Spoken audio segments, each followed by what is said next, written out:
forever, forever, ever, forever, ever. If you guys are familiar with the best show on WFMU, there's a very famous bit that Tom Sharpling did that was called The Order of Everything.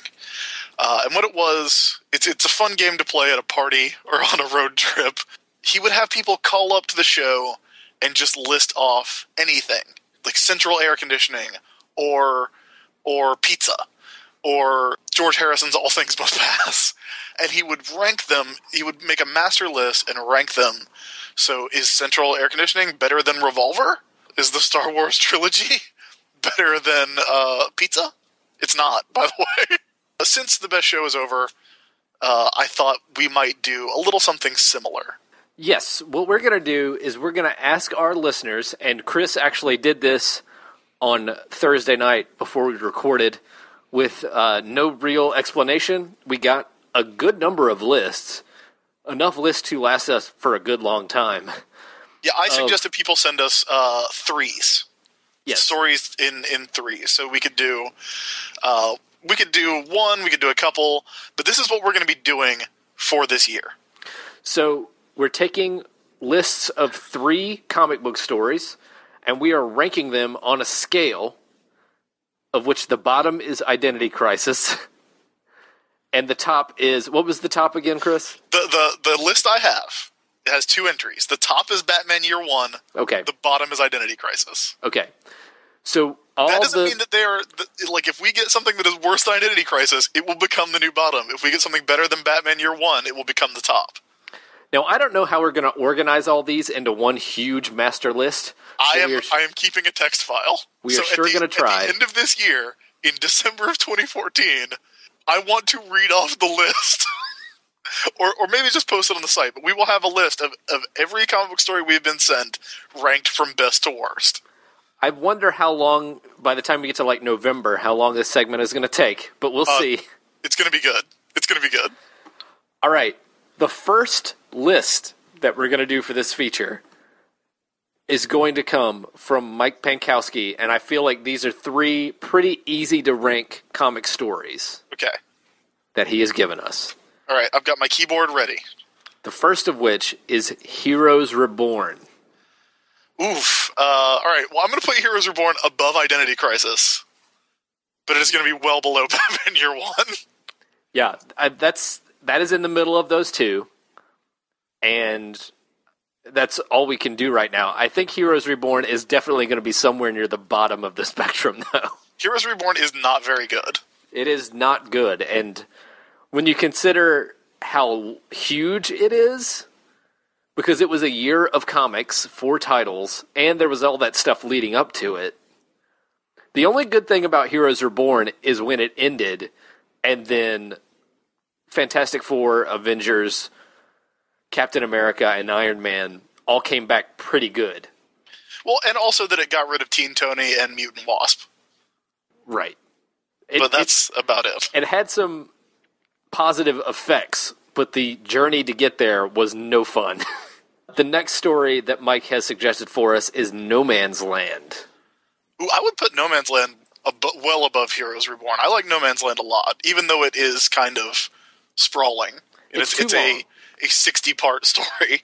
It's too long, but it is very clever and explores some interesting territory, for sure. And a huge chunk of it is written by Greg Rucka, which helps. Yeah, he comes in towards the end. Yeah. It actually starts off with a story by Bob Gale, the writer of Back to the Future. Yeah, I remember that. Yeah.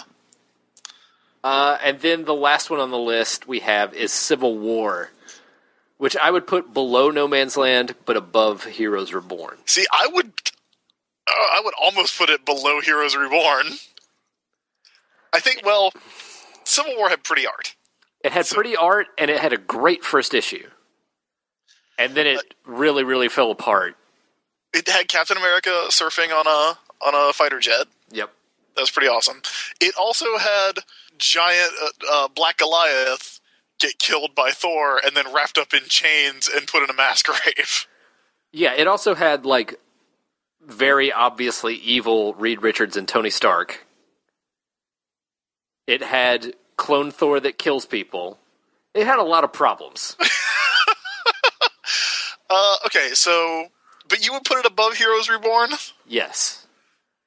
See, I still kind of have a lot of weird affection for Rob Liefeld's Captain America because I liked it when I was a kid. But it is an atrocity. Let's put Civil War on there. So Civil War goes below No Man's Land, above Heroes Reborn. Yeah, that's where I would put it. Now, do you want to do a second list of 3? We'll do one more. Let's do... This one's from Philip Tackman. Okay. His 3 stories are Maximum Carnage. All right, worse than Civil War? I think Maximum Carnage is probably one slot ahead of Civil War. Maximum Carnage is 14 parts. And I hate Carnage. Yeah, and I hate Carnage. But it doesn't have anything as egregious as Black Goliath dying and evil Reed Richards. I can't believe, by the way, did anyone do a 20-year retrospective of Maximum Carnage last year? Because I feel like that would have been the perfect like blog article series that I wish I would have pitched to Comics Alliance. Yeah. Let's put Maximum Carnage above Civil War because we have to consider the effects of the story. Like, that's why Identity Crisis is down at the bottom, because it had disastrous effects. Maximum Carnage gave us a pretty awesome Super Nintendo game. That's true. You gotta give it that. Maximum Carnage currently ranked below No Man's Land, above Civil War. The next one is Maximum Clonage. I would put that one... I would say that's worse than Heroes Reborn, better than Identity Crisis. Yeah, that's where it goes, I think. Maximum Clonage. Okay, it is on the list. The last one is Spider-Man 2099. Are you familiar with Spider-Man 2099? I read it many, many years ago, and it was pretty good. See, I haven't read it because I'm not a Peter David guy. But, I mean, those 2099 books, I think, were a lot better. Like, I'm not going to say they were a lot better than people give them credit for, but Punisher 2099 is a hoot. I think Spider-Man 2099 is definitely better than Heroes Reborn. I think it's probably better than Civil War. I don't know... There's no way it's better than Maximum Carnage. It's certainly not better than No Man's Land. It's certainly not better than No Man's Land. I would say better or worse than Maximum Carnage? I would say better than Maximum Carnage. Okay. So I would put it between No Man's Land and Maximum Carnage. All right. Now this brings up an interesting point. Spider-Man 20, we're specifically going for stories, whereas Spider-Man 2099 was an entire series. That's true. So, but I would say it's short enough to count. For purposes of this, it's fine. When we're talking about No Man's Land, which was 60 issues. Yes. I think I don't remember how many issues Spider-Man 2099 actually went, but it was not that many. So it's around 30, I think. Yeah. I think the 2099 lasted about 3 years. Forever, forever, ever, forever, ever. This list we have comes from David LaRosse. David Lee Roth? Yes, David Lee Roth sent this. No, David LaRosse is his name. And he has sent us a list of 3 stories that are homages to John Ostrander. Okay. So they are all versions or takes on Suicide Squad. All right. And the first of them is Gail Simone's Secret Six. Secret Six. I would rank Secret Six pretty high. I like Secret Six a lot. It's got some good characters in it. I would say it's... Now, right now, there's a lot of space between our top and our second, between rank number 1 and number 2, because our current rank number 1 is, of course, Batman Year One, as you said. Number 2 is currently No Man's Land. Yeah. Which I think is a good story that had a lot of good stuff in it, but I don't know if I'd put it on a greatest of all time list. So, would you say Secret Six goes above or below No Man's Land? I think it goes directly below No Man's Land. Okay, so you would say Secret Six goes under No Man's Land, but above Spider-Man 2099. Yeah, definitely above Spider-Man 2099. Okay, so we will put Secret Six there. Now, keep in mind when you send these in, if you send us in just a title, that we have to look at the story as a whole. We have to look at the title as a whole. We're mainly looking for individual stories, but obviously Secret Six is about 30 issues, 40 issues? Yeah. So that is manageable. And remains, that's a consistent team that did consistently throughout, so that is manageable. So yeah, Secret Six, not as good as Batman No Man's Land, better than Spider-Man 2099. The next title, and I think this one's gonna be number 2 on the list now, and it is Copra Volume 1. Oh yeah, I would put Copra. Copra is better than No Man's Land. Definitely. And up there pretty close to Batman Year One. I mean, I feel like it sounds like we're hyperbolic about Copra, but it's really that good. No, like, I stopped reading Copra halfway through because I knew I would just want to read it all at once. And then when it was, like, at the end of it, when people like Dylan Todd and Joe Hughes were like, Copra's the best comic of the year, I was like, well, we'll see. We'll see if it stayed this good throughout the whole run. And then I read it, and yeah, it's great. It's fucking amazing. Yeah. So, yeah, Copra goes above No Man's Land, below Year One. Okay, and then the last one, this is also a title, but it's only 17 issues in, or however many issues in all of the New 52 comics are. Okay. Suicide Squad, the New 52 version. New 52 Suicide Squad. Yeah. All right. So I'm going to scroll down to the bottom of the list here. It's better than Identity Crisis. Yeah. Do you put it above Maximum Clonage? That's a tough one. Okay, because above Maximum Clonage right now is Heroes Reborn. I think it's worse than Heroes Reborn. Okay. I would agree with you. I think Heroes Reborn is better than New 52 Suicide Squad. It is. I mean, there's plenty to hate about Heroes Reborn, but it's a decent story, more or less. It's just got horrible art and isn't like it's not good. No, Heroes Reborn's bad, but Heroes Reborn didn't break anything in a way that couldn't be fixed. Yeah. I feel like Suicide Squad does. And I think Maximum Clonage gets a worse rap than it deserves, but by reputation alone, and it's awful too. It's too long. All that clone stuff is too long. Yeah.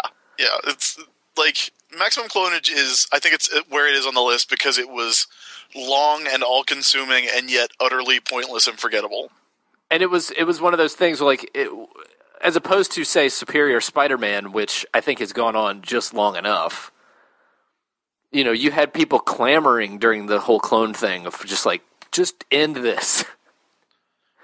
So for that reason, I think it goes above Maximum Clonage and below Heroes Reborn.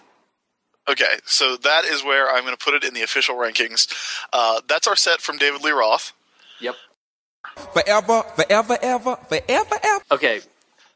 The first one I'm going to do this is from Troy Powell, and he's got just kind of three stories of the 80s to present to us. Like the 80s? The first one is New Teen Titans, The Judas Contract. Okay, I think The Judas Contract is really overrated. Okay. I think it's good, but like right now, I would like... I mean, this is the big question, I think. Is it better or worse than No Man's Land? I would say it's not as good as No Man's Land. But is it better or worse than Spider-Man 2099? I would say it's better than Spider-Man 2099. So that's where it goes. Well, no, there's Secret Six is in between there. Secret Six. Is it better or worse than Secret Six? I think it's probably worse than Secret Six. I think it's really close.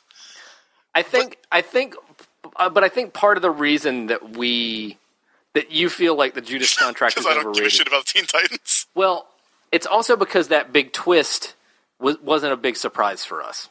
All right, I will say, like, objectively, it is probably a better crafted story than No Man's Land as a whole.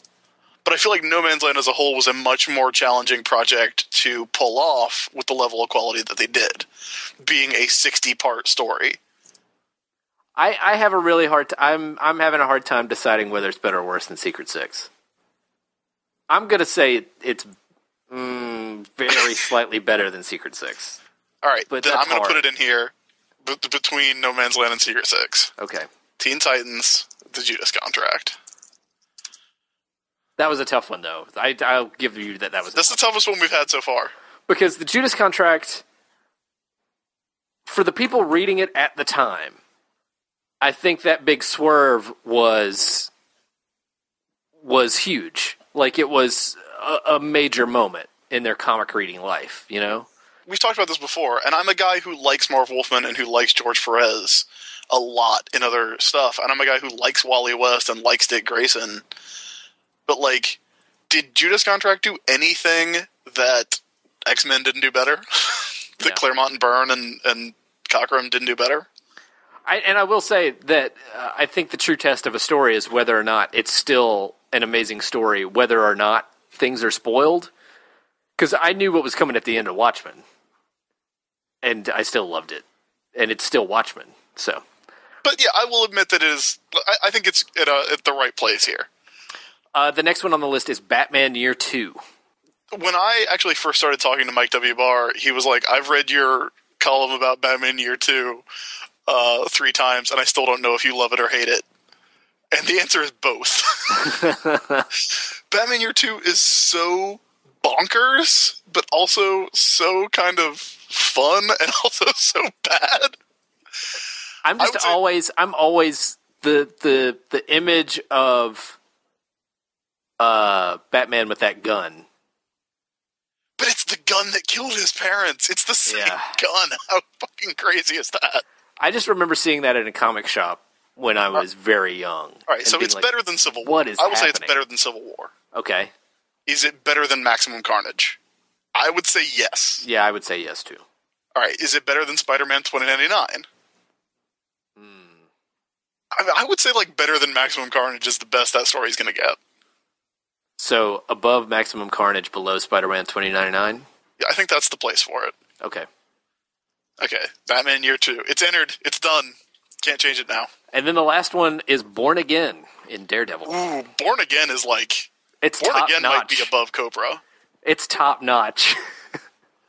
that puts 2 Frank Miller stories in our top 2 slots, but... Yeah, but you know what? They're fucking great. Born Again is so good. Yeah, Born Again is fantastic. That's... Matt, that's 2 Frank Miller, Dave Mazzucchelli books. Well, Dave Mazzucchelli is one of the most underrated, amazing comics artists that ever arted a comic. That is true. That is the guy is TN, man. The guy is top notch. Yeah. All right, now do we have another list? Yeah, let's do one more. And I think these are not good. Well, okay. We don't have any X-Men stuff in here very much. Okay. So this is a list of all X-Men stories. Oh, okay. This is from Josh Ramsey. The first one is Extinction Agenda. Now, which one is Extinction Agenda? I believe, if I'm not mistaken, it's in the Claremont Lee X-Men. It's got Cameron Hodge in it. It was in 1990. Okay. I would say Extinction Agenda is... I mean, if you were asking this question to a Chris Haley and a Eugene Ahn, you would get a vastly different answer than asking us, I think. I would say that Extinction Agenda probably goes under Year 2. So it's under Spider-Man 2099 and under Year 2. Spider-Man 2099 is tenaciously holding on to its is. spot in the top half of this. It's a good comic. Would you say Extinction Agenda better or worse than Maximum Carnage? They're both crazy 90s comics. I think 90s X-Men holds up a little better than 90s Spider-Man, though. So you would put Extinction Agenda above Maximum Carnage? Above Maximum Carnage. Okay. All right, let's slot it in right there. Okay.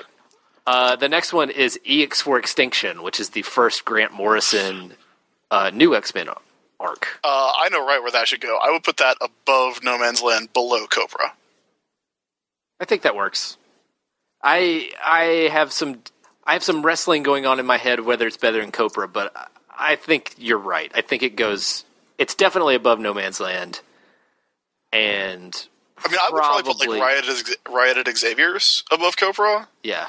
But Ease for Extinction, I don't think is the best part of that run. It's getting off the ground.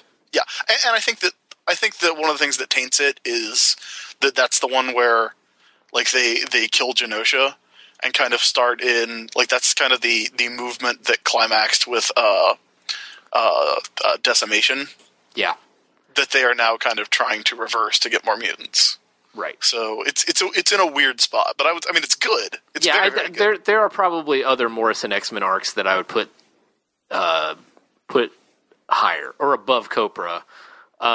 If you had one in each hand and you said, "Hey, what do you want to reread right now while you eat dinner?" I would pick Cobra. Yeah, Riot at Xavier's would maybe be above it, and I loved Murder at the Mansion. Murder at the Mansion is pretty good. It's one of those weird detective stories. Yep, I could not get enough of Bishop as a detective. It's about Lucas Bishop, mutant detective. Yes. Okay, and then the last one on the list here is Executioner's Song. Oof. Oh, how low does this list go? with Strife, Beast and Moira McTaggart. The Executioner also appeared in in Punisher Volume 6 a lot. Punisher Volume 4, excuse me. Shit's got Caliban. All right, so would you put Executioner's Song below Heroes Reborn? I would say yes. You think so? Yeah. I mean, I think they're in the same wheelhouse. Okay, above or below New 52 Suicide Squad? Above, right? Yeah.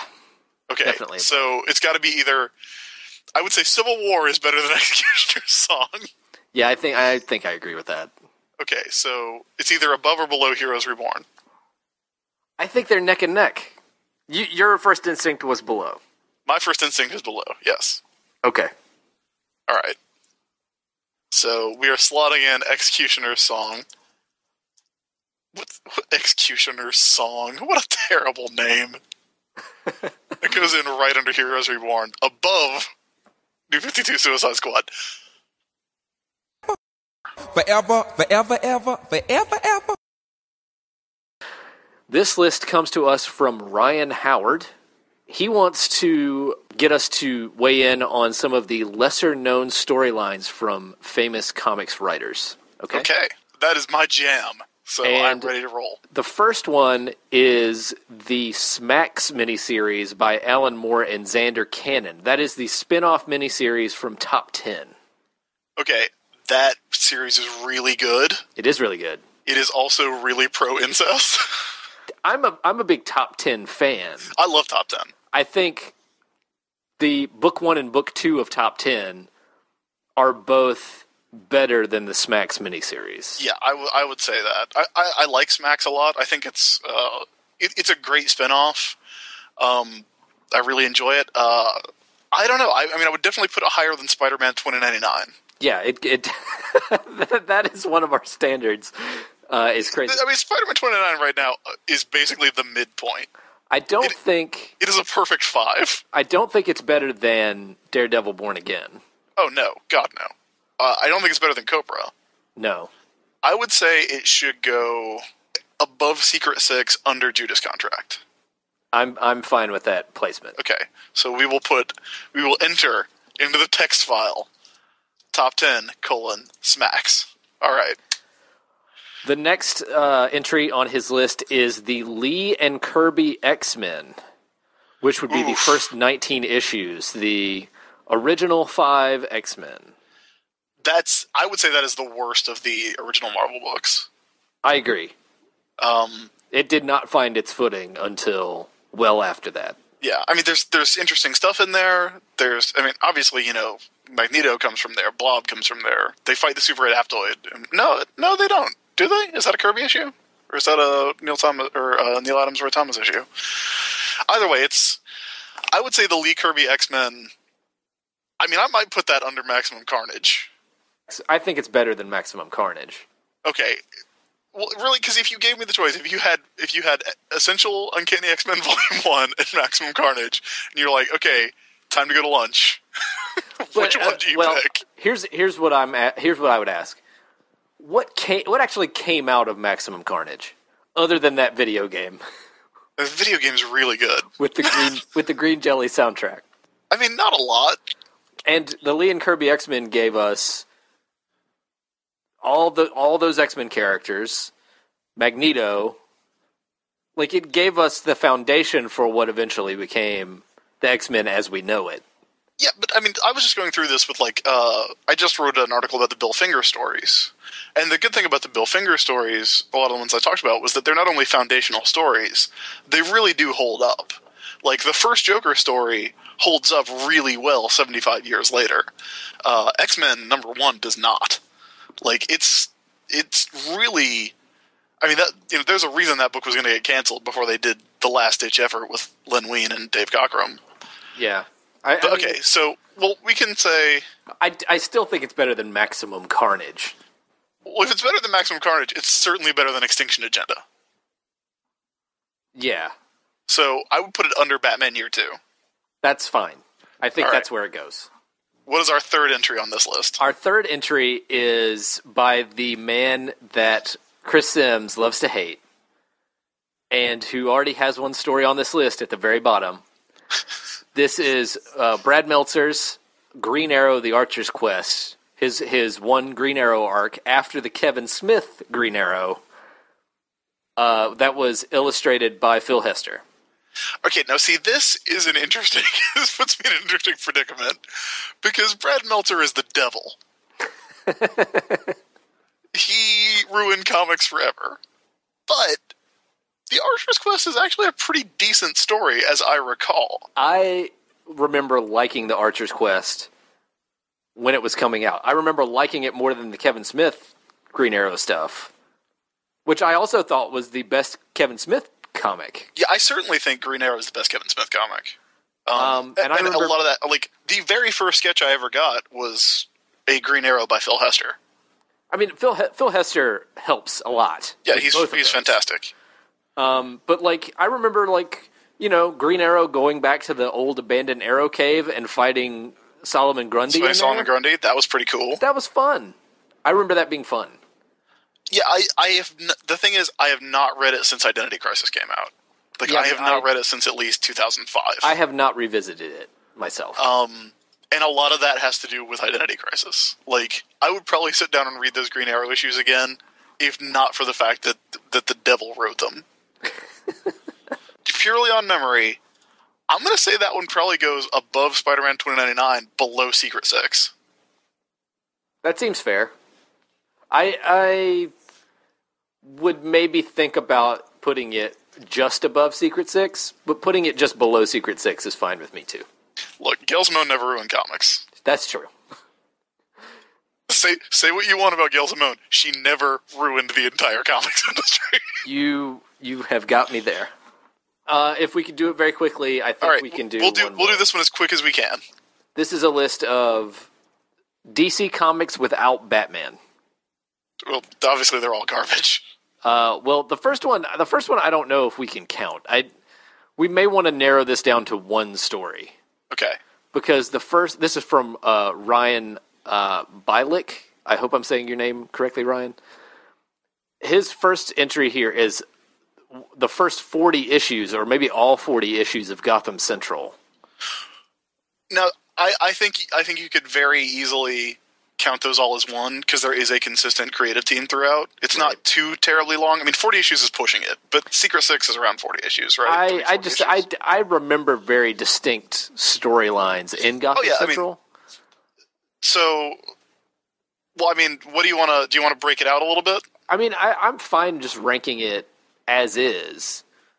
Let's just rank it as is, because I'll say this. It is a very consistent quality as well, and it is very good. Soft Targets is the best Joker story of all time. It's fucking fantastic. Like, literally the best Joker story of all time. That is far and away the best story in Gotham Central. It is the best. It is one of the best DC Comics produced of the past 75 years. There was some really good There was that one really, really good Montoya story in Gotham Central too.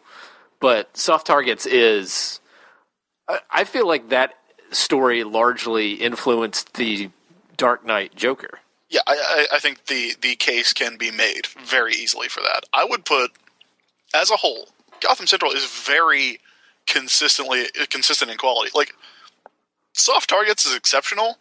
It's not that much better than the next best story at Gotham Central, you know? Yeah. Drew Baker and Rucka and Michael Lark do an amazing job with that book throughout. I would say Gotham Central goes above Born Again.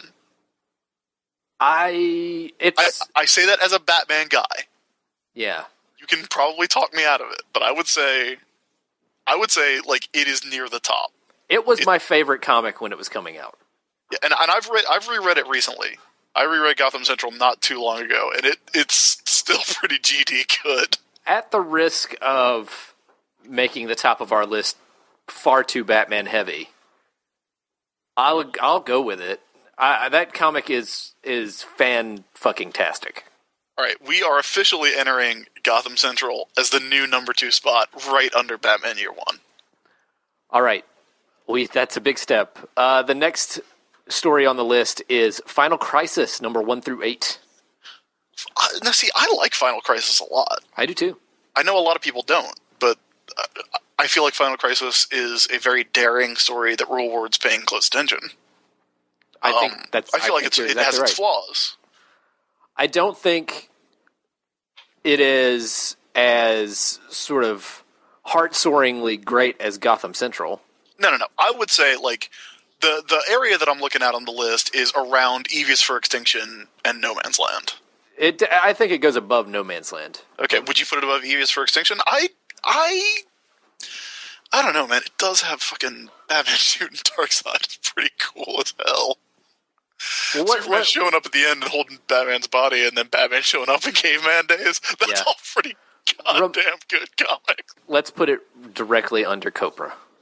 So you would put Final Crisis above E is for Extinction? Yes. All right, I will go with that. All right, do we have a third on this list? By the way, Batman's in that book. Batman's all over that book. He is all over that book, but he dies in it. I mean, that's he gets hit by the Omega Sanction, the death of his life. It seemed as though he was dead. Right. And then the last one, and Batman is actually in this too, but he is removed from it. Okay. That is numbers 1 through 52 of 52. Okay. 52 tanks at the end. It does, and they tried to do too much with it at the end of it. But and we have had conversations with creators about 52 as to why that is. But for the first 40 issues, it is shockingly consistent and pretty good. It is. I don't think you can it doesn't just drop the ball though. It is a champion sprinter who 3 steps from the finish line veers directly into a brick wall. It is a marathon that ends with a guy running into an open manhole.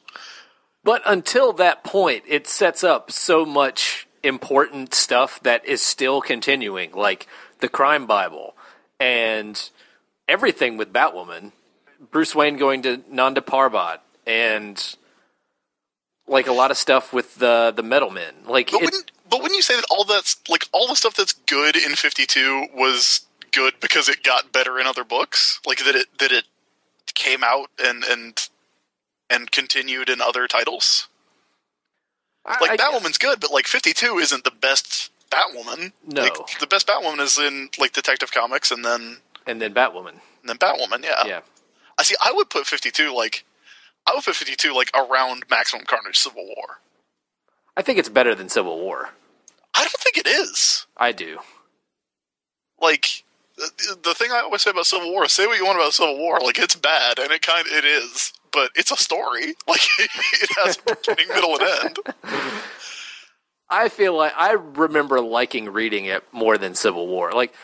Civil War dropped off a lot quicker than 52 dropped off. All right, look, So 52 ain't fucking Countdown. We can agree on that, right? It is worlds better than Countdown. All right, so you would put it above Civil War. Then put it right below Batman Year 2. All right, so that puts it right above the Lee Kirby X-Men. Yeah. All right, so be it. On your head it is. Well, do you not want it to be there? No, that's fine. That's okay. Fine.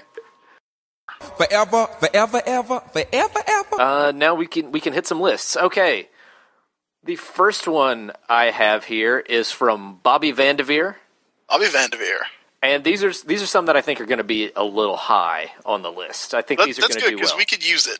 The first one we have here from Bobby is Batman R.I.P. I would put Batman R.I.P. way up near the top. I love Batman R.I.P. Yeah. Okay, so I'm going to say Batman R.I.P. is better than Cobra. Okay. Would you put it above Born Again? Because Born Again's really good. We've got Gotham Central above Born Again. I don't think I would put it above Gotham Central. I think the real question is whether it goes above or below Born Again. Born Again is more accessible, I think. Yes. R.I.P. I think has a better payoff than Born Again.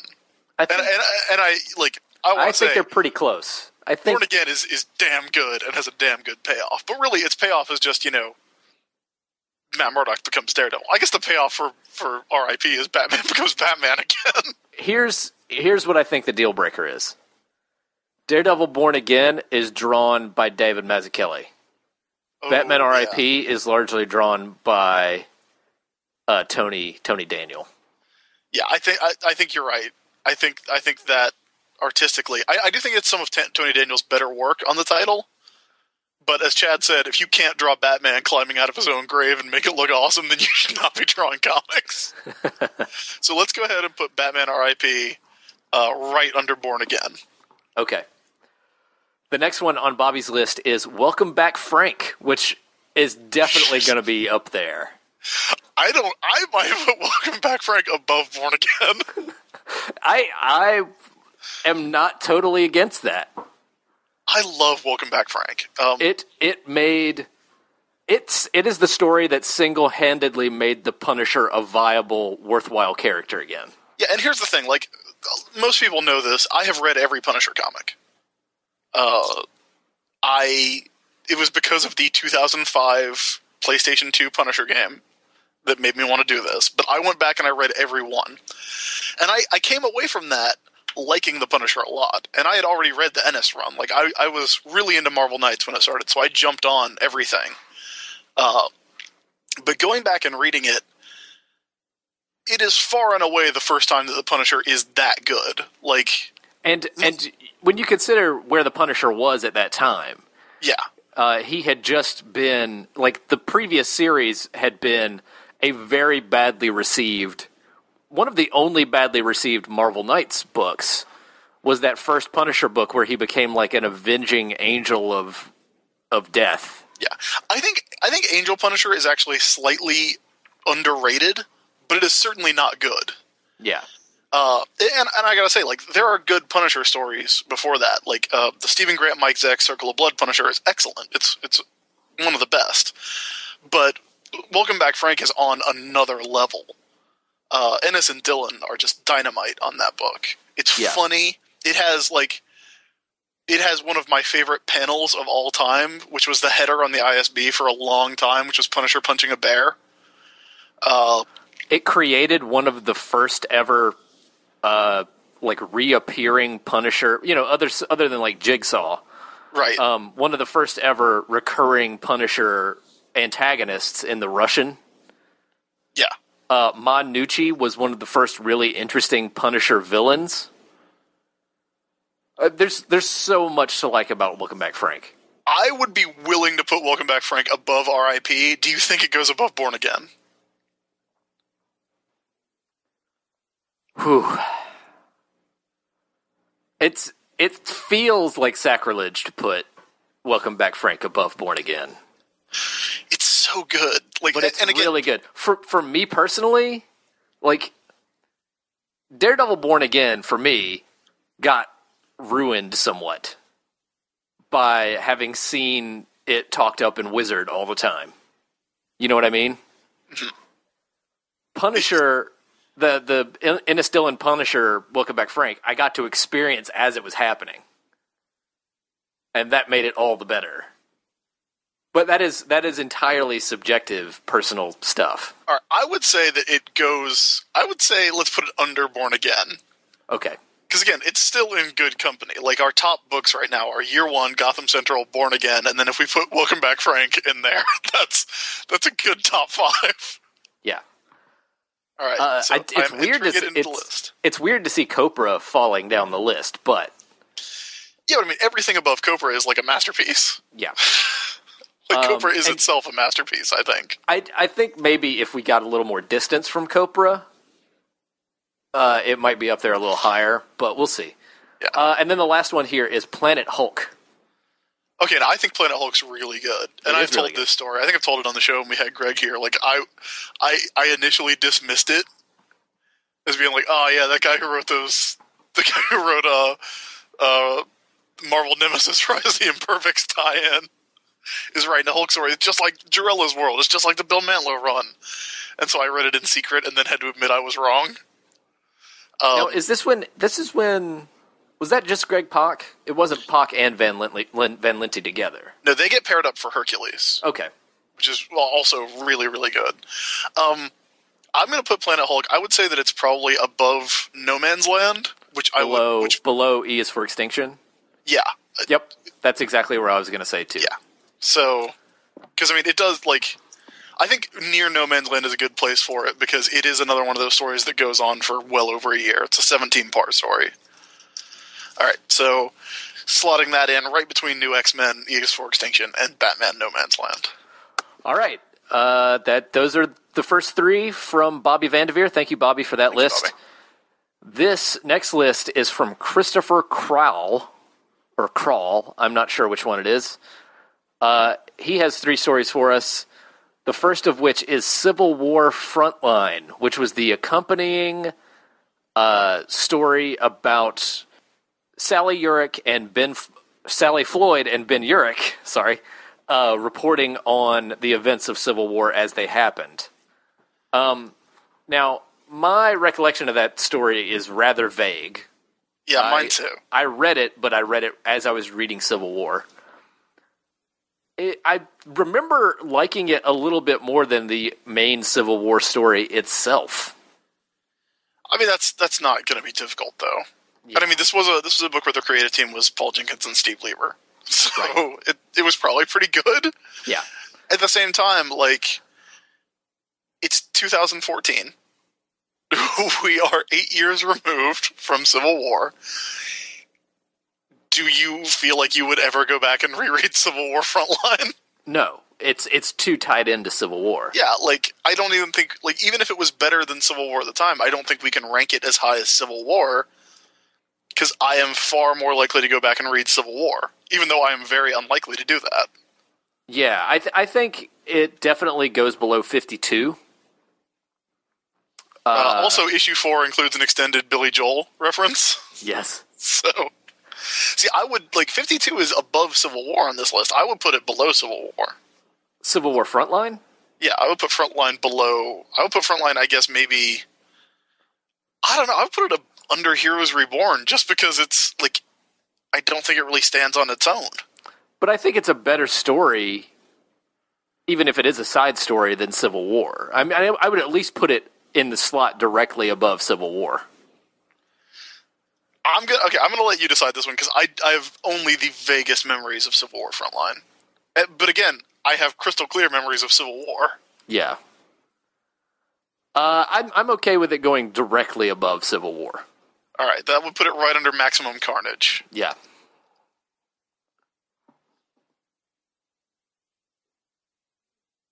All right, done. Okay. It has been committed to the scrolls. The next one in Christopher's list is Spider-Man Identity Crisis. Now, that is the story where Spider-Man, who was being accused of murder, had to take on different identities, those being Dusk, Ricochet, the the Hornet, and I always forget that last one, even though he was a character in Runaways. Was he Prodigy? Was that Prodigy? The first Prodigy? Prodigy is the other one. Not to be confused with Prodigy from New X-Men Academy X. That's right. Prodigy, all of those characters ended up being occupied by new characters in a new series called Slingers. That was very short-lived. Which had variant interiors. Yeah. That was a terrible idea, that I'm glad they never did that again. I mean, let's be honest, that's a kind of cool idea when you've got a book about 4 different characters, and depending on whose copy you buy, you get a scene from the point of view of the individual character. It's a cool idea, but fuck you for doing variant interiors. But how did we feel about Spider-Man Identity Crisis, the story that kicked all that off? I have fond memories of that. It's certainly above Identity Crisis. Yes. I don't know, again, that's one that I have very vague memories of. So I guess, above or below Spider-Man 2099, Matt? I'm looking somewhere between Secret Six and Green Arrow: The Archer's Quest. Okay, I would probably, was it as good as Secret Six? Probably not. And I don't even know if it's as good as The Archer's Quest. It might be... I would maybe put it between 2099 and The Archer's Quest. Okay, that sounds about right. As much as I'm willing to punish Brad Meltzer by putting another book called Identity Crisis above his Green Arrow story, I'm willing to slot it in right there. All right, and then the last one on the list is another Punisher story, Punisher Meets Archie. Oh, that's going to be high. I would say that's above Final Crisis and below Cobra. That is very generous. It's really good. It's really good. Now, what did we put? We put something directly above No Man's Land, right? Above No Man's Land is Planet Hulk. Planet Hulk. Is it really better than Eeks for Extinction and Planet Hulk? I mean, maybe. I don't think it's... Okay, Riot at Xavier's is not on the list, and we've talked about how Riot at Xavier's would rank higher than Ease for Extinction. Yeah. I would not say that it was better than Riot at Xavier's, but I would say, as far as a crossover where it's a joke, the joke is that this never should happen, but the book itself is actually really good. It's everything you want it to be. It is respectful to both properties.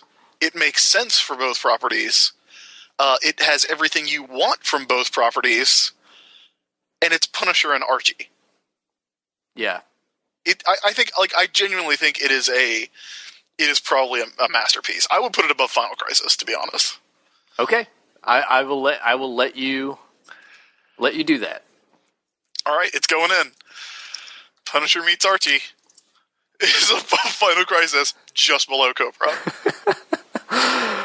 Okay, this one is actually a list of 4 from Matthew Child. You were supposed to send in 3. No, throw it in the trash. throw that in the trash. We have rules. I'm going to let this slide only because we're doing a special episode. Okay, but if you send in a list of anything other than 3, I'm never reading another list of anything other than 3 ever again. Just to be warned. But this one is from Matthew Child. This is a list of Superman stories that don't have Superman in them. They have analogs for Superman. Okay. The first one is Irredeemable, the story, the Mark Waid... that was a Boom book, right? I believe so, yes. It was Mark Waid and Peter Krause. Mark Waid and Peter Krause writing about, or doing a comic about, basically if Superman decided to become an evil tyrant. If Superman was driven to being Warren Ellis by internet comments, is basically how I summed up that book. Yes. I like Irredeemable. It's not my favorite Mark Waid book, but I like it. I would probably put it above the Judas Contract, probably. I don't know. I would not put it as high as Planet Hulk. Yeah. Okay, better than Secret Six. Secret Six got Deadshot in it, Matt. I like Deadshot. It does. It does have Deadshot. Fucking cool.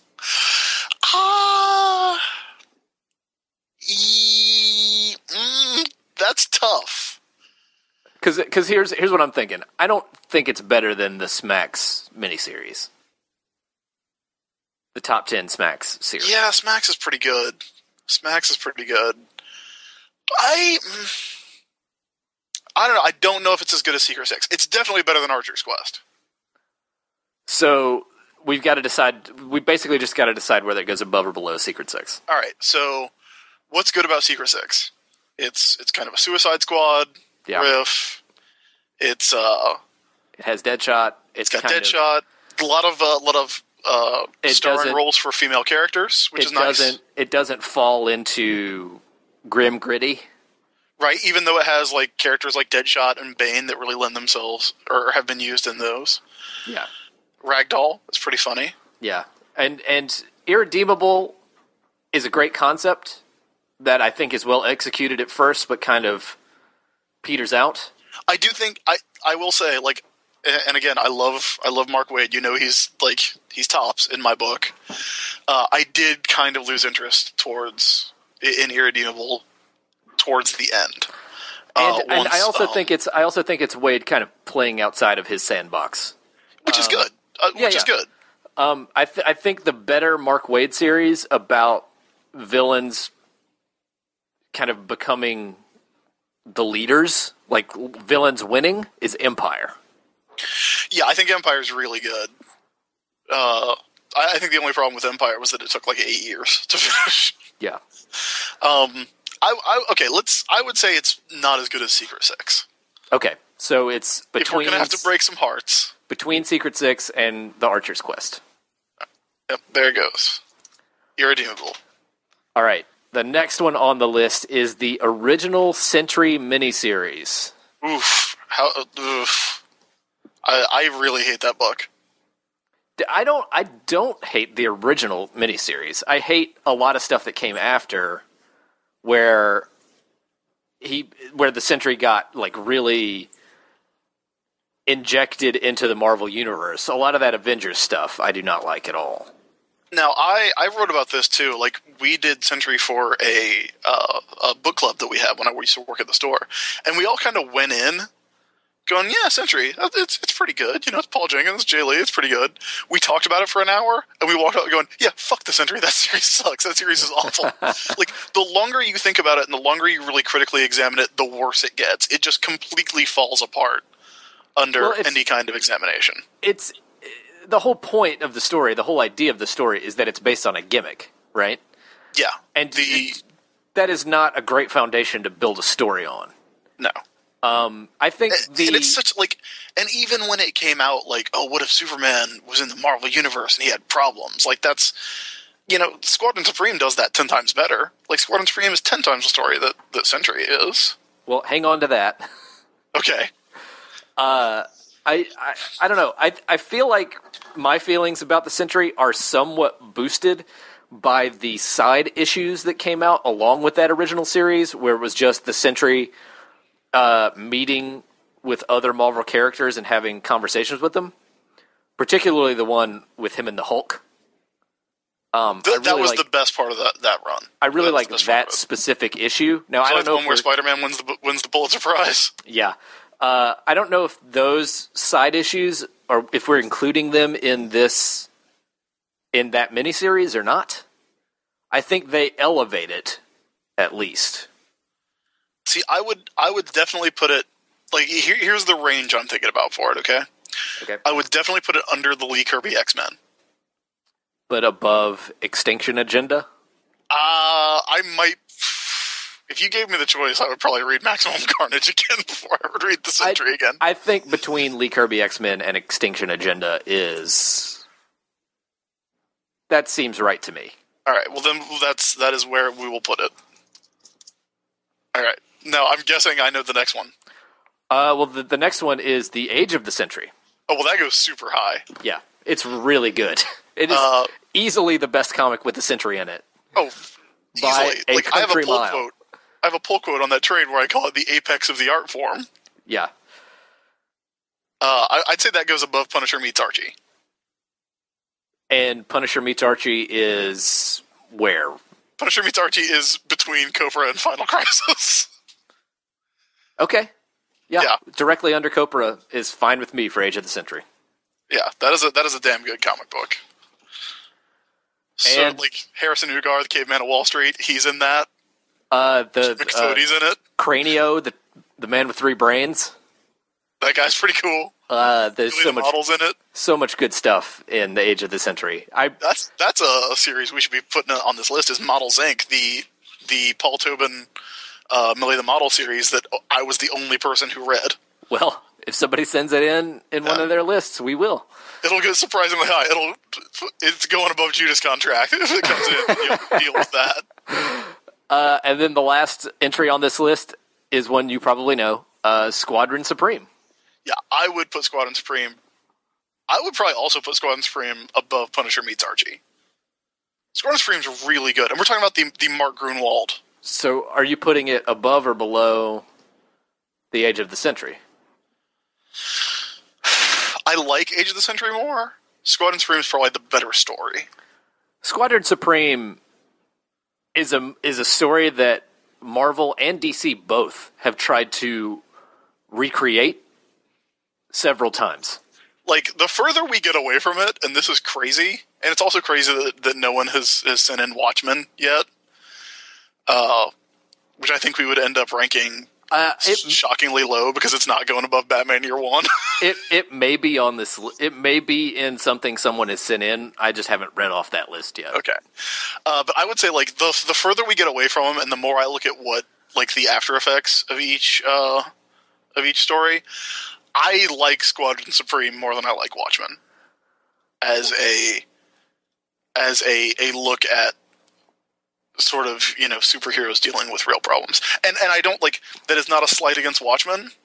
I think Watchmen is a great comic. It's amazing in every way. Like I used to read it once a year. I've read that book like 10 times.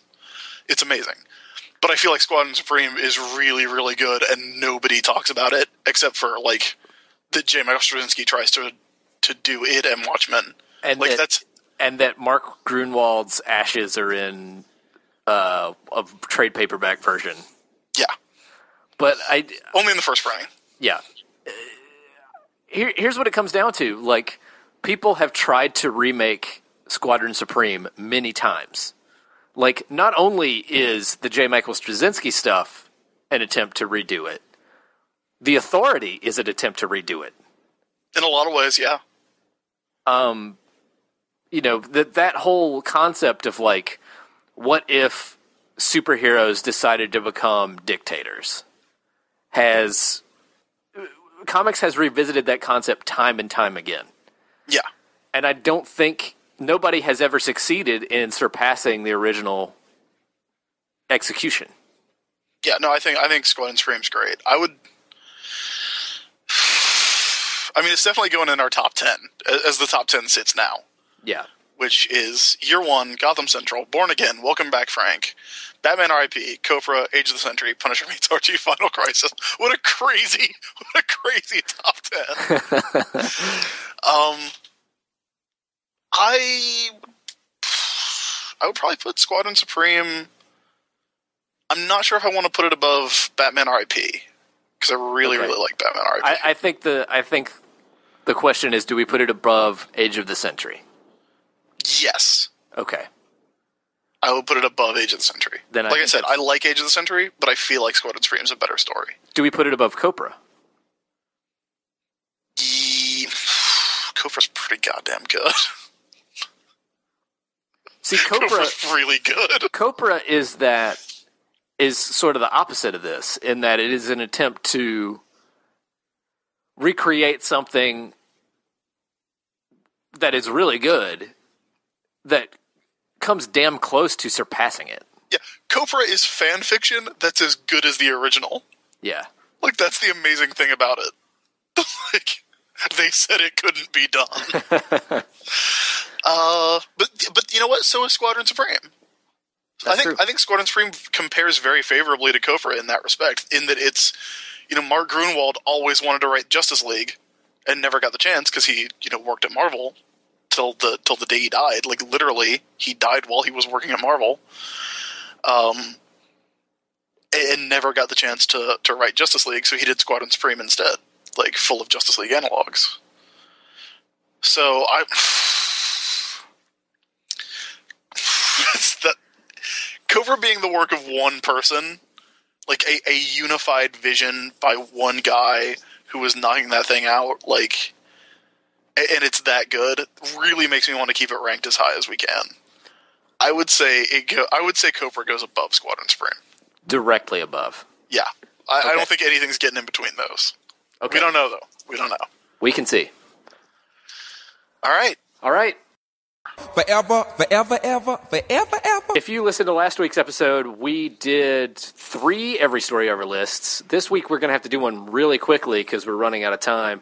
It was very controversial last week. Before we get to our new list, we're going to revisit an entry from last week because we had both forgotten that Civil War Frontline is the story where Sally Floyd tells Captain America he's not a real American because he doesn't watch NASCAR. Or go on MySpace. So, and guys, that book came out when MySpace was already on the rocks. Yeah. I mean, look, I admittedly have a soft spot for any comic about journalism. Okay? If you shove an issue of the Pulse in my face, I'm 75% of the way there, so I have like a weird affinity for all those Frontline books. And I do think that Civil War Frontline mostly is pretty okay and was better than Civil War, but it did have that Captain America scene. I don't think we need to adjust its position too much. I think we need to move it down under Civil War. Okay, I'm fine with it going there. Okay, we are adjusting the list as we go. We will not normally do this, so do not ask us to appeal. But we are readjusting Civil War Frontline. It is now above Heroes Reborn, below Civil War. Okay, and with that, we can get into this week's list from Patrick Shunk. He is calling this list Thor Shenanigans. Okay. And the first one on the list is the Mighty Thorcules, the story from the Incredible Hercules series. That story is great. It's really good. We've got so many good comics up at the top now. It's really hard to figure out where it goes. I would say probably around Planet Hulk would be where I would put that. I agree with that. I think that's absolutely the wheelhouse of where it ought to go. So would you say... now, right below Planet Hulk right now is No Man's Land. I would probably put that story above No Man's Land, and I like No Man's Land a lot. Yeah, I don't think it goes above Planet Hulk. I think Planet Hulk is in every way more ambitious than that Hercules story. Than that particular story, I would say yes. But that Hercules story is just a complete joy to read. I would say it goes very nicely between Planet Hulk and No Man's Land. Right, we will put that right where that is. Okay. So yeah, that is a good story, and I would say like other stories from Incredible Hercules have a pretty good shot of landing pretty high on our list. The next one is from Power Pack, Thor and the Warriors 4. Thor and the Warriors 4 is actually really, really good. Yeah. Those books were super underrated. Nobody read them, except me. But those books they're so fun. They're beautiful. Gurihiro does the art for those, I believe. I know Gurihiro did the covers. But yeah, that when Thor teams up with the Power Pack and has some all ages shenanigans, that is a hoot. Again, I would just not put it above. I would put it above Judas Contract, but I don't think you would, because that would also put it above Smacks. Yeah, I don't know that it. I mean, I haven't read this book. I've got to kind of take your word for it. It's really good, but it's really fluffy. You know. Okay. I would say it goes above Spider-Man Identity Crisis. Okay. Okay. Does it go above The Archer's Quest? Here's the thing about that. Fuck Brad Meltzer. Yeah, you're right. Fuck Brad Meltzer, so it goes above Archer's Quest. Does it go above Irredeemable? I would say Irredeemable is better.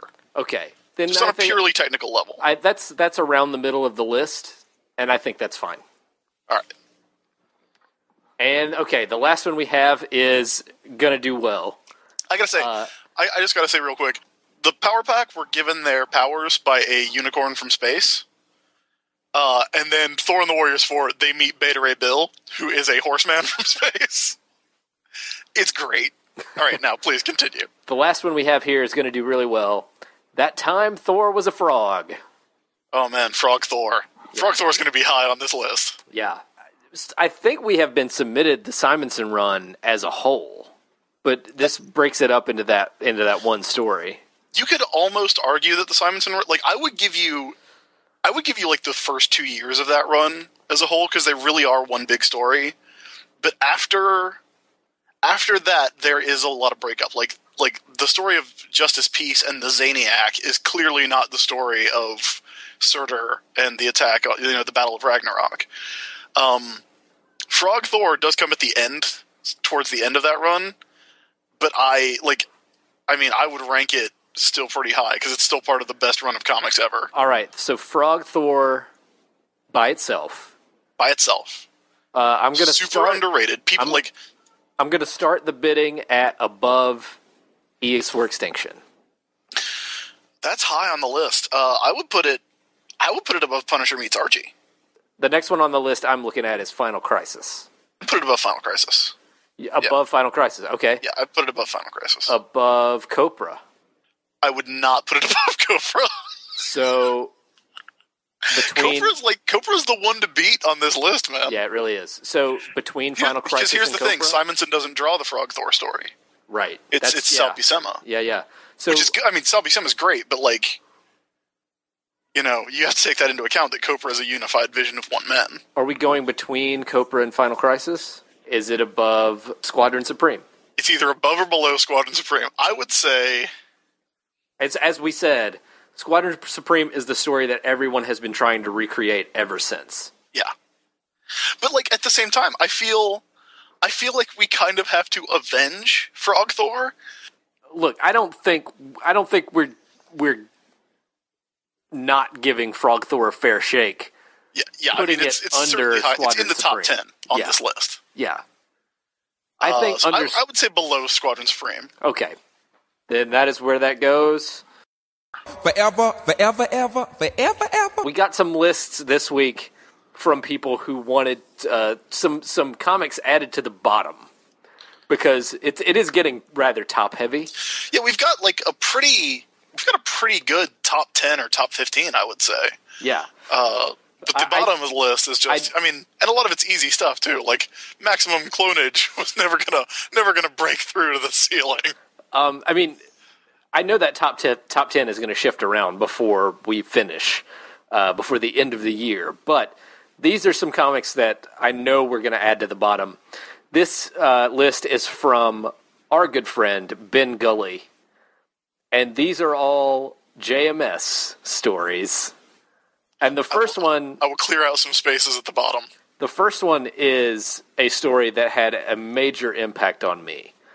It is the Sins Past story arc from Amazing Spider-Man.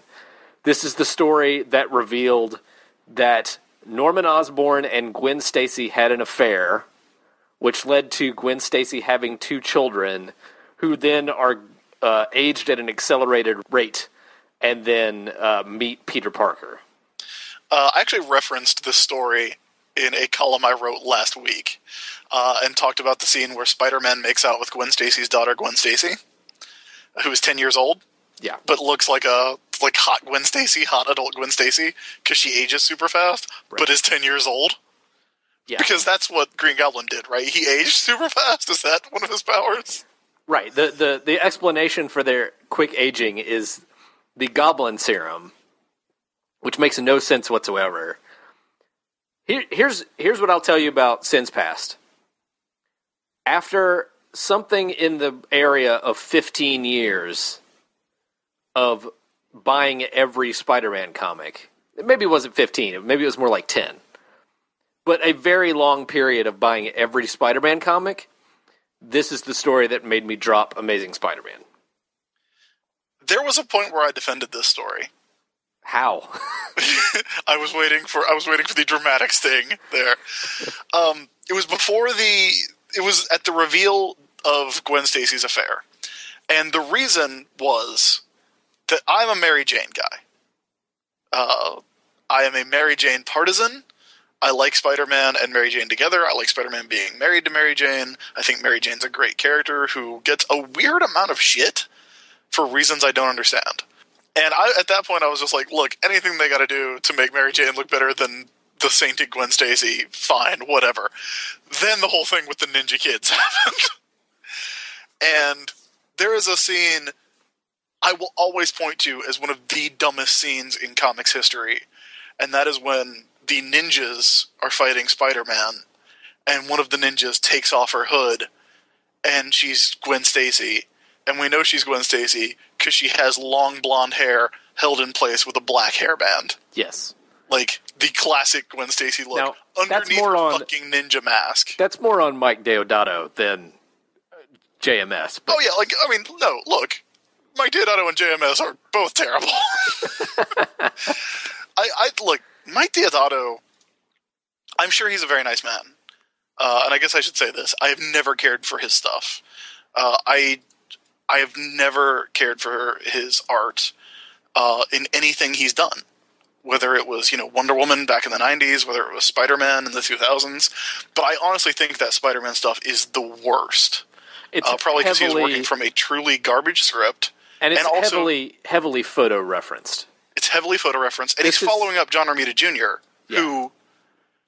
I haven't gone back and read it, but I feel like John Romita Jr. was the reason we were all fooled into thinking that was a good book for so long. No, I will admit 100% that I was totally on board with the JMS Amazing Spider-Man until this story. Yeah, that first story is basically Spider-Man fights Dracula, drawn by John Romita Jr. And, I was on board with him becoming a teacher. I was on board that's a good idea. With even the totem garbage, which in retrospect is awful. But, fine, I can go with it. Adding a little mythology to Spider-Man, fine. And then there's this revision, but then this story comes along, and I was never a big Gwen Stacy guy either. We were both born after Gwen Stacy died, right? But, right. But, going back and revising a character who hasn't been around for more than 30 years, what is the point of that? It's like Peter suddenly finding out that Uncle Ben kept murder victims in the basement, right? Well, remember, that was also around the same time that Peter David did that story. Yeah. An Uncle Ben from another dimension rolled up and was a serial murderer. Yeah. And it's like, guys, Spider-Man was rough there for a while. Spider-Man went through a rough period. All right, so where are we putting Sins Past on our list? I would put it right above Identity Crisis. Next to last. It is garbage. Yeah, I agree with that wholeheartedly. I would be willing to put it below Identity Crisis. I wouldn't. But because the only reason I wouldn't is because it got retconned quick. Well, Sins Past is one of the last pre-Brand New Day Spider-Man stories. Well, I understand that I'm a partisan who I have way more feelings about a story that fucks up Spider-Man than a story that fucks up the entire DC universe. Yeah, pretty much. Fair enough. You're a dude who likes Spider-Man. I respect that. I love Spider-Man. Look, I do too. But Spider-Man got good again. Yeah, I can easily put it just above Identity Crisis. Spider-Man got good again. DC Universe is still on shaky ground. Okay, the next one on the list we have is... Our bottom three. There's 2 Spider-Man stories in our bottom 3. Yeah, we got to get some good Spider-Man stories, folks. Send in some... Send in that, those stories that are just post Brand New Day or Shed or something. Yeah, or Kraven's Last Hunt. That's a good one. Yeah, somebody did actually send in the best Spider-Man story ever in a list, so I'll have to get to that one. Curious the next one, what you call the best Spider-Man story now. Well, you'll find out. The next one on the list is Rising Stars. I have never read Rising Stars. I read it. I have read Watchmen. Well, here's the problem with Rising Stars. Rising Stars started out interesting. It started out as a ripoff of Watchmen, because it was about, like, heroes turning up dead and people not knowing who was doing it. As if JMS had not read Watchmen and thought this was a new idea. But it started off as an okay mystery story, right? Then it started turning into different stories, to the point where the murder mystery stopped mattering at all. And it became about, like, politics between the hero characters. And by the end of it, it was about the cool, amazing, perfect superhero character who wears a trench coat, ending world hunger. That's the end of Rising Stars. All right. Well, you know, you got to tackle the real issues, man. Yeah. You got to tackle the real issues. I remember working in a comic book store. This is another identity crisis story. I remember working in a comic book store, and someone literally came in asking, like, the casual fan, the guy who comes into the comic book store because he heard about something and wants to check it out. Not knocking that. But this dude did come in and say, hey, man, where's that story where the superheroes have to deal with real-world problems? And he was asking for Identity Crisis. And I'm like, you know, that story is actually about, like, magic mind erasing, right? But, you know, whatever. I sold him a copy of Identity Crisis. I did my job. Yeah. Where would you rank Rising Stars on the list? This is awful, but I would put it just above Since Past. You put it that low? Yeah. So it goes under Maximum Clonage. The only thing that I would say might put it above Maximum Clonage is that Rising Stars does have some very nice art. Who drew that? Brent Anderson drew a lot of that book. Oh, Brent Anderson is really good. But you know what? When we get some Astro City, Brent Anderson's going to get his due. Yeah. So okay, I would be fine with putting it just above Maximum Clonage. Well, look, Matt, I have not read it. You have. You have read Maximum Clonage. You have read Spider-Man Since Past. So if that's where you want to put it, I will not stand in your way. Put it above Maximum Clonage. Right. I'm fine with that. We're putting Rising Stars does not live up to its name because it is in the bottom 4. Yeah. And then the last one we have here is Supreme Power. Garbage. Yeah, it's not good. Yeah, like, you remember a couple weeks ago when we were talking about how good Squadron Supreme is? Yep. Imagine that everything we said there, and they were like, oh, but then there's like a really shitty version of it. Well, again, very pretty art. Gary Frank. I always like Gary Frank. Gary Frank's art is very nice on that series. It takes forever to introduce any characters who are not Hyperion, first of all. Second of all, the Hyperion story is dumb. The Hyperion story is awful. And like, again, has been done better. Well, it's a comic that gets way bogged down in revising origin stories, and who gives a shit about that? Let's just assume that Superman's or Hyperion's origin story is basically the same as Superman's. But what does he do differently after that? You know? So, Supreme Power is the story of how Superman becomes evil when he sees his parents fucking.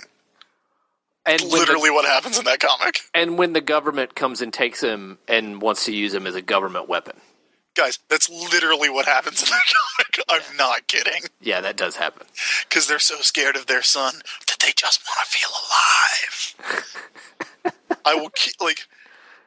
I can read a great comic and kind of forget what happens in it, but man, when I read something that dumb, I can see that panel in my head right now. Again, I've not read Rising Stars. I would say... But I'd say, yeah, we're probably talking about in the same area of your Heroes Reborn Executioner song and New 52 Suicide Squad. Yeah. Would you put it above or below Suicide Squad? Because it's kind of like the same thing. It's very similar. Except for that, at the very least, you can say that Supreme Power was a Max book, so it didn't fuck up anything. other than its own existence. And it came first. And it had Gary Frank art. So you would put it above Suicide Squad? Yeah. Above Executioner's song? No. Yeah, me either. No, that's where it's going. Supreme Power, underneath Executioner's song, above Suicide Squad from the New 52. All right. Forever, forever, ever, forever, ever. That is right. This is Every Story Ever. We are taking a list this week from the single-named Alex. Alex apparently does not have a last name, just an androgynous one-name Alex. Alex, thanks for your list. This list has some interesting entries on it. The first of them is the Palmiotti, Gray, and Connor. That'd be Jimmy Palmiotti, Justin Gray, and Amanda Connor. Their run on Power Girl. Now, that was 12 issues, I believe, so that falls within the bounds of what we like to do on Every Story Ever. We like story arcs, not necessarily full runs. That's right. But 12 issues we can do. And Matt, that is a damn good comic. It is a good comic with some fantastic art. Probably Amanda Connor kind of has taken ownership of Power Girl, and for good reason. She does a very good job drawing Power Girl. And there's, you want to talk about, way earlier in the show we were doing comics reviews and we were talking about Hawkeye. Power Girl is kind of the prototype Hawkeye book in a lot of ways. Yeah. It takes this character, it moves her to a new location, throws away a lot of the stuff about her past, and kind of focuses on building her as a character rather than just as a superhero, and does so in a very, very, very entertaining way. I would say that Power Girl is going to end up being pretty high on the list. I have the Every Story Ever list open here. I would put it above No Man's Land. I'm not sure if I would put it above the Mighty Thorcules, but I probably would. I'd probably put it above Thorcules and below Planet Hulk. That seems about right to me. I think it's on par with Thorcules. Yeah, those books were very, very similar in tone, I think. I agree wholeheartedly. Not only are they similar in tone, they kind of have the same very expressive art. It's not the same, but it's the same style. Yeah, I think those two kind of go together, actually. Yeah, definitely one of the better titles that DC was putting out in the pre-New 52 era, I think. Highly, highly enjoyable. Highly recommended. The next story on the list is Batman War Games. Oof. All right, remember last week that I said we had a lot of Batman stories up high and a lot of Spider-Man stories down low? Yeah. Well, we're going to add a Batman story to the low end, I think. Yeah, War Games was a slog at best. War Games was, to be fair, I think War Games had an interesting idea, which is that Batman has all these, these worst-case scenario plans. Like, that he sits down and thinks about, okay, what do I do if all the gangs in the city go to war? And someone who is not Batman enacts one of those plans without the things being as bad as they are, and so it goes horribly wrong. That's a decent idea. The execution was botched to hell. Well, it's also not a completely original idea. I mean, the notion of Batman having plans that then get used by somebody else to ill effects. Tower of Babel has that same basic premise, Yeah. It's just the plan is used against a different group of people. Yes. It's bad. And I think the worst thing about it, the thing that we are sort of dancing around is that this is the story where Stephanie Brown gets tortured to death with a power drill. Yeah. I almost said tortured to death with a Power Girl. Yeah. Which, man, we had Bill Willingham on the show, and he talked about that issue. He did, and basically being forced into doing what he did with it. Yeah, what he did not want to do. And I don't blame him, because that whole thing was a mess. That whole thing was designed to piss people off, I feel like. Because who died in War Games was Orpheus, and technically Robin 4. So who died? The black guy and the girl. That's who got killed in War Games. Okay, so I'm looking on the list somewhere in the region of Civil War. Okay, well, I was going to say, it can't be as low as Rising Stars. No, it can't be as low as Rising Stars. I would put it below. I would put it below Civil War because I think Civil War still has interesting parts. Also, Civil War is over faster.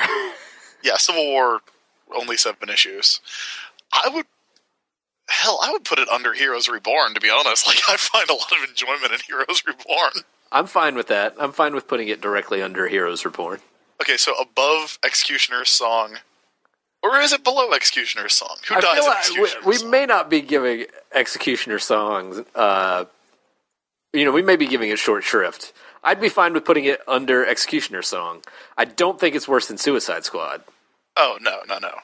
Well, it might be worse than Suicide Squad, but Suicide Squad, like, Ostrander, Yale, Luke McDonald Suicide Squad is so good that book is like a slap in the face. Yeah. I did just go look up Executioner's Song, and it does have Strife on the cover, so let's not go too crazy here.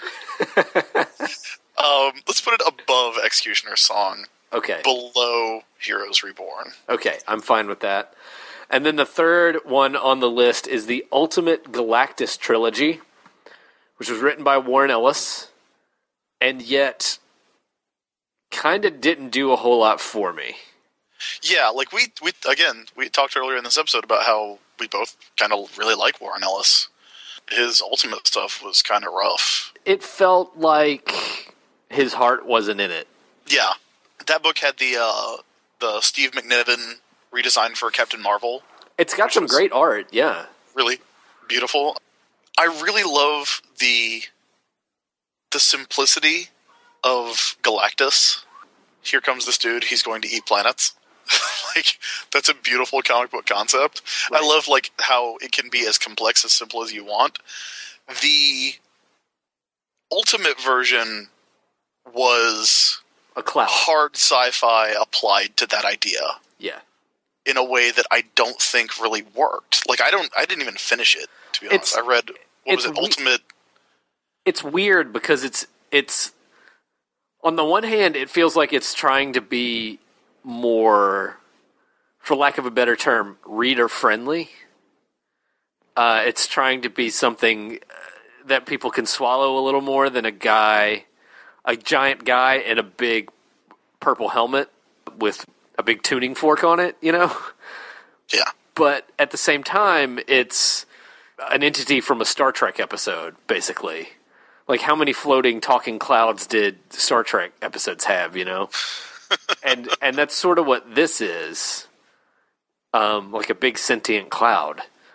So it's weird. It's more digestible, but also like just as nerdy, but in a different way. It is kind of the definition of interesting but flat.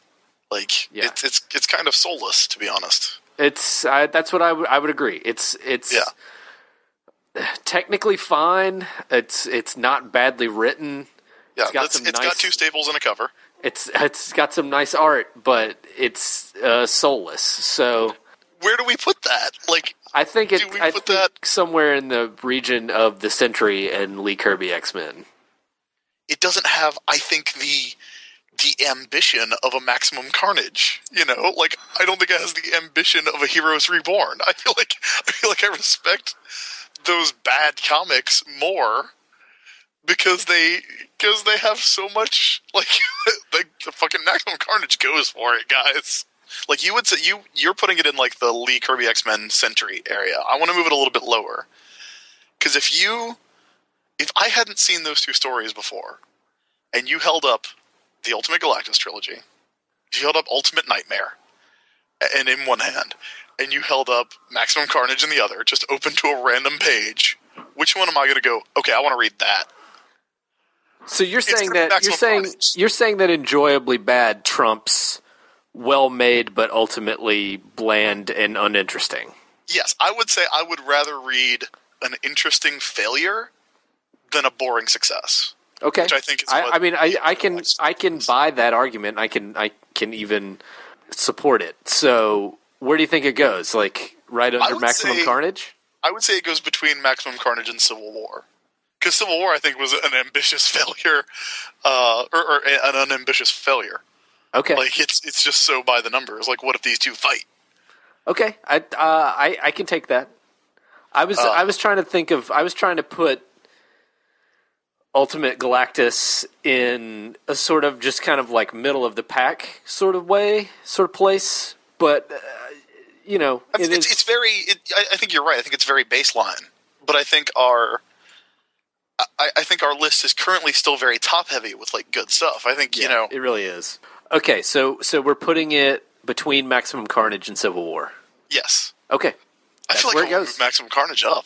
I don't. If I actually did sit down and read Maximum Carnage, I'd be like, oh, that was a mistake. Maximum Carnage is exactly where it needs to go. Forever, forever, ever, forever, ever. I have our first list. All right, let's do this. This list is from Thomas Foss. Tom Foss. And he has... Longtime supporter of the show. Yes.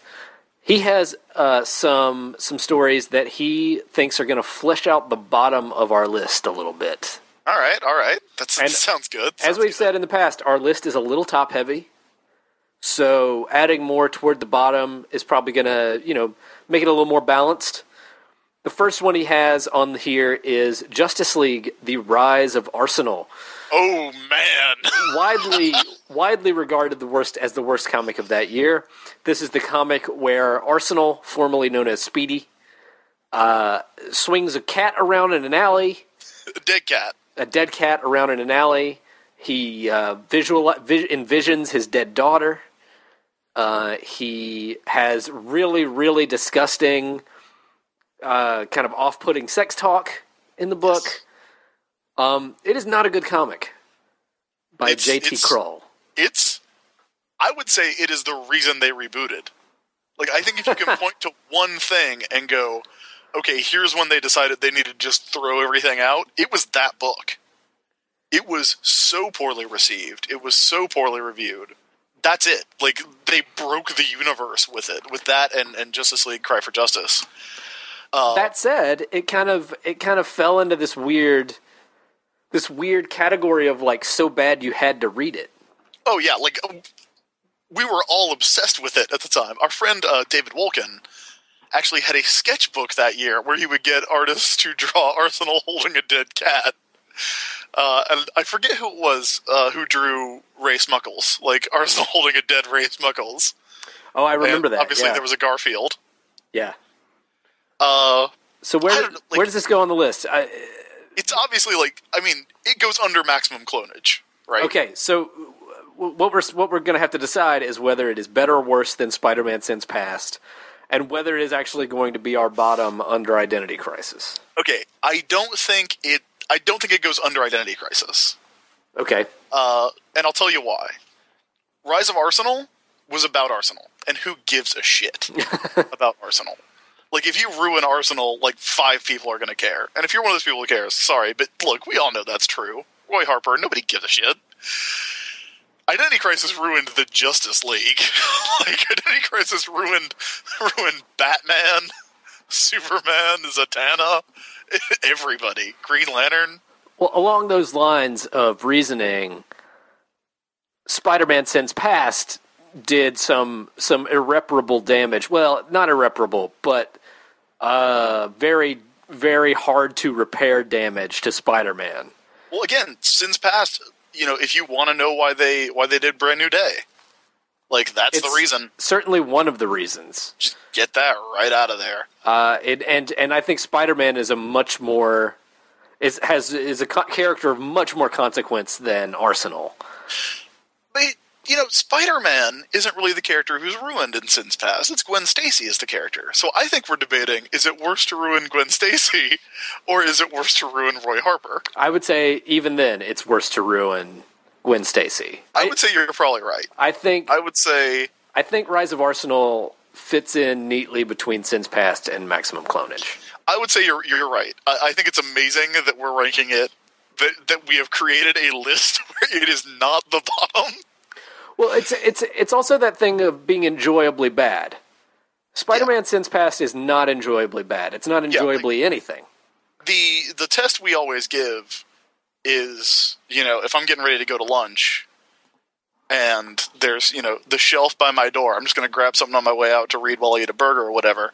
The shelf by my door, if it has Sins Past and it has Rise of Arsenal, I'm definitely grabbing Rise of Arsenal and spending the next hour reading about how Roy Harper's dick don't work no more. Okay, the next one is also very, very bad. Batman: The Widening Gyre by Kevin Smith.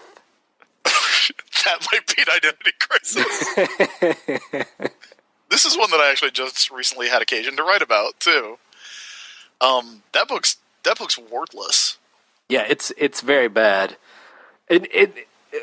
What makes it especially bad is that it has at least one attempt, if not more, to make really great stories. In fact, our number one story on our list, worse. Yeah, it is the enemy of Batman Year One. Yeah. And the justification for it was well, we made sure to draw everything right. We made sure when we did that Watchmen reference, we made sure we drew Night Owl's Arctic suit right so that Batman could wear it, as though that is what matters when you're telling a story. Yeah, you guys should be drawing shit right anyway. Now, that's how that works. Now, that said, Identity Crisis has a lasting impact even now. Yeah. The reason Identity Crisis is, I think, never going to get out of the bottom position is because it is impossible to ignore, and was impossible to ignore since 2005. Widening Gyre didn't ruin Batman Year One. No, because nobody's going to literally, seriously think that should be a part of Year One. Yeah, I don't read Year One, which I do frequently, and get to that scene and go, oh, that's where Batman pisses his pants. I don't see Poison Ivy and go, oh yeah, she made super marijuana and got Batman high. I mean, I do, because I'm still mad about Widening Gyre. But, when you're watching Teen Titans Go, and Dr. Light shows up, you're oof, there's that guy. Yeah, I mean, when they brought him back in the New 52, it was okay, we got to think about this in the context of Identity Crisis. Yeah, it's...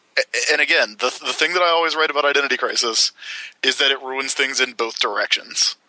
So it ruins comics in the past and comics in the future. So again, are we going to say, is it better or worse? I think the measuring stick here, is it better or worse than Spider-Man Sins Past? I think it's better.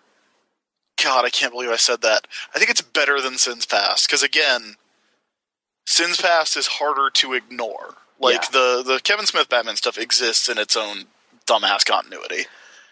You can easily bypass it. It's fan fiction. I do think it's worse than Rise of Arsenal. Do you? Yeah. I'll agree with that. I mean, I'm not still mad about Rise of Arsenal. I am still mad about Widening Gyre. Okay, so we're putting it under Rise of Arsenal, above Sins Past. Yes. All right. So we have the Rise of Arsenal was in the bottom 3 for 10 minutes. Not even. Before it was knocked out. Okay, and then the last one, and this is the one that I think is the closest competitor yet to being the absolute bottom of the list, possibly beating out Identity Crisis. All right, this will be an upset if it does. Marvel. If you're not familiar with Marvel, this is a book that was written by the publisher of Marvel Comics at the time, Bill Jemas, and it was a Superman parody where he met Ted Turner, and every cover was a really ugly, gratuitous, shitty Greg Land naked woman. It was Greg Horn. Greg Horn, I'm sorry. I always get Greg Land and Greg Horn mixed up. Greg Horn, naked woman. The last issue of Marvel was just the entrance guidelines to make a submission to Epic Comics, which never materialized into anything. Which I don't like. I mean, Daniel Way did that book through Epic, right? But I think, he was already writing comics, right? He didn't win the submission contest. The only other Epic book that I can recall was one that was written by, I can't remember the guy's name, but it was I can't even remember the character's name now. It's Russian Iron Man. Oh, the Crimson Dynamo. Crimson Dynamo. It was a Crimson Dynamo book written by a guy who had not written comics before, but had written like comics price guides. Yeah, there was a lot of the fixes in with that. Yeah, with that brief moment in time. You and I both had epic pitches. But yeah, Marvel is the worst comic as a story that I have ever read. It's 100% worthless. It is one 6-issue jab at DC. It has Iron Man saying racist shit. It has, like, it mixes reality with this weird fiction. It has a lead character that is nothing. Like, he doesn't even work as a parody of Superman. Right. It's got those, like you said, the weird, super exploitative covers that it tried to play off. Like, you've read Mike Nelson's movie Mega Cheese, right? Where he talks about Wild Things. Yes, I have. And he talks about how Wild Things is this weird movie that's built to titillate teenagers, but has that safety net where you can say, oh, it's satire. That's what those covers were. Those covers were like crazy, like they were like grim fairy tales covers. But they were like, oh yeah, it's just, it's a satire. It's like a satire book. But I was embarrassed to have those in the store. Yeah, those covers are terrible. I'm just going to read you the first sentence from the Wikipedia overview of Marvel. Oh, please do. Please. Because if our listeners, if we have listeners who don't know anything about Marvel, it is a weird relic from 2002. I mean, they should not know anything about Marvel. The main character is Cal AOL Turner. I had forgotten his name. It's Cal AOL. Oh, that's funny. Because this was back when Warner Brothers and AOL had been merged. He is the son of Ted Turner and Jane Fonda from 5002. Which is nonsense. Why would the son of Ted Turner and Jane Fonda be alive in 5002? I don't know. I remember being so viscerally angry about Marvel when it was coming out. Yeah, it's like it is offensive on every level. Well, the other thing, and it didn't sell either, which is hilarious. Well, it was supposed to outsell Peter David's Captain Marvel. Oh, right, it was the You Decide book. It was one of the 3 You Decide books. Which Peter David won that on the fucking on the solicitations for the first issue. Just to explain what You Decide was. There's so much explaining we have to do of Marvel to explain Marvel. Peter David's Captain Marvel wasn't selling very well. So this was back when Captain Marvel was Genus Vel. Right. The original Captain Marvel's son. I actually liked that series a lot. Had great art by Chris Cross. It did have great art, but, well, that's a story for another time. It got bad by the end. When he was, like, psychopathic, that wasn't so good. But, so, Captain Marvel wasn't doing so well. That resulted in Bill Jemas making a bet with Peter David that he would relaunch Captain Marvel with a brand new #1, but he was going to set it against 2 other books, and whichever one sold the best would get to continue. One of those books was Marvel, and then the other book was Ultimate Adventures by Ron Zimmerman, which was a Batman parody. Which is a Batman parody with a bunch of gay jokes. With a bunch of gay jokes that was also terrible. It was the worst time to be reading Marvel Comics, I would say, in history. Well, there were a lot of other good Marvel comics at that time. Yeah, I mean, like Grant Morrison's new X-Men was coming out, but... I mean, like that's when Marvel Boy also came out. Yeah, but I would say, still, those were the worst Marvel comics that ever happened. They're terrible. And Marvel... I'll take 1,000 X-Forces.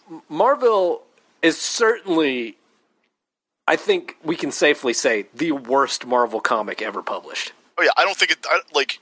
Like, that one is in the vault. I don't think we're ever going to see it again. So the question is it worse than Identity Crisis? No. The worst Marvel comic of all time is not worse than Identity Crisis. again, here's why. It's because of the impact question. Right. Because you can go years without thinking about Marvel as we did. I can't. I think about it all the time and get really mad. But most people can, and it has largely been forgotten. Yeah. I mean, I would say, like, Sins Past is a shitty story, but like we said with Civil War, it's a story. Like, it does have a beginning, middle, and end. Yeah. I think Marvel lacks at least two of those. Yeah, it barely has a beginning. Yeah. So I think we can safely place Marvel just above Identity Crisis. Yeah, which means Winding Gyre now no longer in the bottom three. Our bottom five are like legit five of the worst comics ever printed, though. Yeah. So thank you to Tom Foss for letting us relive Marvel circa 2002 and the debacle. The fact that I had to do all that explaining about Marvel, because yes. I think it has largely been forgotten. I think is the reason why it is not in the actual list. Yeah, and I would say that the Marvel of today is a vastly different place from the Marvel of 2002. Yeah, it's very different. Our next Every Story Ever list comes from Leonard F. Chikarason, friend of the show. He's a good buddy. And these are three that I'm interested to see where we land with these. Okay. The first one is Joe Kelly's Deadpool run, which all right. was from issues 1 to 33, plus the 0 issue, plus a minus issue, the annuals featuring Daredevil and Death, and then it's all been collected in the Deadpool by Joe Kelly omnibus. The main issue I remember from that run is the one where Deadpool is inserted into the classic Kraven the Hunter issue of Amazing Spider-Man. Amazing. Which is a fantastic issue of comics. A legitimately hilarious, legitimately amazing issue. Yeah. I will say that this was a run that I think time has been extremely kind to it. I think it is the reason that Deadpool is popular now exactly because of that run. I think it's the reason anybody knows who Deadpool is. Right. It's the run that defined Deadpool, who was, initially a very serious Rob Liefeld character. Right. Joe Kelly and Ed McGuinness, along with the other artists who came later after McGuinness, really redefined the character and took him into an interesting direction. It's far and away, I think, Joe Kelly's best superhero book. And at the time, I was a huge fan of it. Like, I loved it. And I still look back on it very fondly. I do think it is... I think time has been overly kind to it in a couple ways. I think it's a little bit overrated.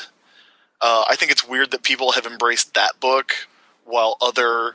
humorous superhero, comedy/drama books have been largely ignored by the people who like Deadpool. But I think it is it's a very solid run that did redefine a character. I would say that Joe Kelly's Deadpool run is good. I would say Gail Simone's is better. I think Gail Simone's is, again, I think it's the best superhero comic she's written too. I have a particular love of Agent X.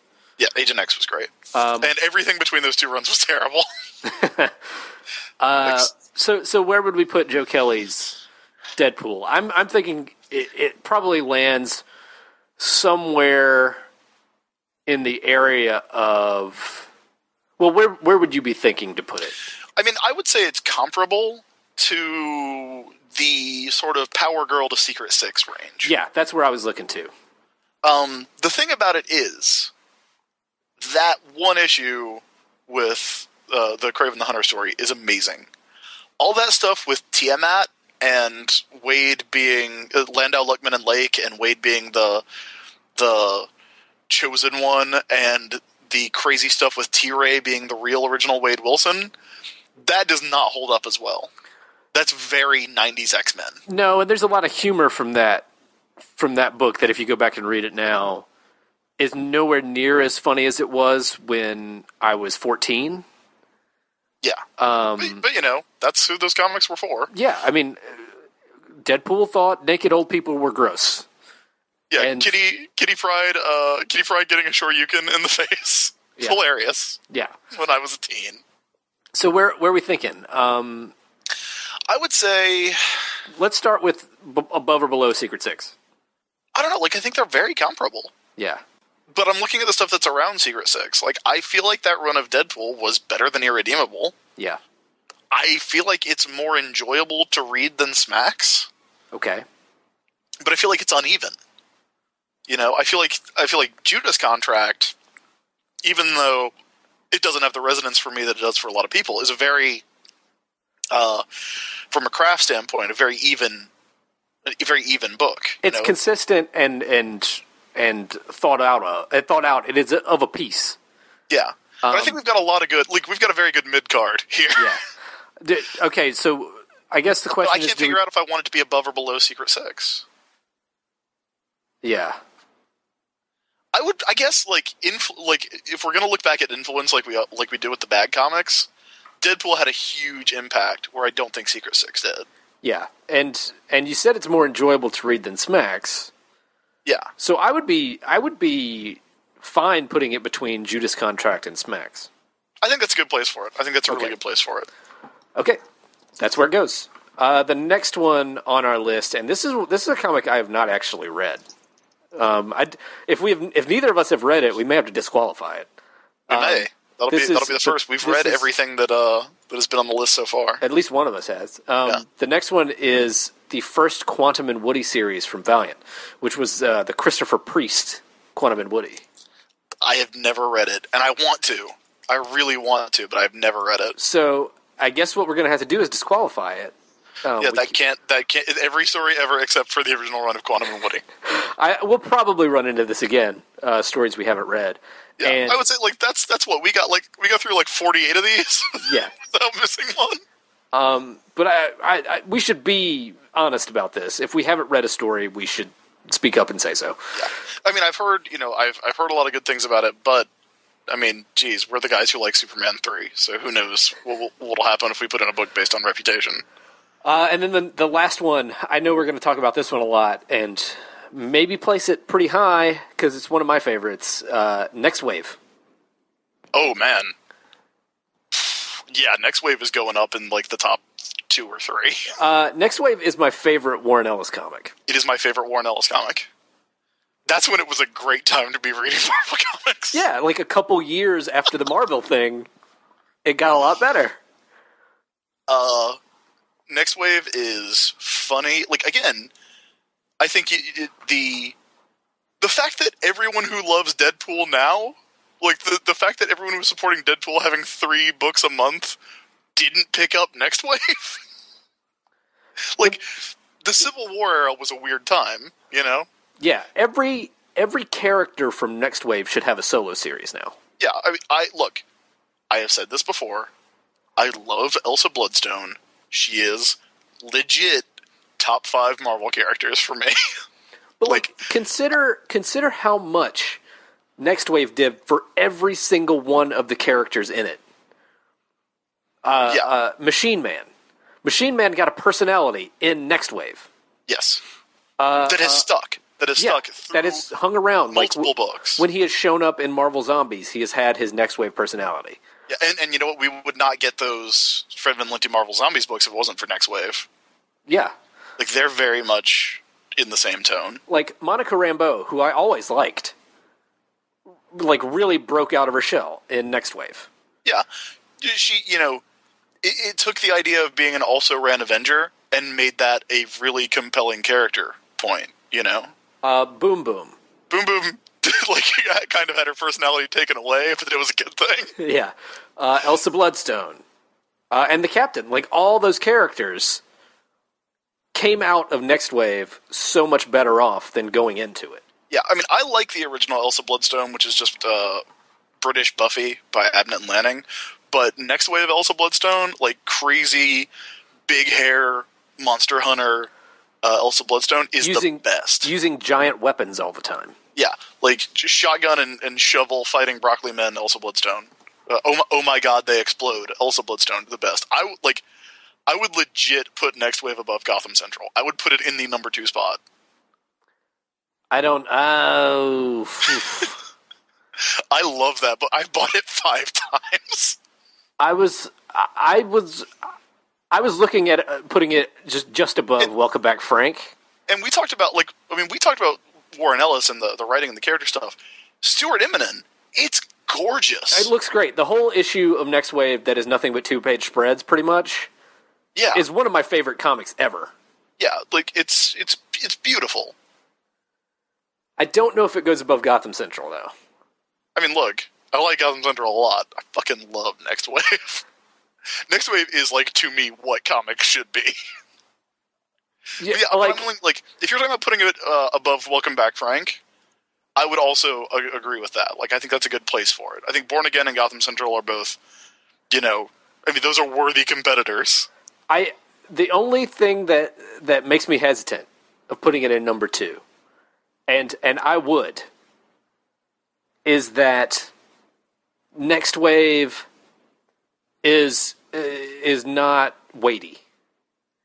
Daredevil, Born Again, and Gotham Central are both weighty, influential, like super smart. Not to say that Next Wave isn't smart, because it is.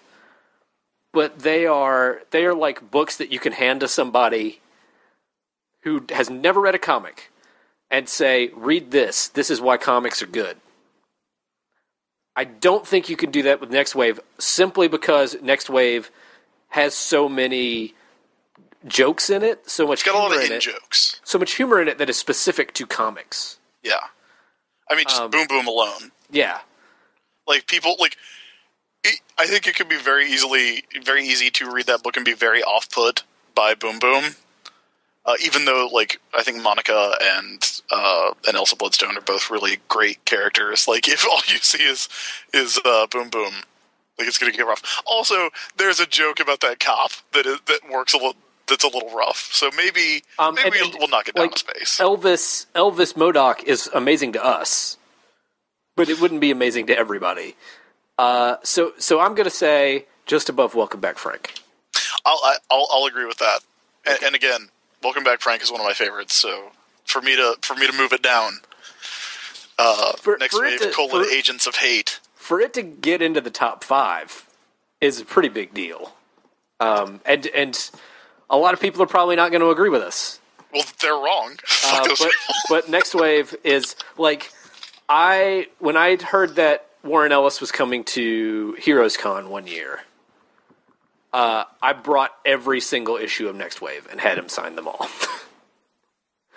That is just what I did. I bought the issues.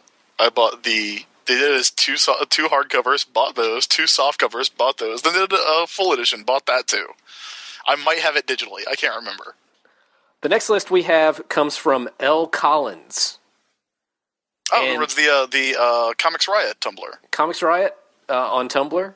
It's a great Tumblr to follow. You should follow her. It's a great Tumblr. Very, very big supporter of you and me and the show. Yes, and has an amazing icon on Tumblr drawn by Ross Campbell. Looks like I have asked her about it before. Like, where'd you get that icon? Okay, the first story on her list. These are going way back to the 1960s. How far back? To the 1960s. Oh, okay. The first one is This Man, This Monster from Fantastic Four number 51 by Lee Kirby. That's the shit. Yeah. I don't know if you know about that. I can imagine somebody grouping Lee Kirby, Fantastic Four all into one thing. But we're talking about more than 100 issues of comics if we're doing that. Yeah, it's 108. This Man, This Monster is kind of like the issue that people name all the time from that run. Yeah, because it is a masterpiece. What is it? Is that FF51? I think it is. It's 51, yes. Yeah, that comic is, one of the most iconic covers, one of the most iconic splash pages. The apotheosis, like the prime example of the Marvel Comics tragedy story. Well, it's the story. If you don't know about it, it's a book where the Thing is feeling shitty because he's the Thing. He's a monster. He meets a guy who says he can turn him human again. The guy pulls out a crazy Kirby machine, and he turns the Thing back into Ben Grimm, but siphons the cosmic rays into himself so that he can become the Thing and go join the Fantastic Four. Ben goes back to the FF, and they don't recognize him, which is hilarious. He's fucking Reed Richards' best friend. And their accident happened, not that long ago. Yeah. I mean, it wasn't even that long ago in comics time. It's 4 years. Yeah. But it's a super compelling story. In a lot of ways, it is the blueprint for Marvel Comics. For the Stan Lee, Jack Kirby comic. It's certainly the blueprint for Fantastic Four for decades. Yeah. Ever since. That Ben trying to become human again, or Ben actually becoming human again, and then figuring out or finding out that that's not going to work. How many times has that happened? This happened a lot. It's happened a lot. It's that story that everybody keeps chasing. It's the same thing we've said about Squadron Supreme. Yeah.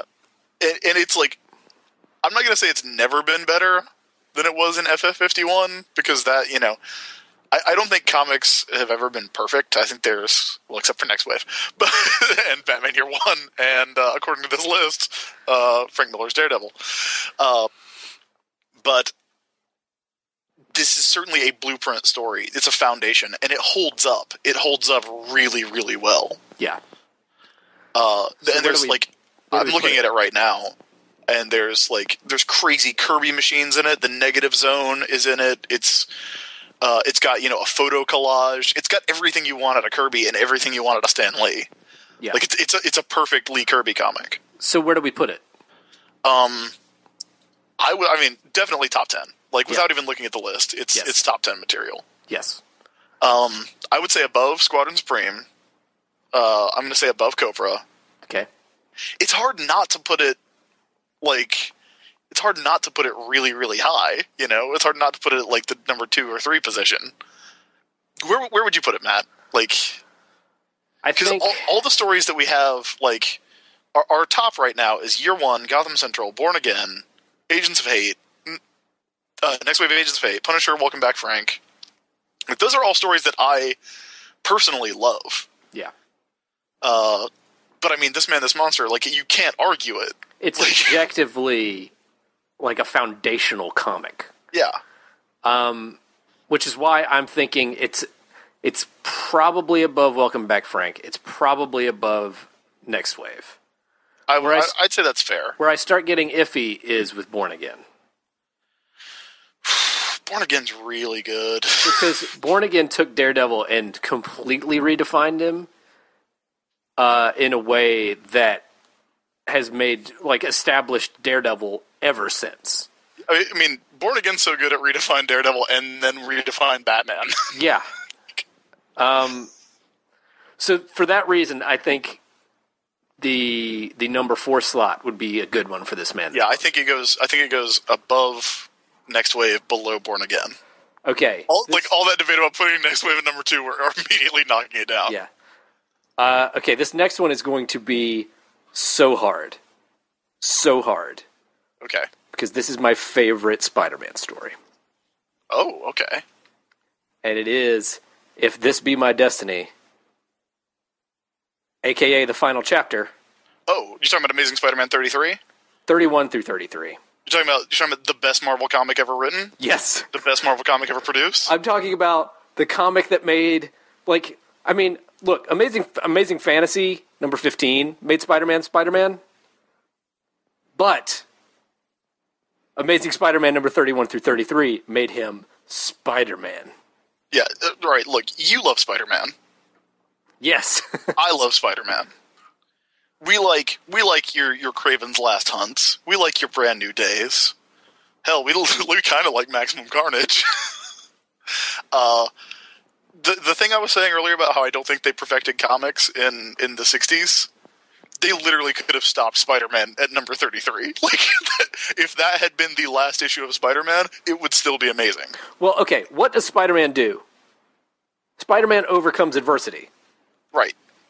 This is the ultimate Spider-Man overcoming adversity story. The problem with it... Let's make a checklist of what Spider-Man does. Does Spider-Man, sacrifice himself to save Aunt May? Yeah. Check. Does he accidentally sabotage his relationship with women? Check. J. Jonah Jameson gets, he mouths off to Jonah in that story. That's amazing. I think the debate here is whether If This Be My Destiny beats Year One. Yep. Because it's either one or two. That's my debate. It's either one or two. Jesus Christ. It is... I'm getting emotional just talking about this comic. Now, here's where I'm at a disadvantage in this argument. I want Year One to stay at the top. Year One, all-time favorite story of my all-time favorite character. I am on record as saying that despite Batman being my favorite, Spider-Man is the best superhero ever created. This is the best Spider-Man story. That's the best Spider-Man story. So, I cannot argue with that taking the top spot. I'm boxed in. I'm like Ric Flair, man. You have boxed me in contractually. I think it goes there. And that's a Ditko issue. It is a Ditko. And that's one of the last Ditko issues. It's very Ditko. That whole arc. And it's so good because it's there's even a mystery to it. Yeah. What's the guy's name that's revealed to be Dr. Octopus?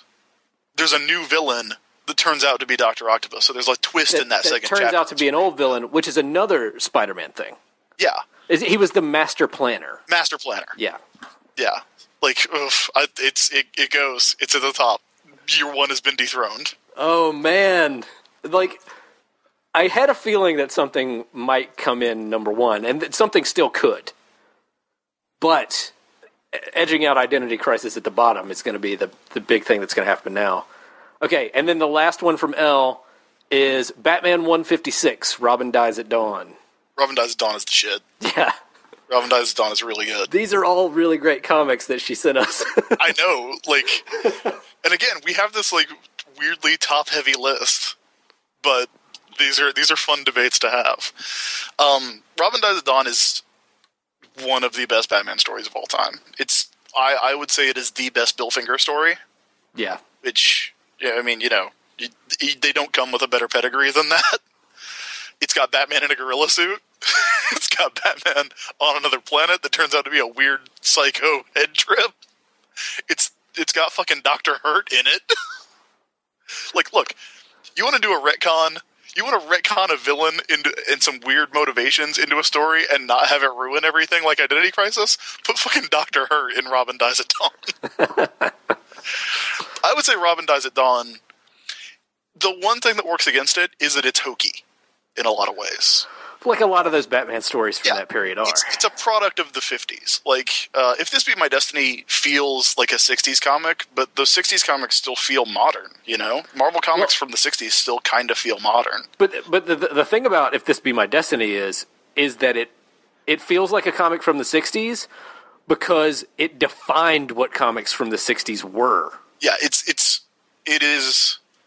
I would put it we're still talking about If This Be My Destiny. I would say influential comics of the 60s, it's FF1 and Spider-Man 33 are the most influential. Yeah. Because they did it. They perfected it. Again, you talk about people chasing this man, this monster. Fucking, Spider-Man has literally lifted heavy things. We've seen, how many times have we seen Spider-Man be like, oh, I don't know if I can lift this, it's really heavy. And he always does. Or some variation of that where a building is collapsing and he's like, I don't know if I can stop this building from collapsing. And then he gives his everything to web up those buildings and stop them from collapsing. That's what Spider-Man does. Yeah. It's like, look, man, I can't argue with you. I put it at the top of the list, bro. It's good. But yeah, I would say Robin Dies at Dawn. Like, it does feel dated. It's not quite as timeless as I wish it was. Like, I don't think you could give that story. You know, if somebody comes out of The Dark Knight, you know, if somebody comes out of watching Batman the Animated Series, and they're really into Batman, and they're like, okay, what do I read? I would not hand them Robin Dies at Dawn. Like, that is a like 300 level course. Yeah, it's one you have to come to after some advanced Batman study. Yeah, but it does have the great. But again, I think this speaks more to how good R.I.P. is, that it takes that line where Batman says, you know, I must put away my Batman costume and retire from crime fighting, and R.I.P. makes that the most sinister line in comics history. Well, okay, then I think the measuring stick to put it up against is Batman R.I.P. Well, again, I like. Or do you think it goes anywhere near that high on the list? I mean, I would put it high. I would not put it that high because, again, okay, walking out the door, which of these two comics am I going to grab? It's more modern, it's more engaging. I'm going to get Batman R.I.P. Right. But again, I don't think you can argue with the foundation. I think it goes above. I think it goes above Thunder Frog. I don't know. Like, I think it goes around Squadron Supreme. Okay. I think it is not the accomplishment that Copra is. No. So I think Copra being, again, Copra's strength being that it's a one-man show. Yeah. I think Robin Dies at Dawn goes under Copra, above Squadron Supreme. I'm okay with that. Okay. Forever, forever, ever, forever, ever. The first one, this list is from John Sawyer, by the way. John Sawyer. John Sawyer. Good old JS. The first comic on the list that we have is the Marvel series Godzilla. Ooh, that's a good one. I mean, it's not groundbreaking, Matt, but it is pretty damn amazing. It's a fun comic. No, and it holds up, too. Like, it holds up as a really fun comic, even 30 years later. It's got J. Jonah Jameson yelling at Godzilla. Yes, from his office window. His office window, like blowing cigar smoke at Godzilla's face. that moment is one of the great Marvel moments. It really is. It's got the story where they shrink Godzilla. They use PIM particles on him to shrink him down. So you have a story where Godzilla is the size of a sewer rat. You have a story where Godzilla is 6 feet tall, walking around Manhattan in a coat and hat. He gets sent back through time. He fights Devil Dinosaur. I fucking love that comic. That comic's so good. It's one of those comics that is very situated in its time. It is. It is. You know, a licensed Godzilla comic would not just throw him into the Marvel Universe now. I've written about this before and how that's the thing Marvel licensed comics used to do. Like, Rom was a licensed comic that was all about the Marvel Universe. Godzilla did it. The US 1 and the Team America, those were licensed comics. Those were weird toy comics that were part and parcel of the Marvel Universe. So it's like it is an interesting historical artifact. It's an interesting licensing artifact. It's like a slam bang fun comic. It's got Red Ronin in it. I love Red Ronin. Red Ronin's when they were like, yeah, we'll do a Super Sentai in the Marvel Universe. We can do that. But, like 10 years before Power Rangers. So where do we put it? Is it somewhere in the top 20? We've got a really good top 20. We do. So number 20 is No Man's Land. Okay, 20 is I don't think it's going to crack the top 20 then. But I do think it is around that area because we've got, other kind of fun, interesting comics. Like I would probably rank it around Deadpool, I'd probably rank it around I would certainly put it above Green Arrow the Archer's Quest. So, okay, let's just go through and see where it goes. Okay. Would we put it above Smacks? I would. All right. So I'd put Godzilla 1 through 17 above Smacks, yeah. So between Deadpool and Smacks? Or would we put it above Deadpool? That Deadpool run is certainly more... Like, we've judged a lot of stuff by their impact. I would say that Deadpool run is certainly more historically important in terms of what it led for the character. So I would... But yeah, I think between Deadpool and Smacks is a good place for that. All right, that's where it goes. The next comic we have on the list, you're going to flip on this one. I think this is our first non-superhero book. The Life and Times of Scrooge McDuck. Oh, shit. Oh, man. Who is it? John Sawyer? Yes. That dude's got some good comics he wants to talk about. That dude might have come into to Heroes and Dragons and asked me what he should buy one day. Life and Times of Scrooge McDuck is amazing. It's almost perfect. You've read it, right? Yeah, totally. Yeah, of course. It is a masterpiece. It is a great, contained story about this Disney character that you would not expect. I mean, I would say, it belongs in the top 10, I think. It is well researched. It is well plotted. It is a tribute to a comics master who never really got his due while he was alive. It's also essentially the work of one creator, although he had collaborators. Did Rosa have collaborators? Did he not have colorists and letterers and stuff? I honestly don't know. Is he doing all the cartooning? He's certainly the writer artist. Yeah, he's the credited guy on the cover. I feel like he might have done the colors. I don't know if he did the lettering. Okay, but it's as much as much Don Rosa's Life and Times of Scrooge McDuck as it is Jack Kirby's Fourth World. So let's start at number 10 and just go up. Number 10 on the list is Robin Dies at Dawn. Yeah, that's a damn good comic. But I would say again, walking out the door, I can read one or the other. I would read Life and Times. Okay, what about Copra? Copra is the real tipping point of our list. Okay, I actually got Copra 13 in the mail. I have not read it yet, so I feel like I'm going into this one with a slightly more level head. I would say Copra. You know what? Copra and Life and Times are oddly very similar in tone. Well, I went directly to Copra because, and I brought up that whole idea of it being kind of a one creator vision. Because that's what we keep bringing up about Copra. And also that it's a tribute comic. Yeah. That it's, Copra is a tribute to Ostrander, Kim Yale, and Luke McDonnell. And Life and Times is a tribute to Carl Barks. Right. They're very similar in attitude. I'd say Life and Times is better than Copra. Okay. Is it better than Batman R.I.P.? Batman R.I.P. is so goddamn good, man.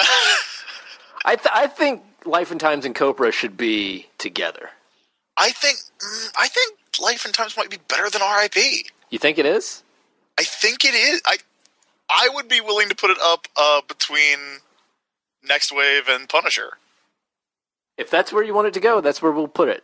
It's really good.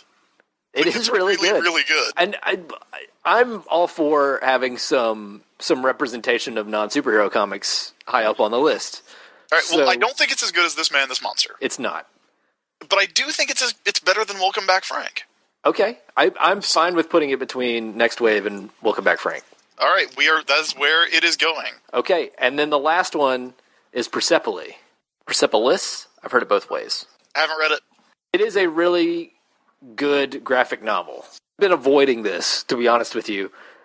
A lot of people have been sending us lists of stuff that's not superhero comics, trying to see where we have they listened to this show?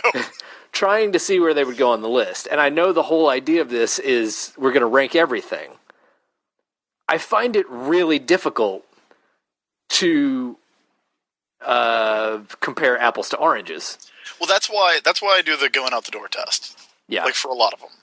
Because it really, if they're so dissimilar that we can't really fit them in the way we have been, then it really just comes down to which one do I want to read again. So this is going to have to be you. This falls to you, Matt. It's a very touching, very good, personal comic. Okay, but is it as touching as Planet Hulk? That's the area I'm looking in.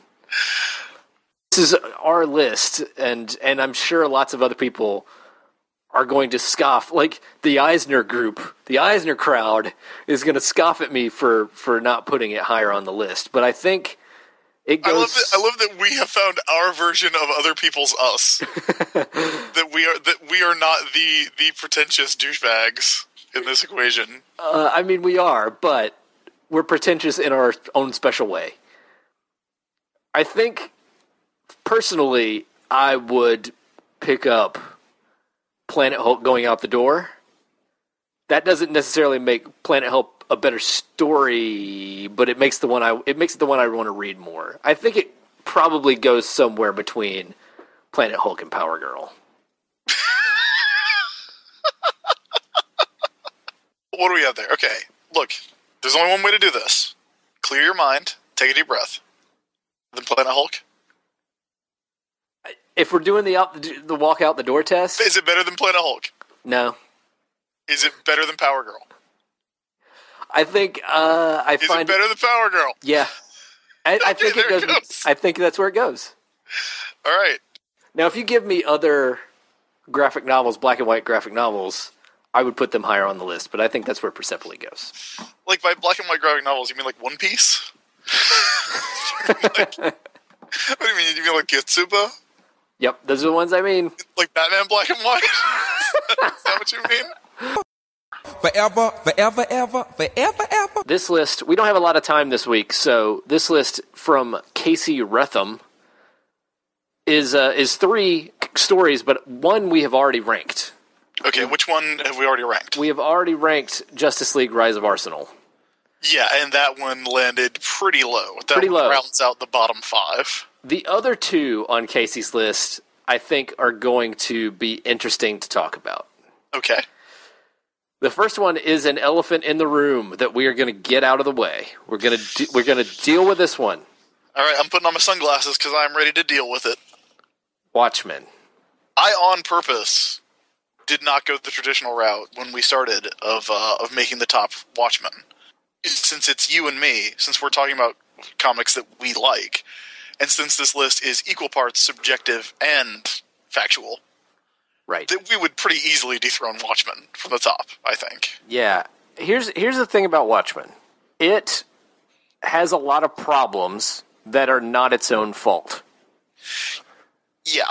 Those are mainly problems of impact, and then it's, for lack of a better word, legacy being devalued by stuff like Before Watchmen. Like what? Right, yeah, of course. Yeah, the comic doesn't exist, Matt. Come on. I think Watchmen still stands as a very good comic. And one of those comics that still holds up as, like, here is proof that comics are literature. At the same time, so many people learn the wrong lessons from it. We have talked a lot about having to judge a comic by its impact. Like, specifically its negative impact. When we've talked about stuff like Identity Crisis. When we talked about Sins Past. And I argued that it didn't have to be ranked at the bottom of the list because its impact was negated almost immediately. With Watchmen, there is a hell of a lot you can lay at the feet of Watchmen, including those 2 comics. So it's something we have to consider. At the same time, yeah, like, as a work of craftsmanship, like, Watchmen is excellent. Like, I read it once a year for about 5 or 6 years, like 7 years maybe. Just in terms of layout, like, whenever I talk about the structure of a single issue, I did it in the first episode of Here's the Thing, I talked about Watchmen number 5, because Watchmen number 5 is such a fucking amazing comic. Like, in terms of layout, in terms of, like, throwing you off the scent of Ozymandias. It's a comic that holds up to multiple rereads, but it's like, it's tough to argue. Like, it's tough to argue that it's not really top notch, because it is. There's a lot to learn about craft from Watchmen, and I think Watchmen is a great story that I don't even think more intended to be lay down the gauntlet, here's what I challenge all you other comics writers to do stuff like this kind of comic. The reason Batman Year One is on this list and Dark Knight Returns isn't is because I don't think Dark Knight Returns and Watchmen were meant to become the new standard. I think those books excel because they were different, But then people wanted to make everything like that and take away the specialness of those books. And they did. Like, I love Dark Knight Returns, but it's never going to be as good to me as it was when I read it and had stuff to contrast it with instead of comics that were trying to be Dark Knight Returns all the time. And Watchmen's the same way. Like, you know, Watchmen in a lot of ways ruined comics by nature of people copying the wrong stuff. But unlike Identity Crisis, it's a great story that people want to copy. Like, I don't want to rank it low. Like, I don't want you to get that idea. But okay, so we've established that we're conflicted about it. We're going to have to go down the list. Is it better than If This Be My Destiny? No. No, it's not. That's the best Marvel comic of all time. Okay. Is it better than Batman Year One? I don't think so. The walking out the door test goes to Batman Year One. Okay. I could pull out Batman Year One. Like, those books are both within arm's reach of me right now. I would rather read Batman Year One. Okay. Is it better than Gotham Central? So tough. I think this is the area where it's got to go. And prison issue is so good. I feel terrible that Copra is going to fall out of the top 10 on our episode with Michel Fiffe. On the Michel Fiffe episode. I think it is.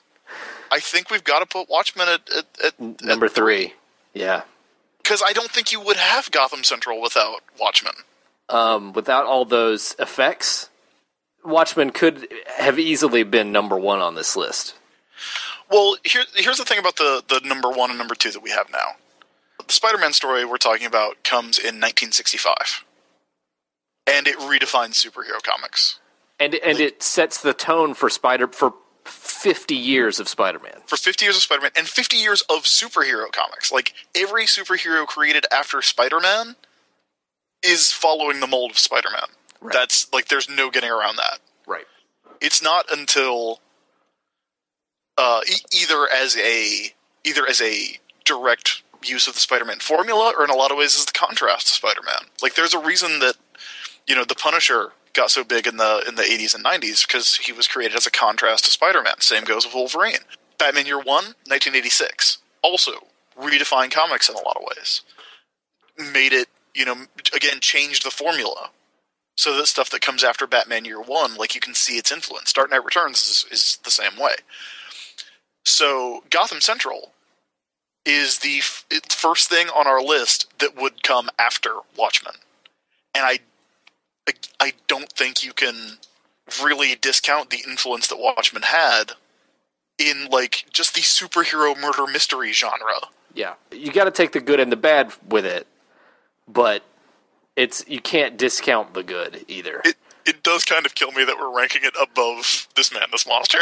Yeah. All right. The second comic on the list from Casey, this one I think we're going to dispose of pretty quickly, is Hush. Yeah, it's cliche. It's not really well drawn.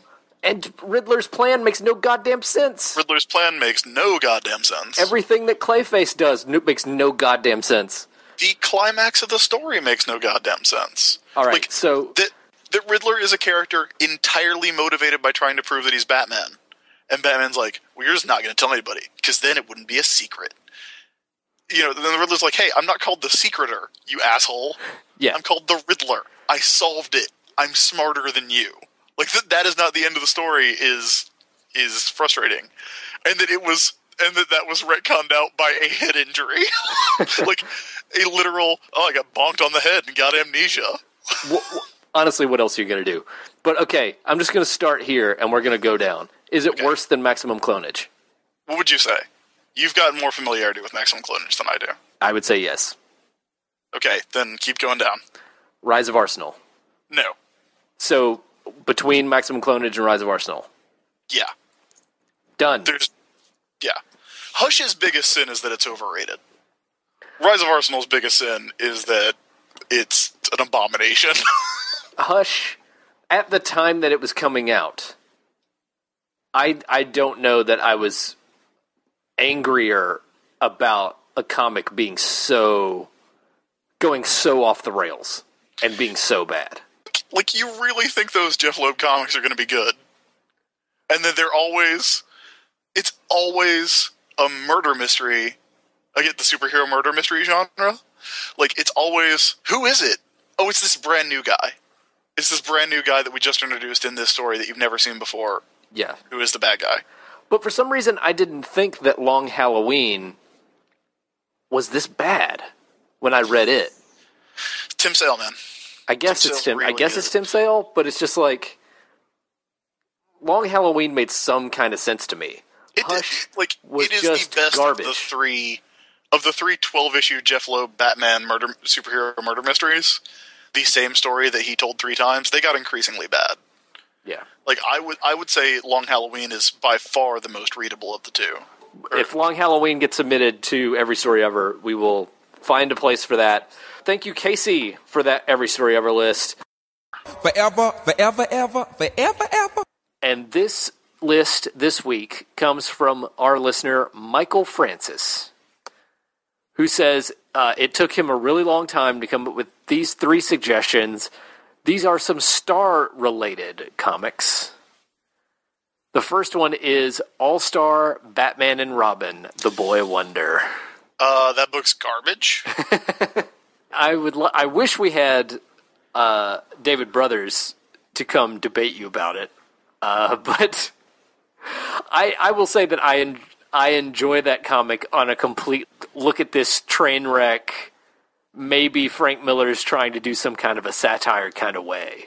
Oh, no. Like, I think a lot of people wanted to give Frank Miller the maybe it's a satire excuse, but then Holy Terror came out. Yeah. And it was like, nope. Nope, it is not satire. The scene that made me think that it could be was the Green Lantern scene, where Batman and Robin paint the entire room yellow and paint themselves yellow and drink lemonade in front of him. I mean, look, that is a great gag, but it's also a big crazy let's shit on Green Lantern. Yes, and it's not even the best example of a creator who hates Green Lantern shitting on Green Lantern. Like the Hitman story, Local Hero, where Garth Ennis just shits on Green Lantern, is better than that issue of All-Star Batman and Robin. All-Star Batman and Robin makes a much better visual gag of having everything painted yellow and Batman going, damn fine lemonade. Like, it's funny. But, like, that comic's garbage, dude. That comic's 100% garbage. Well, so, okay, where would you put it on the list? I would put it really low. I would put it, like, around Hush. That feels too low to me. All right, where would you put it? Because, like, I mean, here's the thing. Like, I would rather read Hush again than read All-Star Batman and Robin again. I feel like that is an exaggeration. Matt, there are 3 issues of that goddamn comic where Batman and Robin are driving around, right? The next, like, Batman and Robin drive around and then go to the Batcave.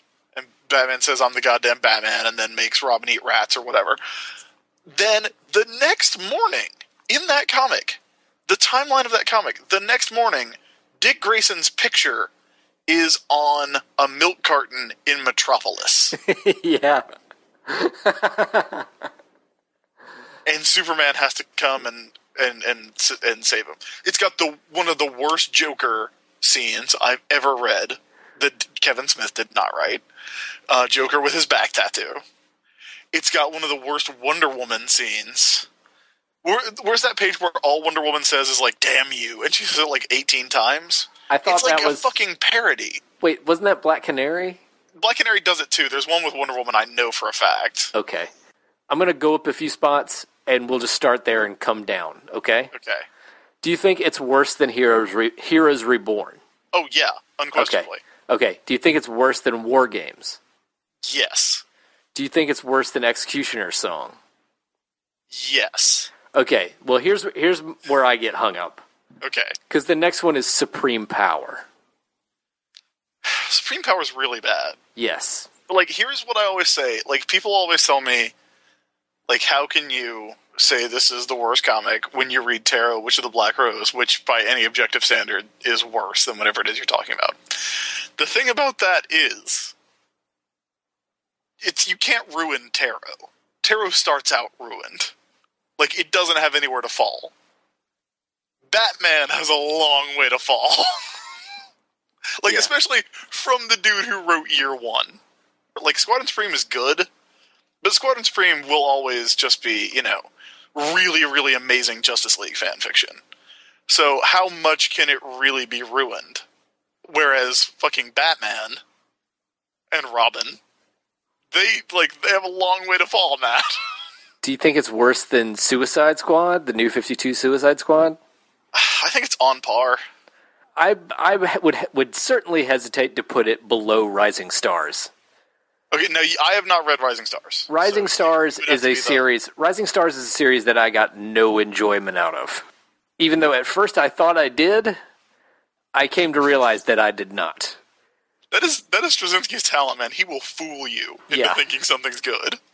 So if I were going to put it anywhere, I would put it between the New 52 Suicide Squad and Rising Stars. I would actually put it a little higher than that. Because I got so much, weird glee out of All-Star Batman and Robin. But because you hate it so much, I could put it in the spot between Suicide Squad and Rising Stars. I would still put it under Hush, but if I will compromise, and I will put All-Star Batman and Robin between Suicide Squad and Rising Stars. All right. The next one he has is All-Star Superman, which is going to be a high-placing story. That comic's great. That comic's really, really good. That comic has the best modern age Jimmy Olsen story. Yeah. Do we need to explain why that book is good? I don't think so. I mean, I think it's a comic that you can keep coming back to over and over and over again and get something new out of it every time you read it. It's multifaceted, I love the stuff about, all the theories. I don't think they're true, but I love that people come up with theories about how Leo Quintum might be Lex Luthor. In a lot of ways, it's the most straightforward Morrison comic, but it's also one that has a lot of emotional complexity to it. There's a great Lois Lane issue. There's a great Jimmy Olsen issue. There's a great Lex Luthor issue. Lex Luthor issue is the shit. Yeah, people like to talk shit about or not talk shit about, but they like to say that the Bizarro two-parter is a weak story. I love that Bizarro two-parter. I think it's the weakest part of those 12 issues. Yeah. But that's like saying, it's the worst piece of birthday cake. Right. It's all pretty good. It's birthday cake, guys. Does it get in the top 5? It's not better than If This Be My Destiny. No, obviously not. Batman Year One? No, I would say Batman Year One's better. Watchmen. I think All-Star Superman's going to age better than Watchmen. It's hard to say that it's pretty well constructed. It's, again, it's not as complex, but it doesn't really need to be. I would say Watchmen gets the edge in influence. It certainly gets the influence edge, and I feel like Watchmen, I think you could give all of what I just said about All-Star Superman to Watchmen as well, in that you can go back and read it many, many times and get something different out of it. Yeah. I think Watchmen probably edges it out. Gotham Central. I would say, it's better than Gotham Central. So, and I love Gotham Central. So, the number 4 spot for All-Star Superman? I'd say that's pretty respectable. I mean, I hate that our top list is getting very rote at this point, but I mean, those are good fucking comics, man. There's a reason everybody likes them. It's hard to deny that some of the best comics are the best comics. Yeah. And then the last story on the list is Starman, the post-Zero hero by James Robinson, Tony Harris, and others. So we're counting... Now, we have said we want this to be one story, and we're counting Starman number 1 through 80, The Shade 1 through 4, Starman Annual 1 and 2 and 3, Secret Origins, and Starman 81, The Blackest Night tie-in. Are we accounting those all as one story? Because they kind of are. I would be willing to narrow it down to one story of our choosing. Well, I honestly think that this is one weird example of a really long-running series that actually does take the form of one story. I mean, Starman is very, very consistent. which is weird because we're now pitting 81 issues of Starman, or 90 issues of Starman against 3 issues of Spider-Man. I fucking love Starman. I really love it. It was one of the first comics that got me back into DC. Like after I came in, like I had only read Marvel for a really long time when I was a teenager, Marvel and then Image. And I was a big, Wildstorm universe guy. I loved Gen 13. And then what really got me back into DC was The Flash, the Mark Waid Flash, the Morrison Justice League when I was 15, and then Starman. And I think the first issue of Starman I read was the part of the 20-issue Stars My Destination storyline, and it was the Space Cabbie issue, which is amazing. It's so simple and funny and goofy and just completely unnecessary for the rest of the plot. It's delightful.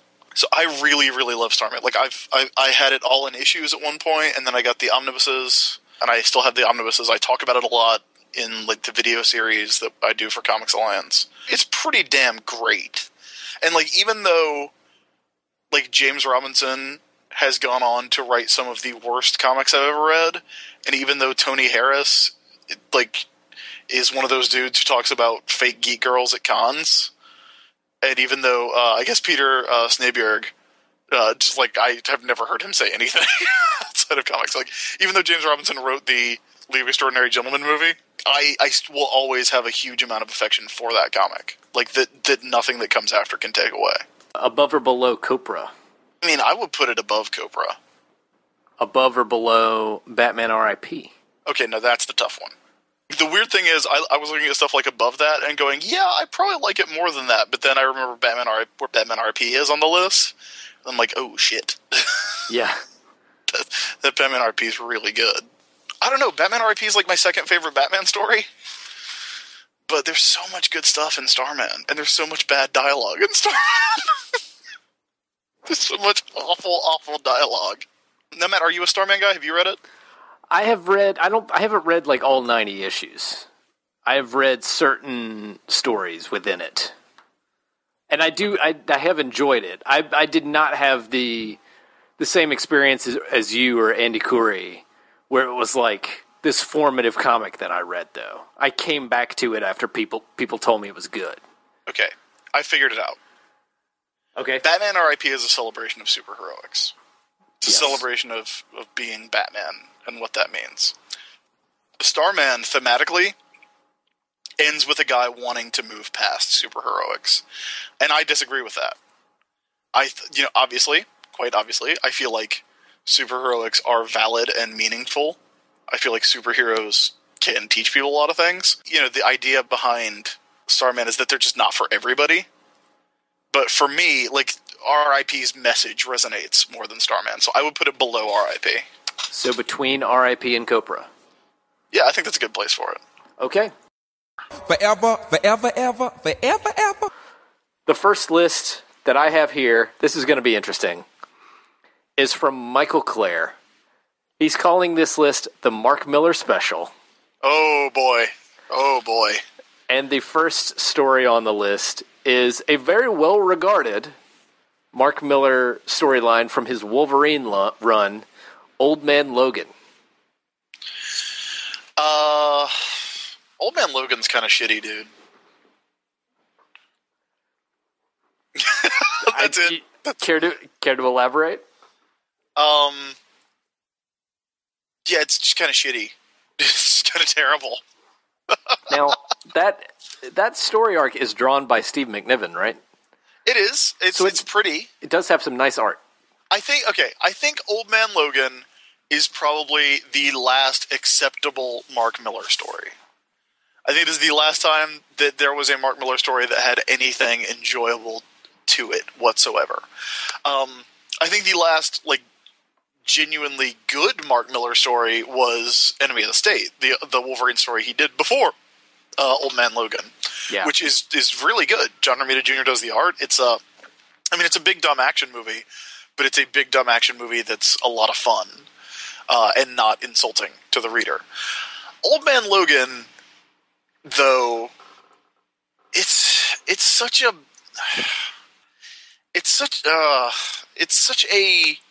I can't even put it into words, Matt. It's such a weird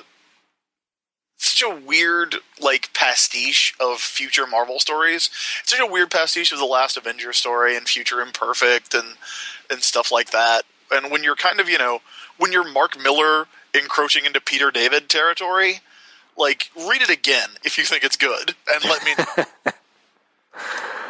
All right, so let's think about where we would want to put Old Man Logan on the list. I mean, it's not going to be high. Not okay, I'm going to start near our middle. Okay. And go down. All right. Better or worse than Spider-Man 2099? Being mostly unfamiliar with Spider-Man 2099, that's going to be your call. I'm not. I only read maybe a couple issues of Old Man Logan. I would say, well, the one below Spider-Man 2099 is Batman Year 2. Okay, I would say that it is worse than Batman Year 2. Is it worse than 52? Yes. Is it worse than the Lee Kirby X-Men? Yeah. Is it worse than the Sentry? I don't know. Like, the Lee Kirby X-Men do not pass the walking out the door test. Well, all right. The Lee Kirby X-Men brings us the Sentinels, Magneto, the Brotherhood of Evil Mutants. So I'm going to say yes, it is worse than the Lee Kirby X-Men. Here's where I'm going to recommend it goes. Between Lee Kirby X-Men and the Sentry. I think the Sentry is comparable to it, and I think it is probably better than the Sentry, all things considered. I think Steve McNiven over Jay Lee pushes it to being better than the Sentry. Okay, then I think that's where it goes.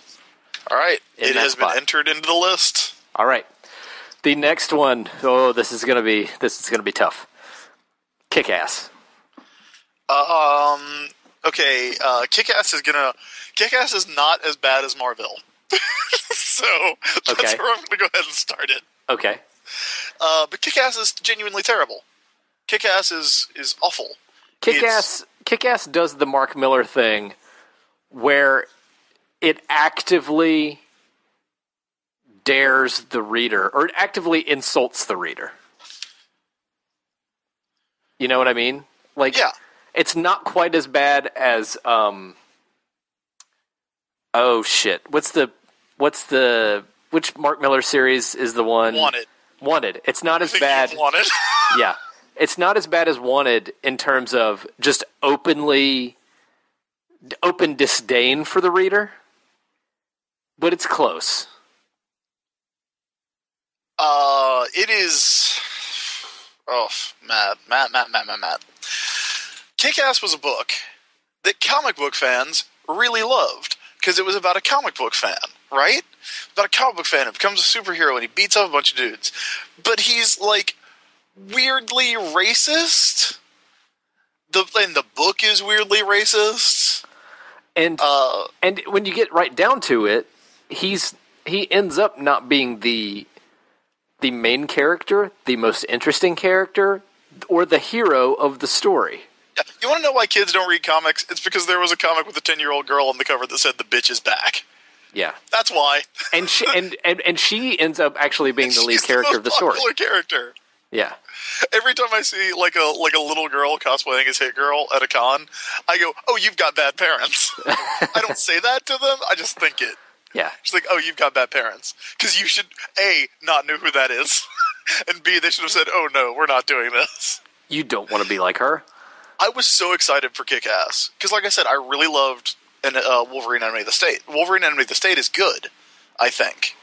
It's this weird fluke for Mark Miller, and it's Mark Miller and John Romita Jr. And so when I found out they were doing a book called Kick-Ass, I'm like, that sounds awesome. Because, like, the one thing we know Mark Miller can do, or could do at the time, was big, dumb stuff. Like, Enemy of the State is dumb, but it's, like, big and dumb and fun. The Ultimates is big and dumb. The Ultimates is big and dumb. Yeah. And varying degrees of fun, depending on who you ask. But, I was so disappointed in that book, just because it was wretched in every way.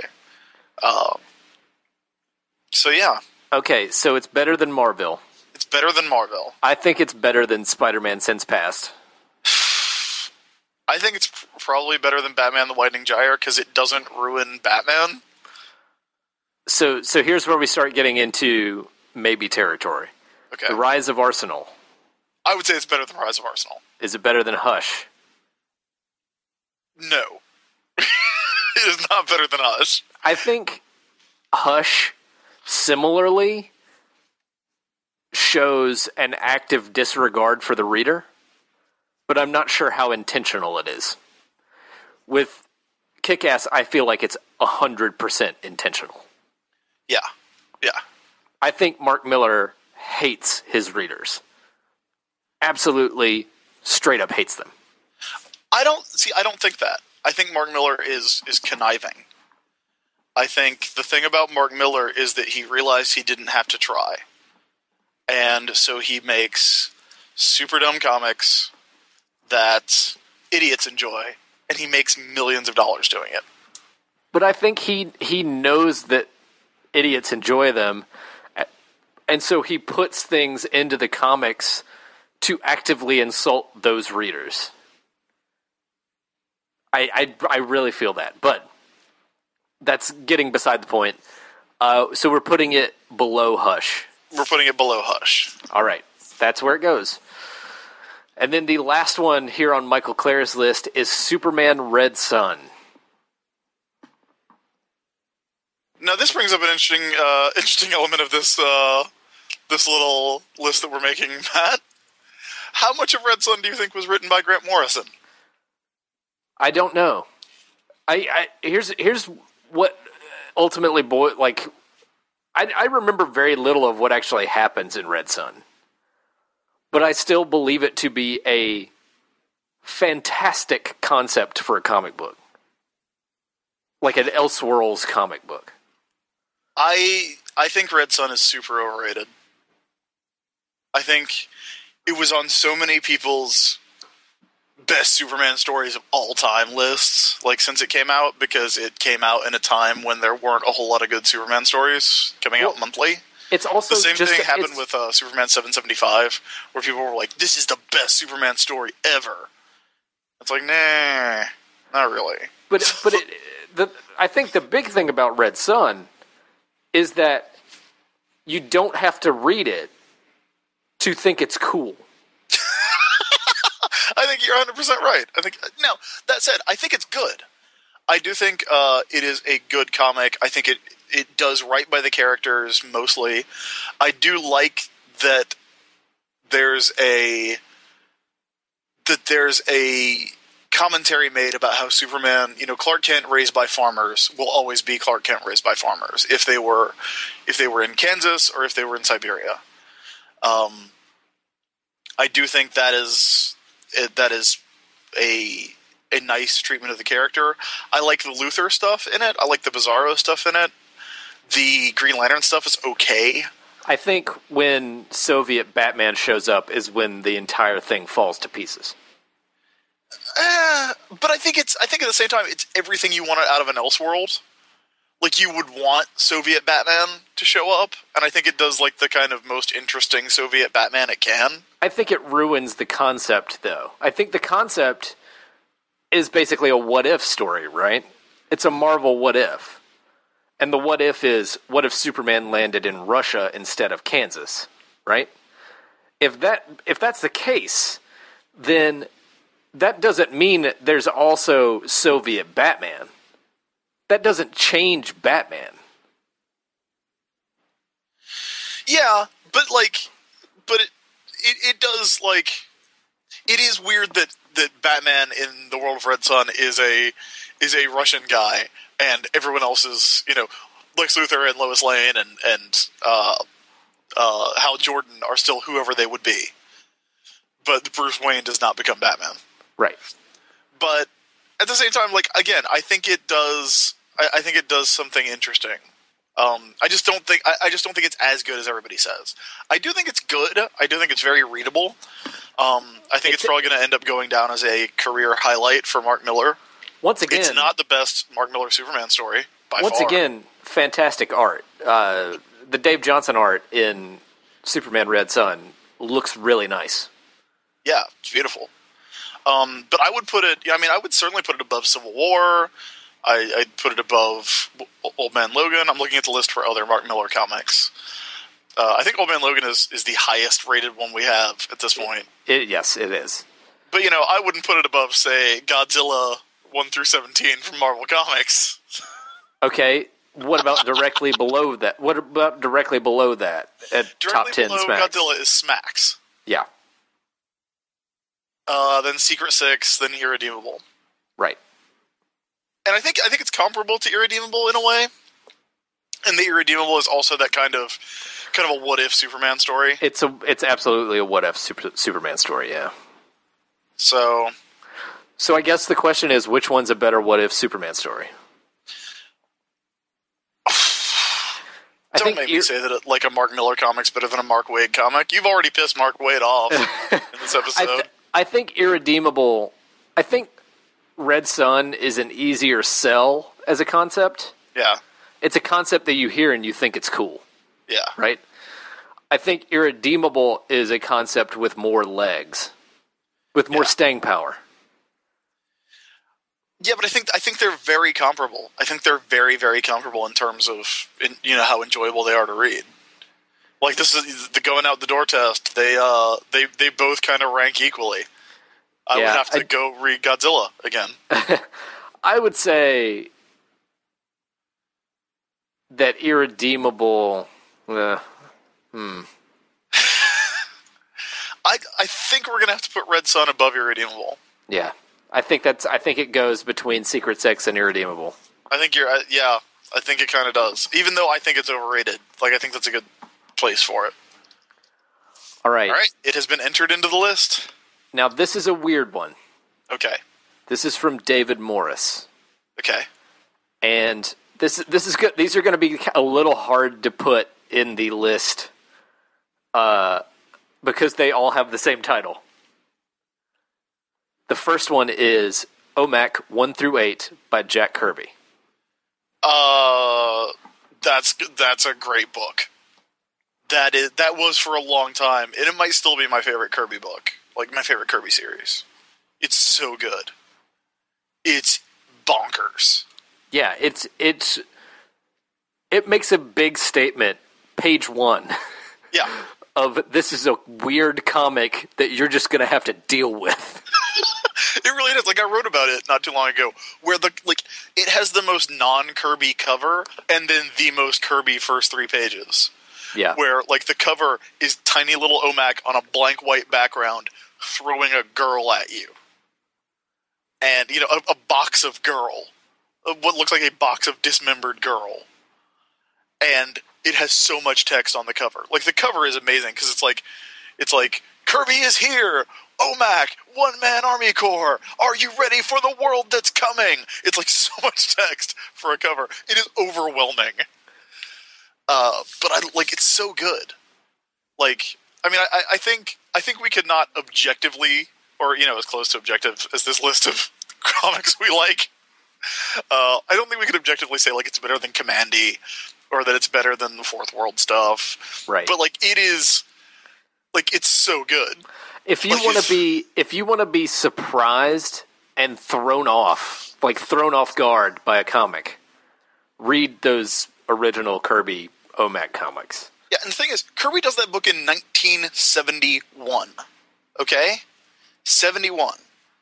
The letters page in the first issue is Kirby saying, hey, we're coming up on a weird future. There's going to be a weird future that's coming, and that's what this book is about. And here's why I think there's going to be a weird future.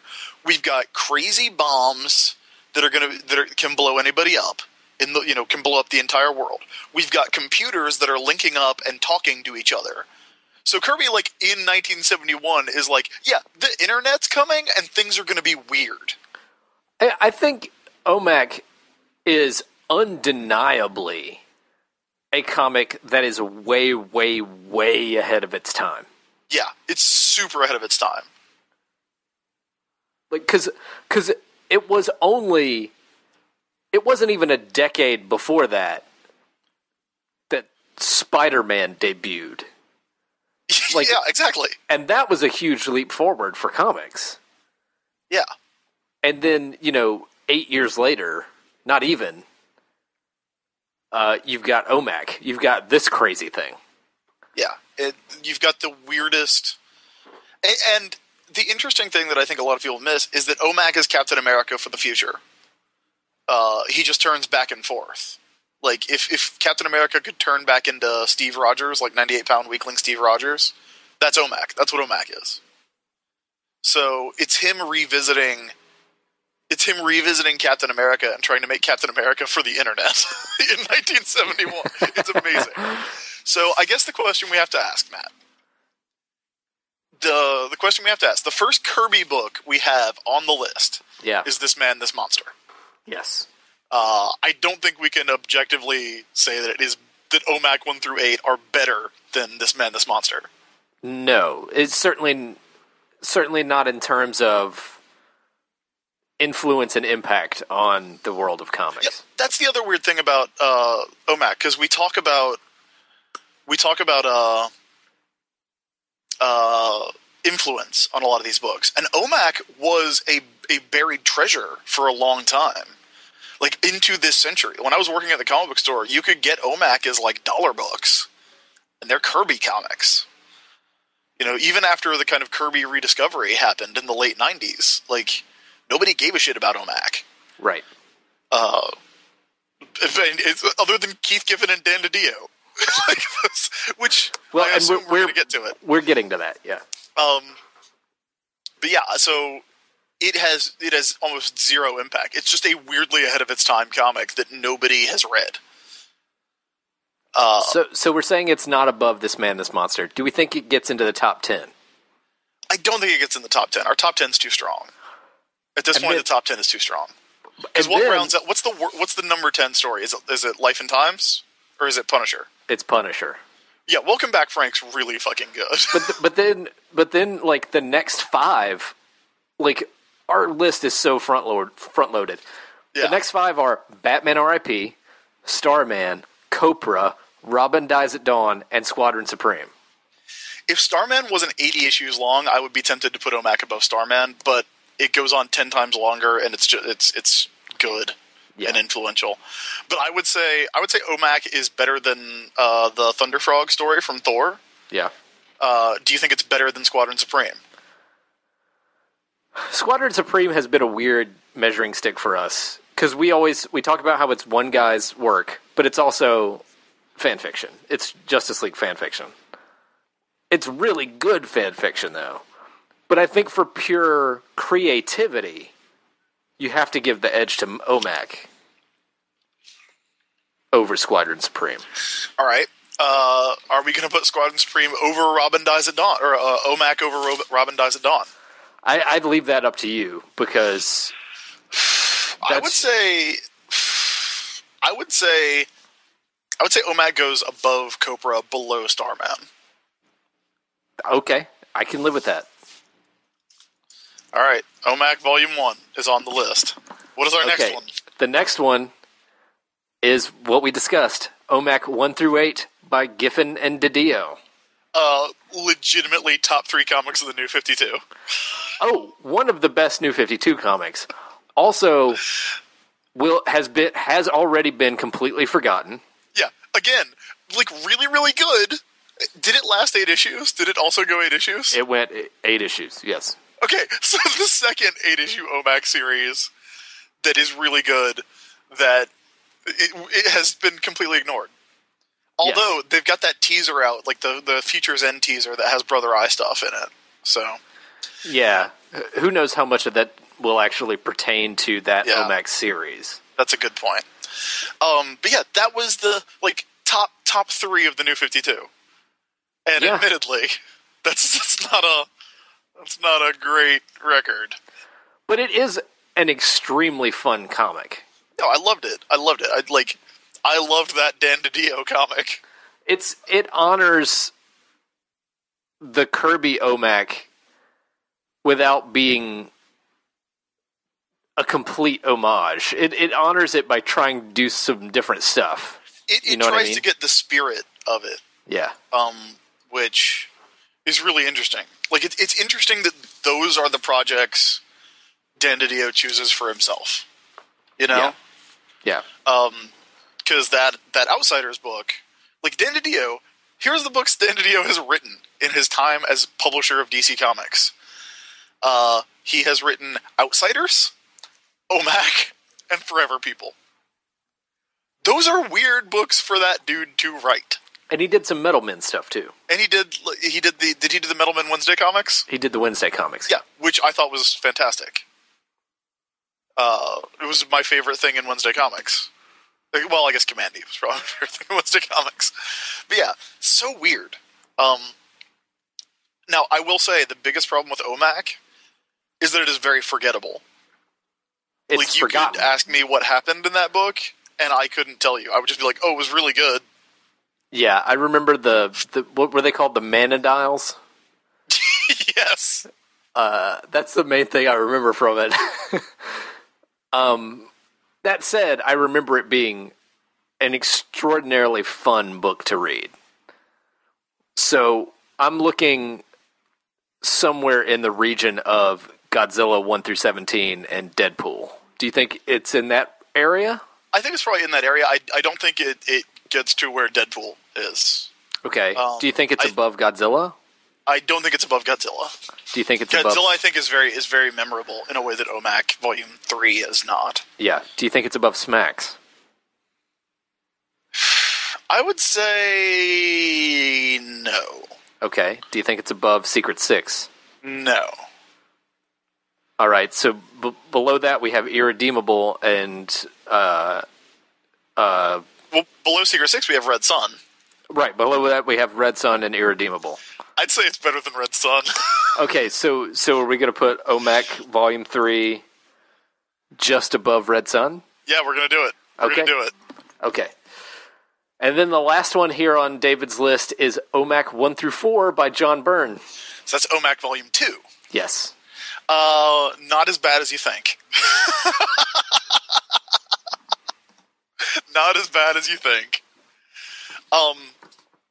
I'm going to go ahead and spoil this 30-year-old comic for everybody.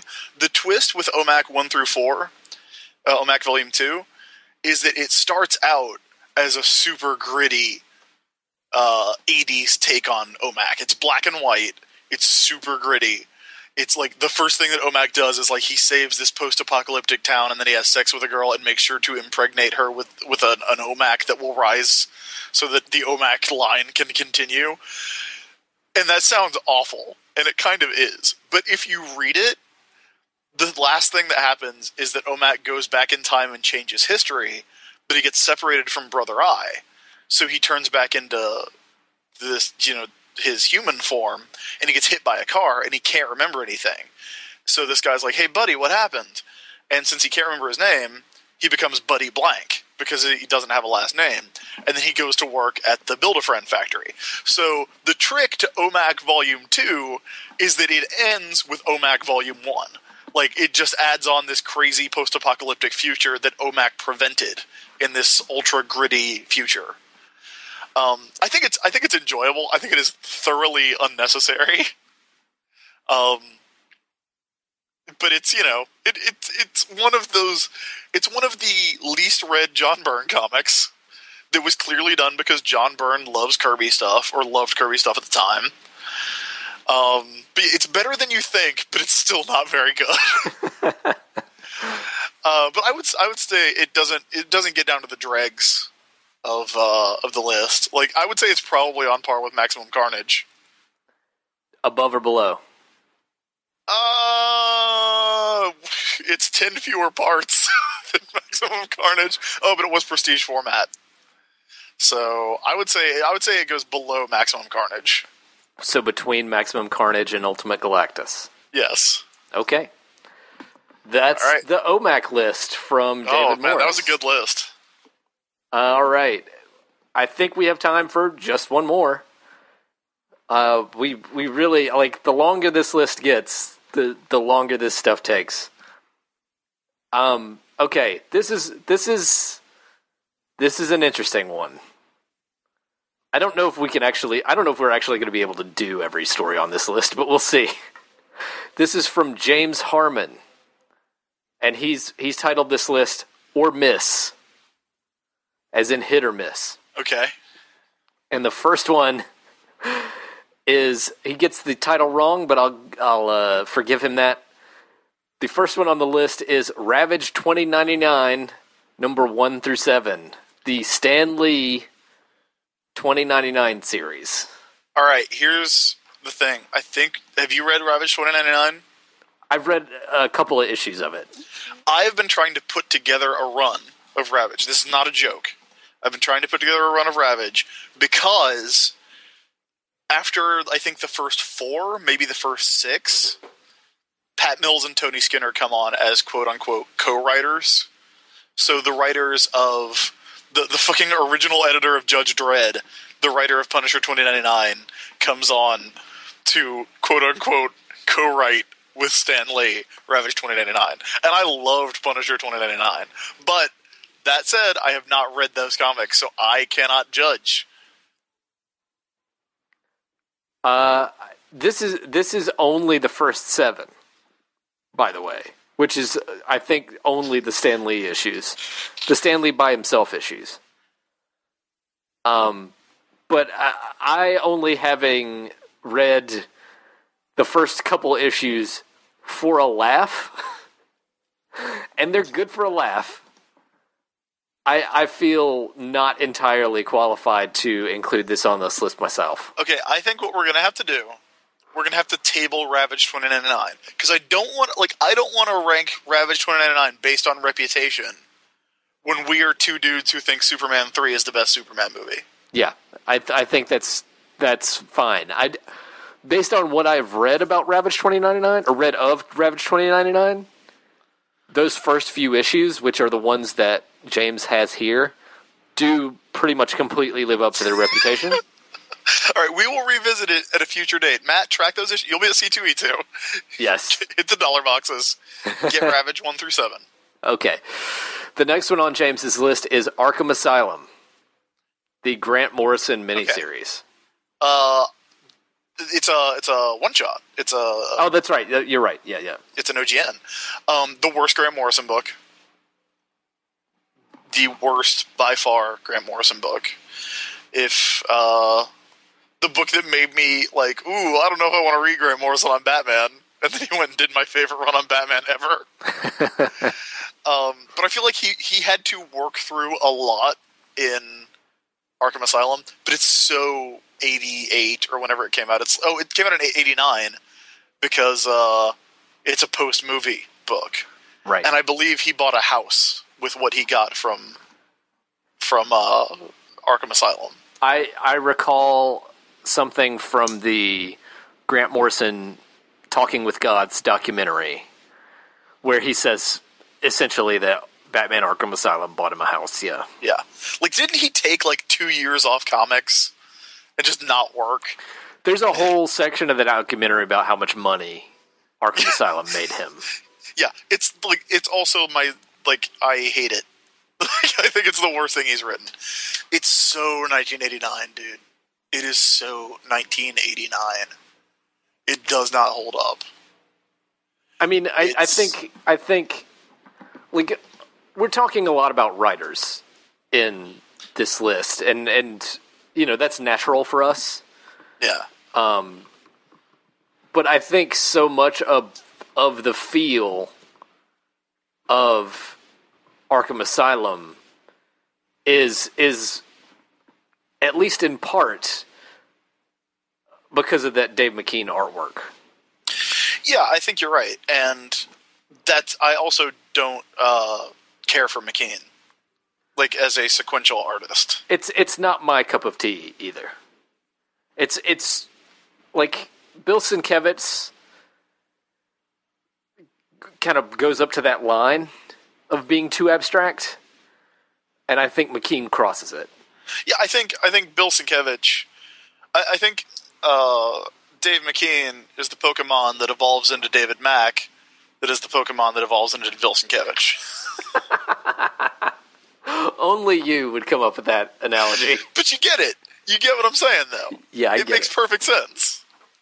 Like, I think Bill Sienkiewicz is way better at that stuff than Dave McKean is. I think Dave McKean can do interesting art pieces, but, like... And I think they were fine putting him on the covers of those Sandman books, because, fuck it, those were going to sell no matter what. Like, it did not matter. I do not think Dave McKean is a great sequential artist. I think he's a fine sequential artist for what is going on in that book, which is very, very dark, very, very emotions. It's like teenage angst. It's so teenage. Yeah. It's so goth teen. Yeah. But, like, you get to those, you don't even need to read Arkham Asylum. You just need to go to the back of the book where they've got the little character studies. And there's there's the one for Batman that ends with Mommy's dead, Daddy's dead, Brucey's dead. I am the night, or whatever. It's so fucking bad. Like, it's unbelievable. Well, here's the level of philosophy that you're working with in Arkham Asylum. The real asylum is the outside world. Yeah, and the thing is, we both really love Grant Morrison.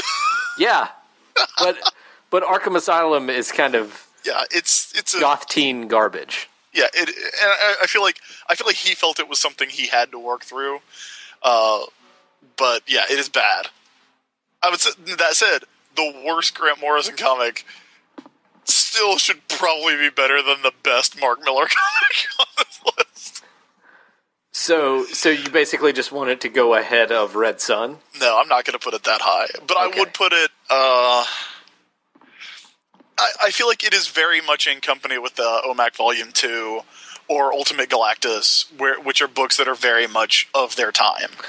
And some of the least notable work of very notable creators. Yeah. I mean, I would say Arkham Asylum probably goes under Ultimate Galactus. But I mean, I would be more likely to read it again than I would to read Civil War again. Although I do think Civil War is probably a better comic. It works more as a story. Okay, here's a good question. Batman Arkham Asylum, better or worse than Batman War Games? Ooh. They're bad for such different reasons. Yeah, only one of those comics has Two-Face shooting himself. Yeah.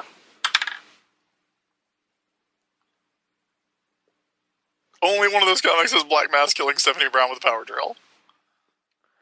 I think War Games is worse. Games is worse. Okay, so would you say Arkham Asylum is better or worse than Heroes Reborn? They're trying really hard at Heroes Reborn. You want to give them a gold star? I do. I really do. Oh, Jim Lee, Fantastic Four. You showed up today, buddy. Like part of the problem with Arkham Asylum is that it feels cynical. It is. It's a very cynical comic. And Heroes Reborn is, call it what you will. It is not cynical. I like that you felt like you had to go Mr. Smith Goes to Washington on Heroes Reborn. Yeah. Yeah, I think you're right. I think I would rather read Heroes Reborn again than Arkham Asylum. Okay, so that's that. Arkham Asylum is going directly under Heroes Reborn. Yeah, sorry, Dave McKean, you're objectively worse than Rob Liefeld. Sorry, the millions of people who bought Arkham Asylum and made Grant Morrison a ton of money. The last comic here on James's list is Spawn Wildcats, number 1 through 4. Oh, talking about Spawn Wildcats Devil Day? That's the one. Okay, so I figured out the trend of this list. It's the worst books by some of the most prominent writers in comics. Because Stan Lee's Ravage 2099, Grant Morrison's Arkham Asylum, and Alan Moore's Spawn Wildcats Devil Day. Yeah. Yeah. not the worst Alan Moore book. That would be Violator Bad Rock. But it's bad. It's real bad. I have not read it. I have to absolve myself from this. It's the only Spawn comic I've ever read. I've never read an issue of Spawn. I've read a bunch of Spawn comics. I could talk to you for a while about Spawn comics. Oh, Matt, you're getting passionate. You're getting fired up again. But I've not read Spawn Wildcats. I would say Spawn Wildcats. I would put it like under. I would put it like just above All-Star Batman and Robin. To my Spawn Wildcats, Devil Day.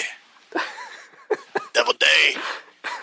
I like it. So, under Suicide Squad? Yeah. So you're saying the worst, not even the worst Alan Moore comic is worse than Suicide Squad? Yeah. The new 52 Suicide Squad. Look. We know Alan Moore can do a good comic. That's true. We don't know that any of those dudes who did Suicide Squad can do a good comic. We know that Alan Moore can take silly one-note characters. Yeah.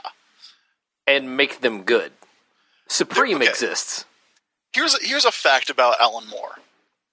Rob Liefeld brought that dude back to comics. He fucking did. Say what you want about Rob Liefeld.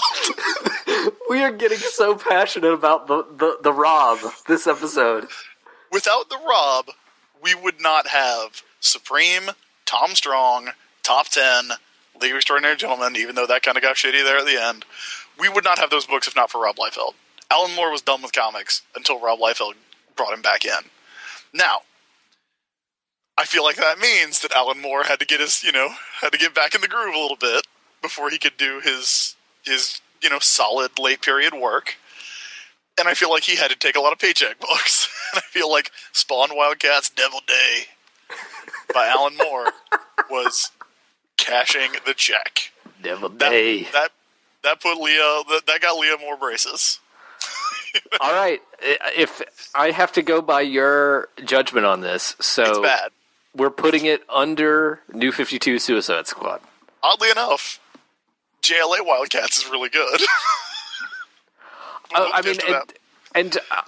hope I do not remember seeing it on somebody's list. While we're on the topic of Wildcats, I hope somebody submits the Joe Casey Wildcats 3.0 because that comic is the shit. I hope somebody submits the Alan Moore Wildcats because that comic's the shit. There's some good Wildcats comics. Yeah, there's some real good Wildcats comics, y'all. Just not this one. Forever, forever, ever, forever, ever. And the list we are doing this week is coming to us from Getter404 on Twitter. Frequent question asker. He is describing this list as a quick 1-2-3 punch of continuity shattering, this time we mean it events. The first one he has here is one of the worst Spider-Man stories. Uh-oh. One More Day. The one where Peter Parker makes a deal with basically the devil himself, Mephisto, to dissolve his marriage to Mary Jane Watson so that Aunt May can live. That's a bad idea. It is because Joe Quesada desperately wanted to end Spider-Man's marriage. They didn't want Spider-Man to get divorced, for obvious reasons. Because if marriage... It would make him seem too old. Yeah, if marriage ages a character, then divorce certainly ages them more. It makes nobody really wants Peter Parker divorcee. I would say, however, that Peter Parker, who sold his soul to the devil, or sold his marriage to the devil at least, is markedly worse. Well, I always heard you can't divorce Peter Parker because that makes him seem too old. You can't make him a widower because that's even worse. That makes him seem older and has to make him sadder, right? Also, at the very least, they had the sense to not kill Mary Jane. Yes. The one thing that I think One More Day has going for it is that it is built into the story that as soon as it's over, everyone involved forgot it. Yeah, One More Day is the story that shut the door after it. Correct. And, we talk a lot about influence on the list. One More Day, now, I am pro Mary Jane. I have always been a Mary Jane partisan. I think with the exception of Emma Stone, that Mary Jane is better than Gwen Stacy as a love interest. I think she's a more interesting character. I love her in the Ramita stuff. I love Spider-Man Loves Mary Jane. I love MJ as Peter Parker's supermodel wife. I love it. I love all that stuff. However, the stories that came after One More Day really did revitalize Spider-Man. Now, Brand New Day was easily the best Spider-Man related. I don't even know if you would call it an event. It did more for Spider-Man than any story of the previous probably 20 years of Spider-Man comics. Yeah, my whole thing about that is that I feel like you could have gotten stories like all they really did with Brand New Day was put good writers on Spider-Man. All they really did with Brand New Day was put Dan Slott and Mark Waid and who else was in the Brand New Day rotation? Zeb Wells. Yeah, Zeb Wells. Joe Kelly was one of those writers too, but with the exception of some stuff with Carly Cooper, none of those stories required Peter to be single. Well, they did the Carly Cooper stuff. Joe Kelly's stuff tended to focus on Peter and Black Cat.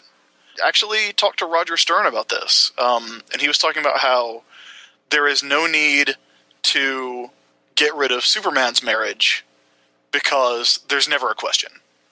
There's never a question of whether or not Superman is going to end up with Lois Lane. Of course he is. Right. That is set in stone since 1938.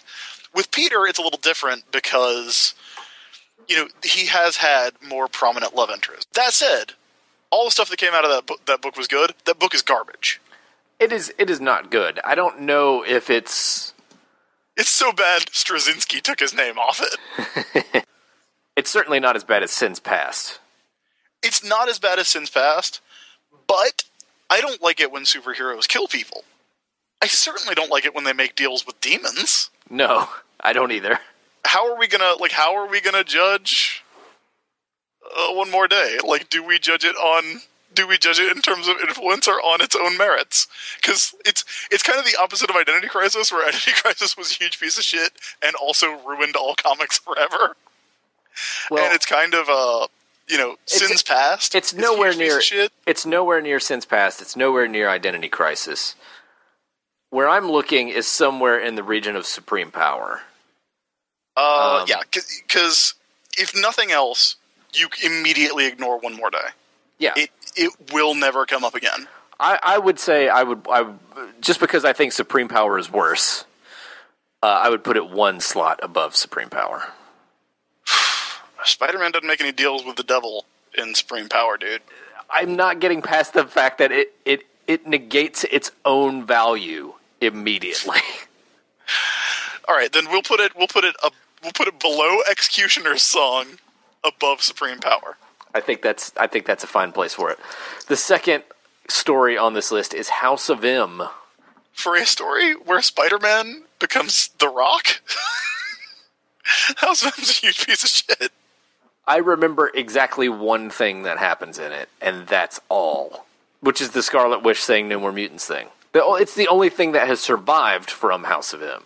House of M was so popular in trade paperback that they went back.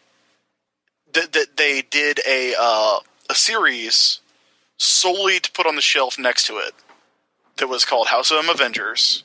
It came out well after House of M came out. It was by Christos Gage and Mike Perkins, and it was called House of M Avengers. And it was about all the non-mutant heroes and what they were doing during the House of M stuff, since House of M basically focused on the mutants. And it's like Power Man and Iron Fist, Union Jack. It's like all the third stringers that I really love, and that's a really good series. And so that always mystified me that House of M was so popular in paperback that they greenlit series a year later that nobody read except me, to have stuff on the shelf next to it for people who were picking it up. Yeah. in paperback. House of M is not a terrible concept. I don't think it was executed all that well. I think the art by Olivier Coipel is fucking gorgeous, and it introduced us to him as an artist, which has been a great thing for Marvel. But outside of that, I mean, mostly what House of M did was just ruin a character, right? It further ruined Scarlet Witch, who was already pretty fucked up from the Brian Bendis Avengers stuff. So... Talking about Scarlet Witch, who's going to be in 2 movies? Scarlet Witch, who's going to be in 2 movies. Scarlet Witch, who companies fought over? It is an ultimately forgettable event that had one thing happen in it that anybody talks about anymore. Yeah, like the weirdest thing about House of M is that there is a Brubaker Epting Captain America issue. Yeah.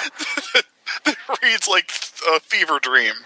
But it's in the middle of their run. It's also like it is an alternate universe that isn't based on anything. It's just like, okay, let's take these characters and just put them in different situations. The idea that Magneto rules this world only has an effect on kind of a small bubble. And then the rest of it's just like, okay, come up with a crazy what-if scenario for a character. House of M's a marshmallow, man. There's nothing to it. Yeah. So where are we putting it? Well, I feel like we've got to put it above the stuff that's actively bad. Yes. So I feel like we're putting it like in the John Byrne Omac Ultimate Galactus range. Yeah, I think that's pretty much the area where it needs to go. Yeah, so I feel like it goes below Ultimate Galactus. Ultimate Galactus passes the front door test. So yeah, I don't think House of M is as bad as Civil War. I don't either. House of M does not have the Goliath dying moment that Civil War does. Civil War is a story, and that is the only thing it has going for it. The last one on this list is Emerald Twilight, the big Green Lantern event where Hal Jordan went crazy. I kind of like Emerald Twilight. Well, I don't have any huge connection to Hal Jordan. Yeah, I think, for people our age, like we grew up with Kyle. Because Emerald Twilight happens in 94, so we would have been 12. Right. Is anybody's first comic Green Lantern? I mean, sure, I know it is. Because it has to be. Somebody has to have walked into a comic book shop and been like, that's the one I want. But I mean, I don't see why you could do that, or how you could do that, when Batman and Spider-Man exist. Emerald Twilight was a controversial story. Yes. We were just talking about how harmful it is to have Spider-Man make a deal with the devil. Even though there were not actually any real character repercussions for Spider-Man after that, because he immediately forgot it happened. Yes. This is taking a superhero, that people had known and loved, well, some people, a few people, had known and loved for 30 years, and made him a mass murderer. Yes. That said, I still, based on concept alone, I think Emerald Twilight's kind of cool. All right, 2 things about Emerald Twilight. 1, DC wanted to get rid of Hal Jordan, and they wanted to get rid of him for a while. And you know that because Green Lantern Volume 3, Number 1, whichever one happens after Crisis, starts with Hal Jordan turning 40. It makes Hal Jordan an old man. And I'm not saying to anyone who's 40, listen, I'm 31. I'm getting there eventually. I turn 32 in 3 months. But, he's certainly not the Mort Weisinger 29-year-old Batman and Superman, He's got gray hair. For a superhero, that's getting up there. Okay. The second thing about Green Lantern, and specifically about Emerald Twilight, Green Lantern is probably the only comic that the concept is built for heroes that can be replaced. We know Hal Jordan's not the only Green Lantern from day one, and we know that because Abin Sur was Green Lantern. Further, he's not the only Green Lantern on Earth. There's 2 more. Right. One of them was in the Justice League for 10 years. So it would have been so easy for Hal Jordan to just retire. Like, from a logical standpoint, Hal Jordan would have retired and then become the mentor to the next Green Lantern, right? However, comics are comics. So they did an event. And the event was designed to get Hal Jordan out of the way. And how do you do that? You turn him into a villain.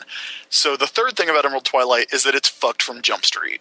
You can't take a character that people like, and even though, like, logically, it makes sense that Hal Jordan is going to see, everything he knows destroyed and go a little batty for a little bit, you can't do that to a character people like, especially after you do Barry Allen.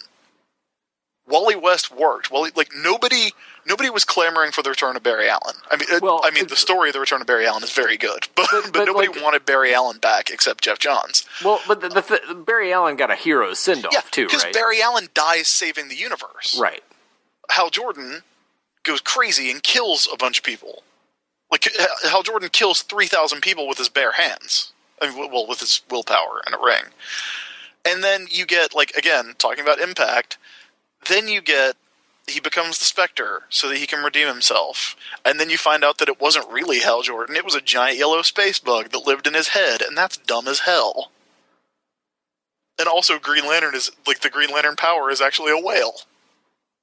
I will never like Green Lantern. I've given up. I will never like Green Lantern. So where does Emerald Twilight go? Because, frankly, Emerald Twilight is in the realm of, the most interested I can be in Green Lantern. It would be a great, 1994 Elseworlds. But, unfortunately, it's not. And, unfortunately, you and I like Spider-Man a lot, and we fucking hate that he sold his soul to the devil, or sold his marriage to the devil. Right. This list is 100% accurate and objective, as all things we do are. So, I feel like we kind of have to judge it by those standards, even though we don't give a shit about Hal Jordan. I am still struck by that image of Hal Jordan, with that giant cackling smile on his face and all those rings on his fingers. That is a great cover, though. It's so good. It's such a good cover. Hal Jordan as a villain worked so much better than Hal Jordan as a hero in some ways. It's the Guy Gardner thing. What is a guy who's totally honest and totally fearless? He's an asshole. Yeah. He's, if he's not afraid of anything, and he's not afraid of hurting your feelings by being honest, he's a fucking dick. Yeah. So yeah, if Hal Jordan's not afraid of any penalties to his actions, that's what he's gonna do. It makes sense, but it's still this one's hard to pin down, man. It really is. I think what it's gonna have to be is what would we rather read, and I think that's probably gonna put it lower on the list than it should be. Yeah. Because I don't want to read Emerald Twilight again. I have no interest in it. It certainly doesn't get above Spider-Man Identity Crisis. Yeah. Okay, well, let's start there. Okay, it's not above Spider-Man Identity Crisis. Spider-Man 2099. I don't like Peter David, so that's your call. I'd say Spider-Man 2099. I'd rather read it.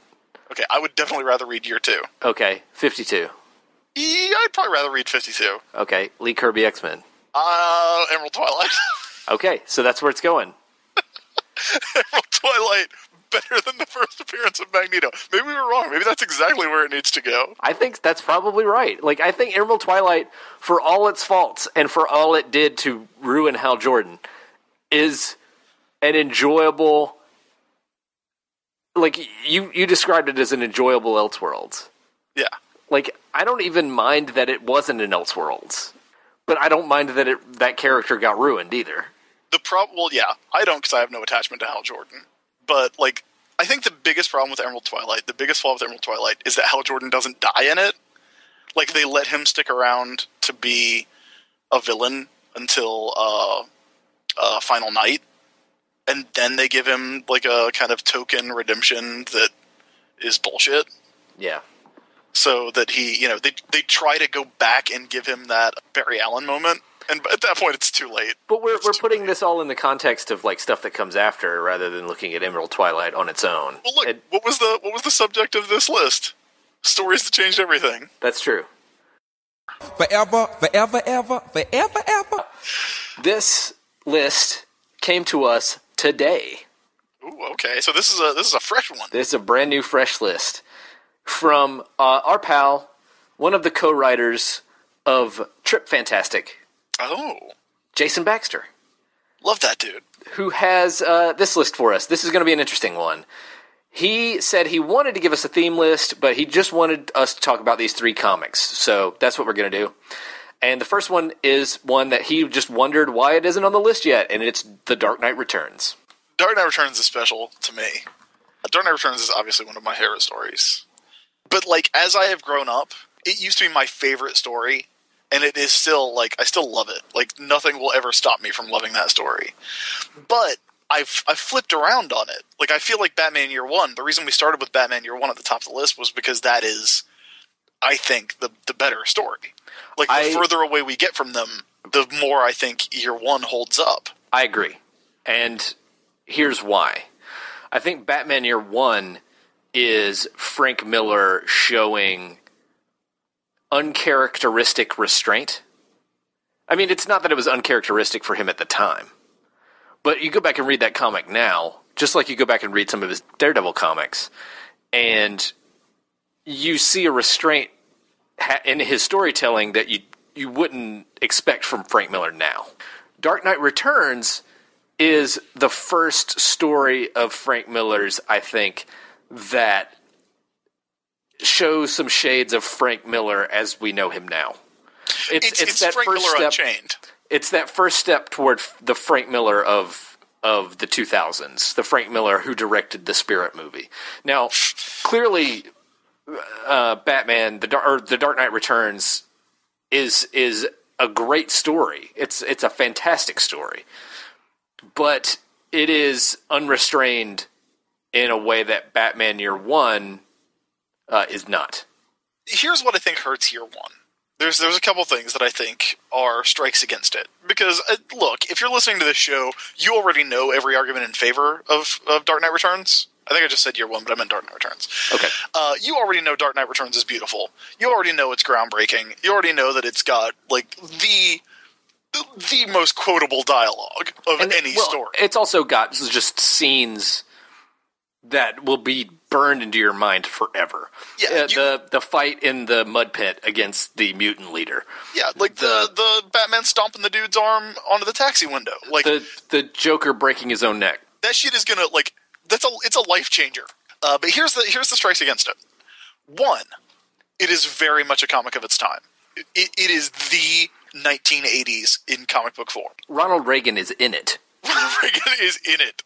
My favorite part of Batman 89 is when they do the TV news stuff, which they pretty much lift from Dark Knight Returns in terms of style.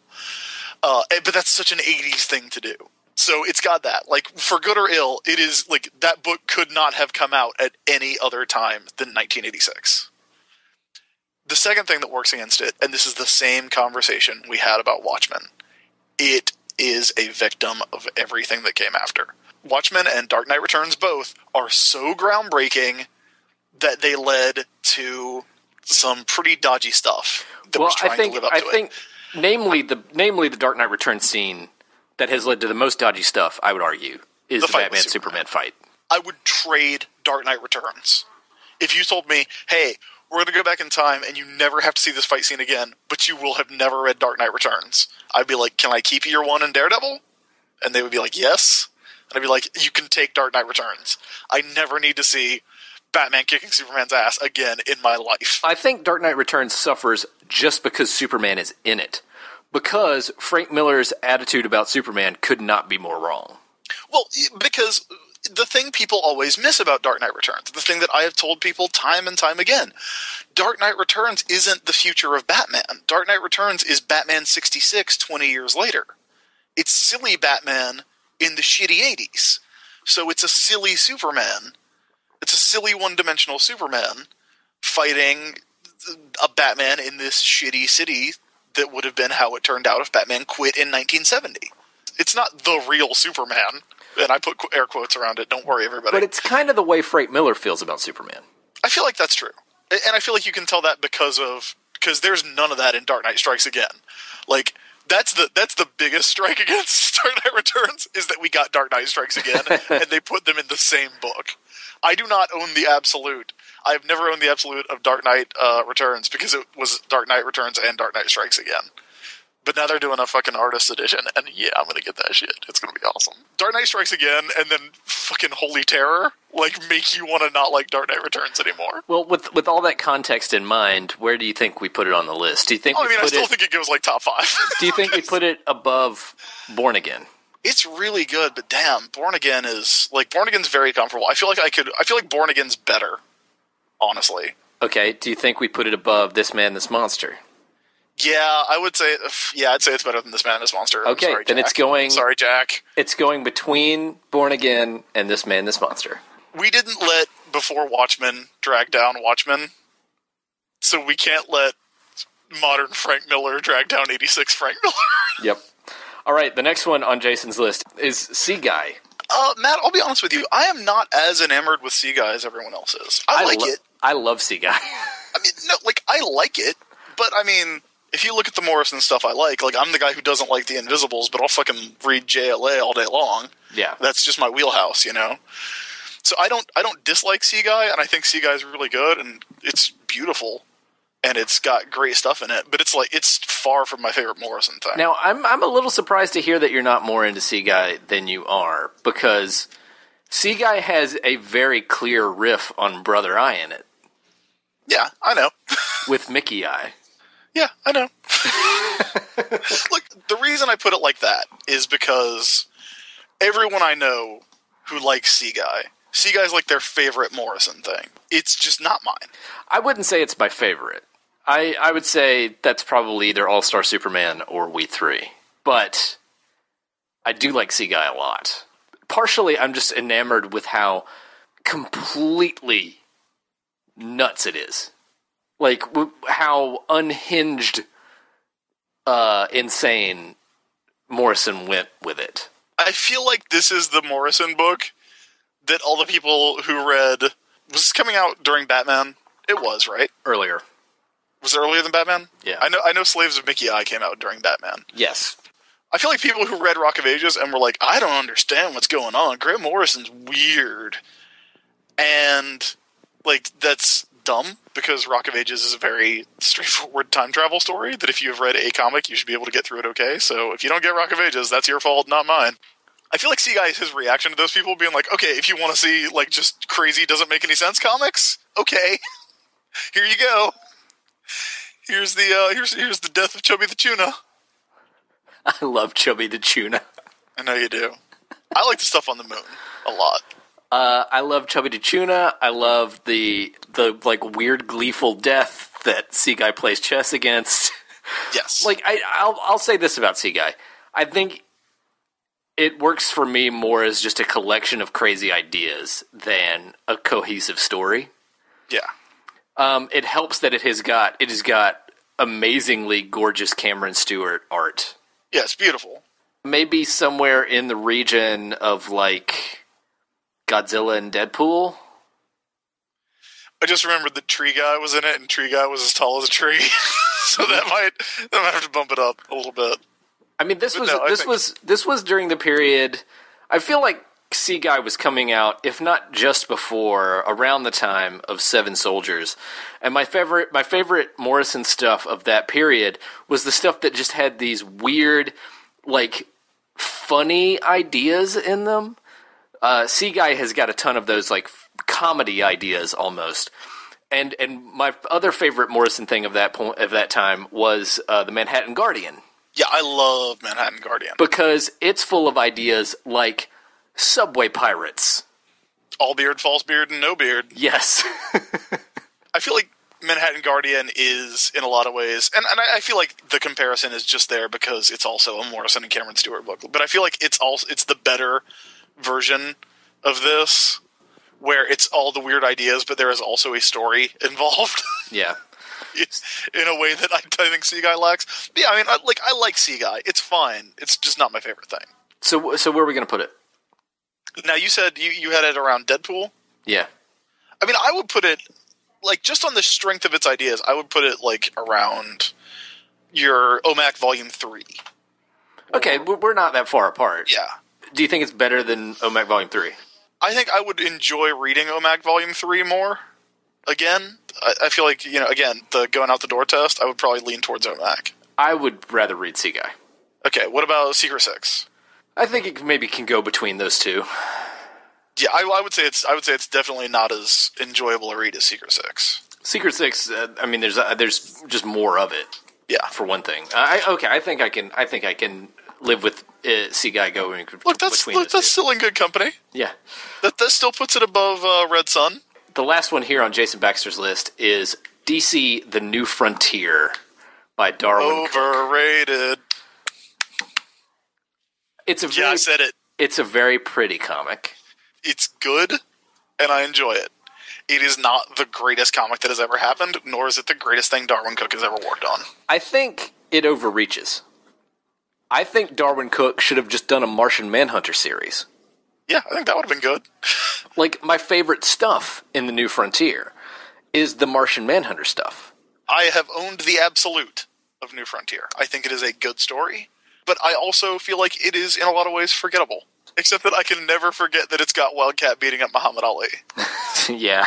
And it's like, hey, what do the people want to see out of this look back at the 50s? Oh, they want to see an old white man beat up Muhammad Ali in a prize fight. Yeah, that's not the best thing. And Flash is there. That's weird. That is not the best thing.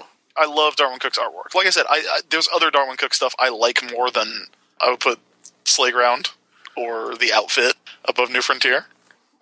Look, I think New Frontier is very good. I just feel like a lot of it's forgettable. Yeah. And I feel like a lot of it gets by on being super, super pretty. The losers versus the fucking dinosaurs is the shit. No doubt. That is off the chain. The Hal Jordan scene where he can't remember how to say the war is over in Korean. And then after he has to kill the guy, it's all he can say. That is the best Hal Jordan scene in history. That said, almost all the other Hal Jordan stuff is boring. Yeah. Except for Pie Face yelling at him. I think the New Frontier's biggest sin is that it is occasionally boring. Yeah. That said, not Batman. Now, with all that said, where does it go? The Wonder Woman stuff's pretty good. I think it's another one of those books that doesn't want Superman to be Superman in it. Like, there's a lot of that book that could be solved just by Superman being like, all right, I'm Superman. Right, I got this. But yeah, like, it's good. I think it's overrated. I think it's in the way that, I once had a friend of mine tell me he thought Watchmen was overrated because we can do better. Just nobody has yet. New Frontier's good. It's just no, this man, this monster. It's no Spider-Man, if this be my destiny. So we know it's going below This Man, This Monster. I don't think it goes in the top 10. I don't think it goes in the top 10 either. I don't think it goes above Robin Dies at Dawn. I don't think it goes above Squadron Supreme. I don't think it goes above Thunder Frog. No. I don't think it goes above E's for Extinction. Now, does it go above Planet Hulk? Well, if it's above Planet Hulk, it's also above Persepolis. Yes, it is. Which is, I think, the choice we have made. Yeah. That has gotten us the most hate. I don't know if it's actual hate. I think it's just like a weird, they're really doing that, huh?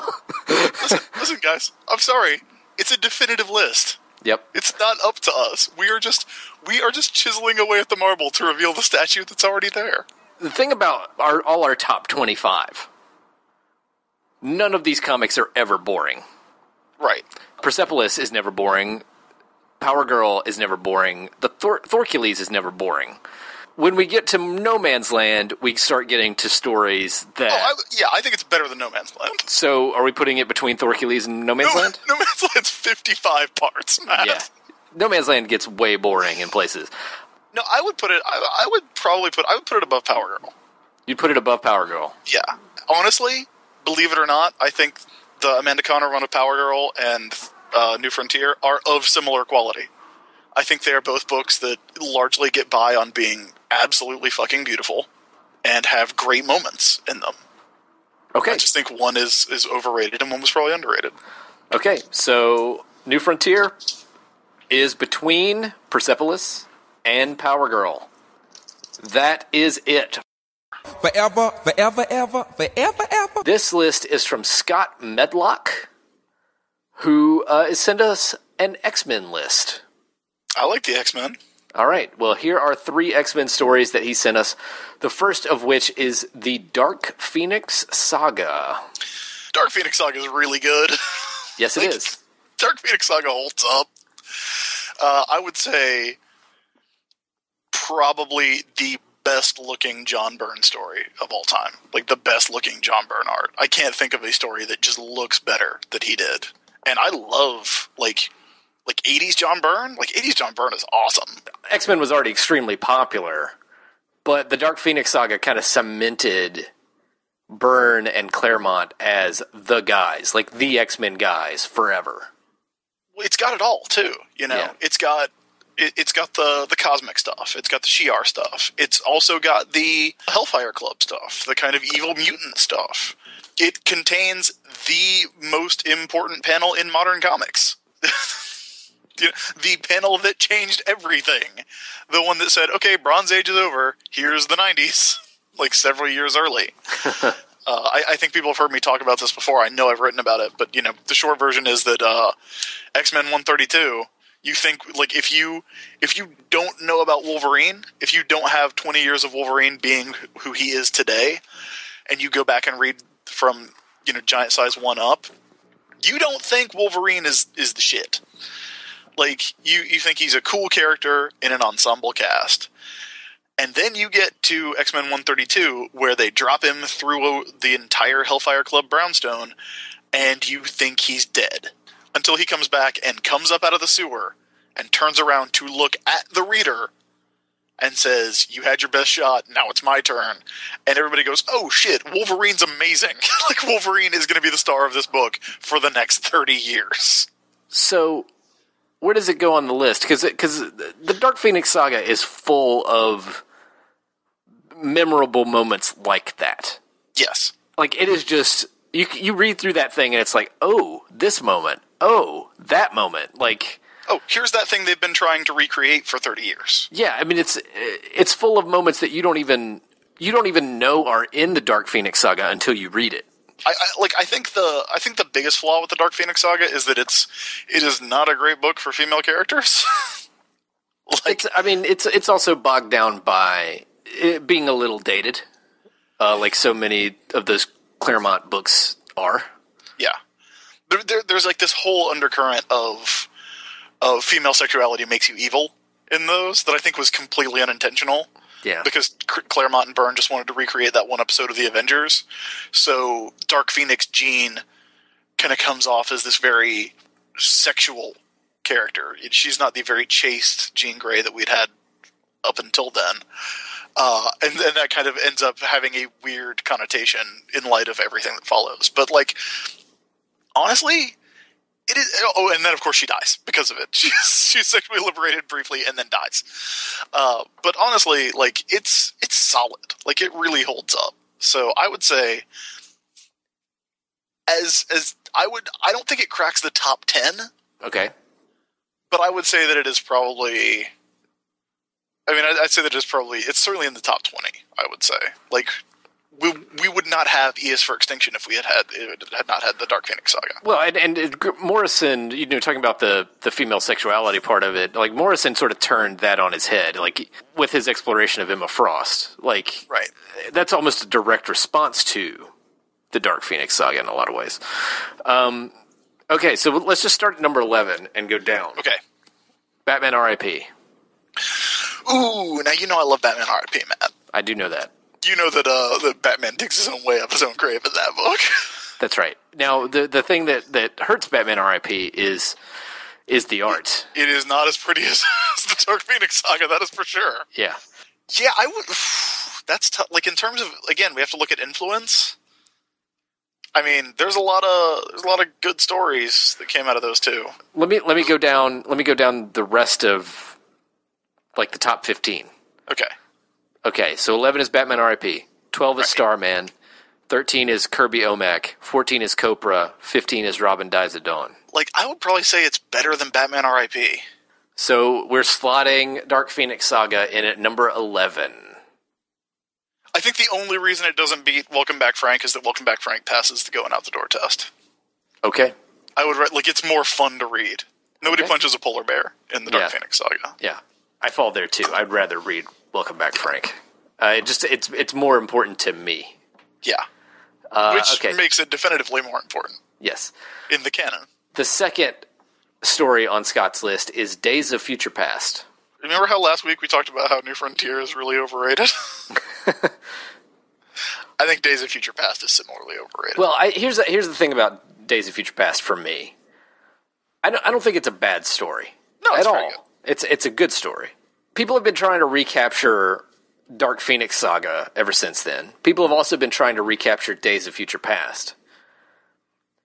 Trying to recapture Days of Future Past makes for some of the most headache-inducing, annoying, overcomplicated time travel stories you can imagine. Yeah, that story about damn ruined the X-Men. Like, time travel has been so weaved into the X-Men ever since Days of Future Past that it made me actively not want to read X-Men for years. We get Cable because of that. Like, the weird thing about Days of Future Past is that the biggest problem with it, I think, is that it takes the metaphor to the conclusion that we didn't need to see. It does it very well. I mean, obviously, like, it is a landmark touchstone story. Again, it's Claremont and Byrne and Austin, top of their game, doing great stuff. But, like, I just feel like we didn't need to see the future dominated by the Sentinels to know what was going to happen if the Sentinels won. We can infer that. Yeah. And it's good.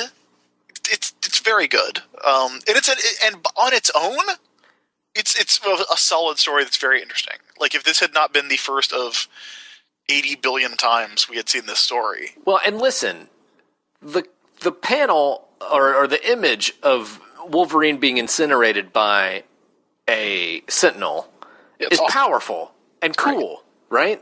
Yeah. But since then, we've seen, in the future, all the heroes will die.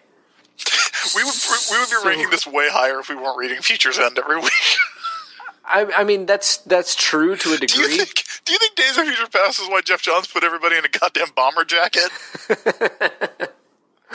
I just think that Days of Future Past, like, people have been trying to catch that Days of Future Past lightning in a bottle ever since then, and it has made for some comics that were not worth reading. That should not have been made. And it's not just about Futures End. It's about a ton of other comics that have done this exact same thing. Yeah, it is a victim of its own success in a lot of ways. In the same way that I feel like, I believe we had the same discussion about Dark Knight Returns, and then ended up deciding that Dark Knight Returns was still pretty fucking awesome. It is not the high point of the Claremont Byrne run. And also the idea that they keep going back to Days of Future Past means that the X-Men failed multiple times. Right. Like, that this wasn't the last we saw of that future means, like, yeah, hey, guess what, X-Men? You're really shitty at your jobs. So where does it go on the list? Do you think it goes in the top 20? I mean, it's certainly below Dark Phoenix. Right. I think it's purely on influence. I think it almost has to.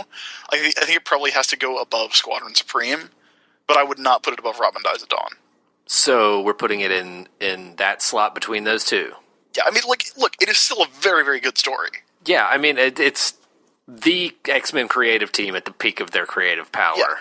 I think it's got to go above Thunder Frog. Yeah, I mean, I'm looking at, Final Crisis, Punisher meets Archie, Age of the... Like, Final Crisis, for better or worse, would not exist without Days of Future Past. No, certainly not. And to be honest, I like Final Crisis, and I would still rather read Days of Future Past again. I guess, do you think it goes above or below Squadron Supreme? Above. I think it goes above. All right, then that is where it goes. All right. The last story that we got from Scott is one that I think is going to be near the bottom. Oh, I bet I can guess. Take a guess. Is it the Draco? It is the Draco. It is the Draco. It is the worst X-Men creative team of all time. And the worst X-Men story. Yeah, it is garbage. We have said definitively that we think it's the worst X-Men story. There is nothing good about it. We've talked about how terrible the Draco is. So we've established it. So do we not need to go through it again for the benefit of new listeners? I don't think so. Go back and listen to our X-Men Roundtable episode and hear us. We did do it on that one. Hear us rail about how terrible the Draco is. It is wrongheaded, just poorly written, and it looks like garbage. That's the basic. And it tries to ruin the best X-Man. Nightcrawler. Wolverine's not in that. It's Nightcrawler. Yeah, okay. Yeah. It fucks up so bad. The question is, does it fuck up worse than Spider-Man Sins Past, which was a contemporary? That is just about what I was going to say.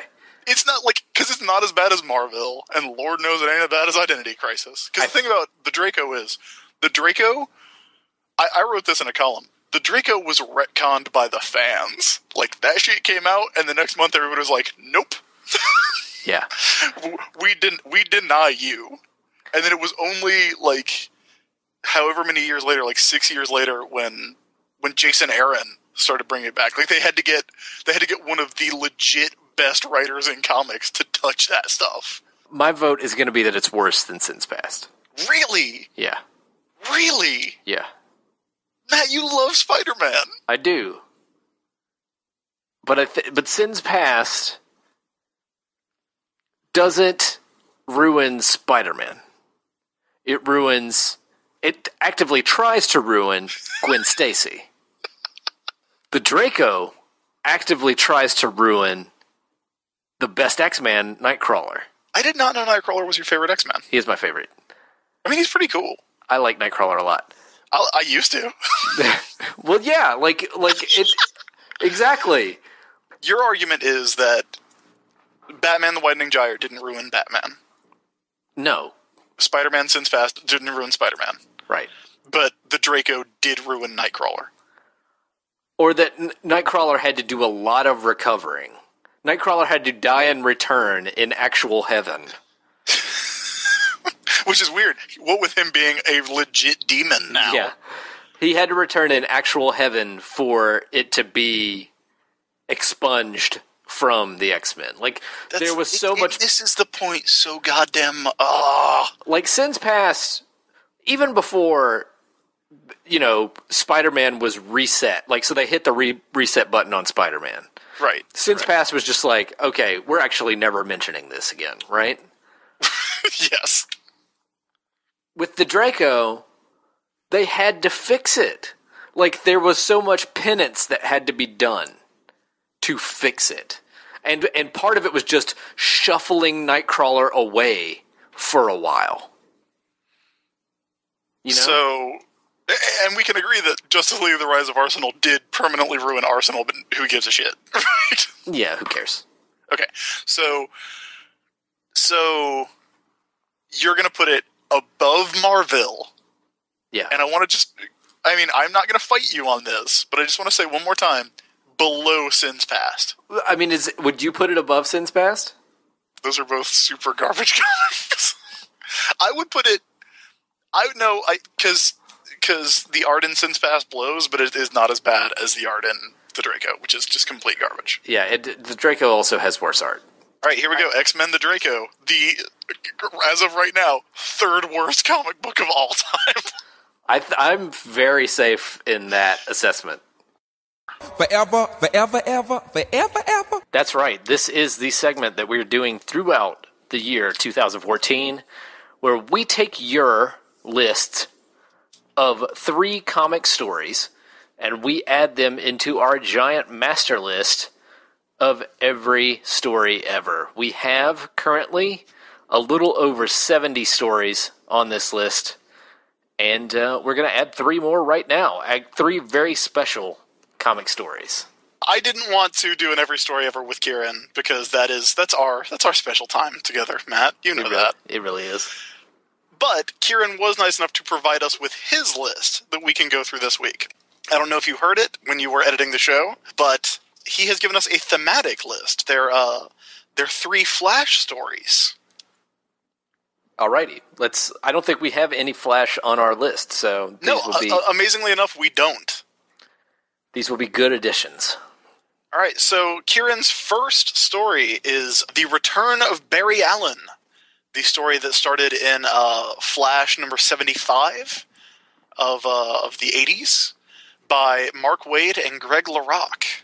This is widely regarded to be one of the top Flash stories, if I'm not mistaken.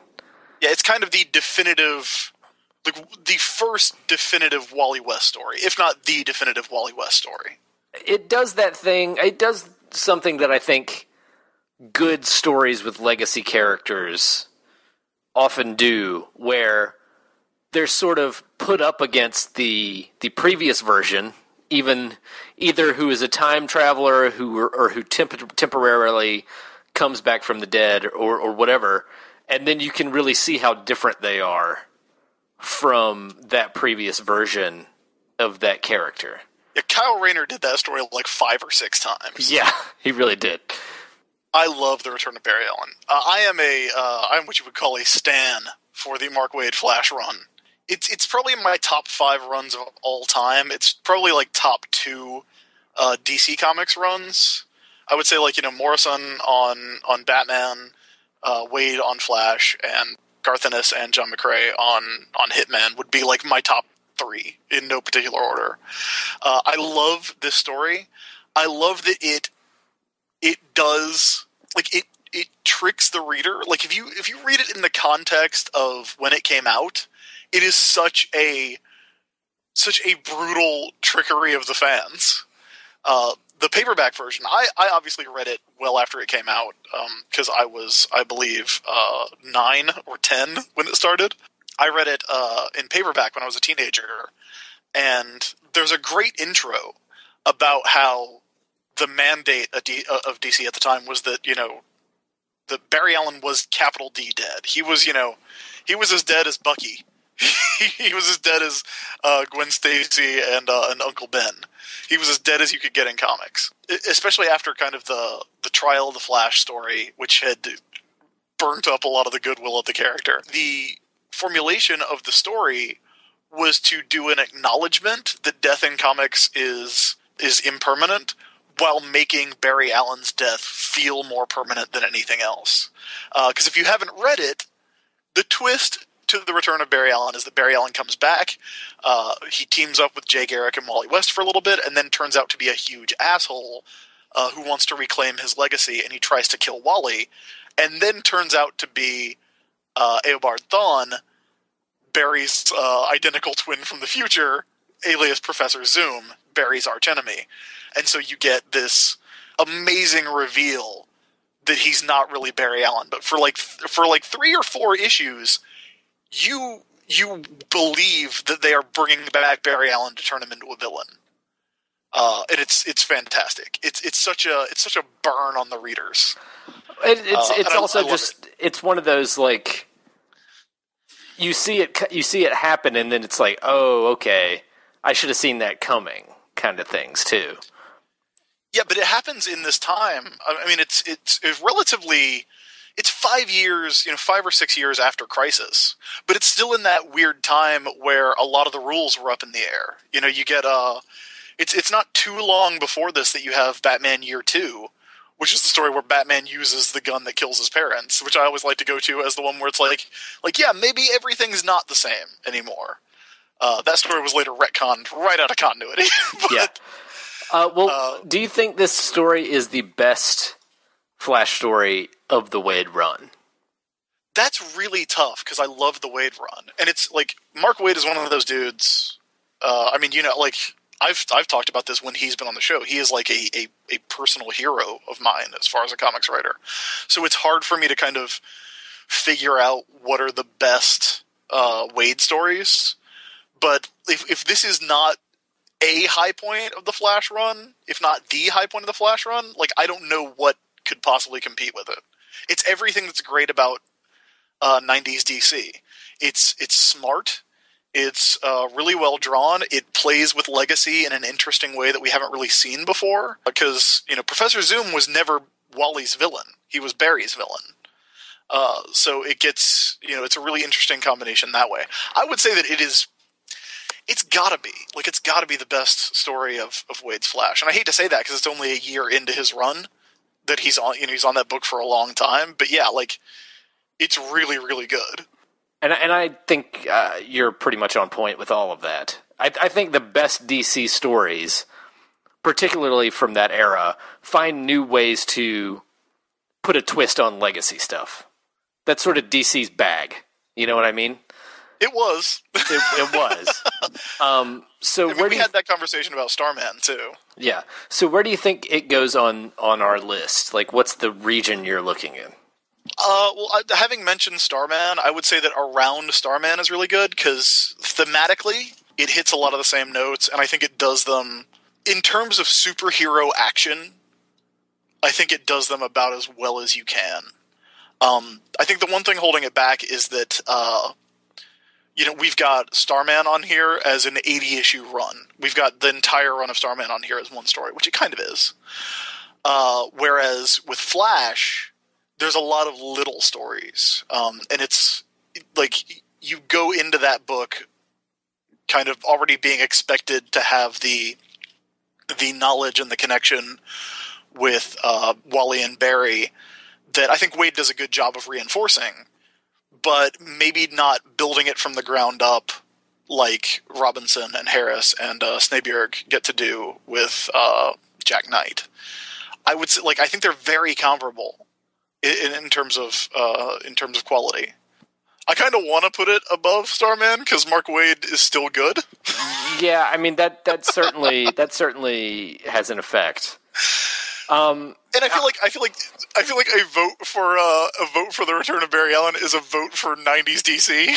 Well, I'll say this: I think this Flash story accomplishes a lot of what Starman accomplishes in a much shorter story, in a much shorter period of time. It's 7 issues long if you include the Green Lantern annual. So for brevity's sake, I think I would put Return of Barry Allen above Starman. I would not argue with that. It is a great story. So I do not have a problem. Directly above Starman is Batman R.I.P. on our list, which is when you get down to it, is kind of another story about legacy. Yeah, it really is. But I think for me, Batman R.I.P.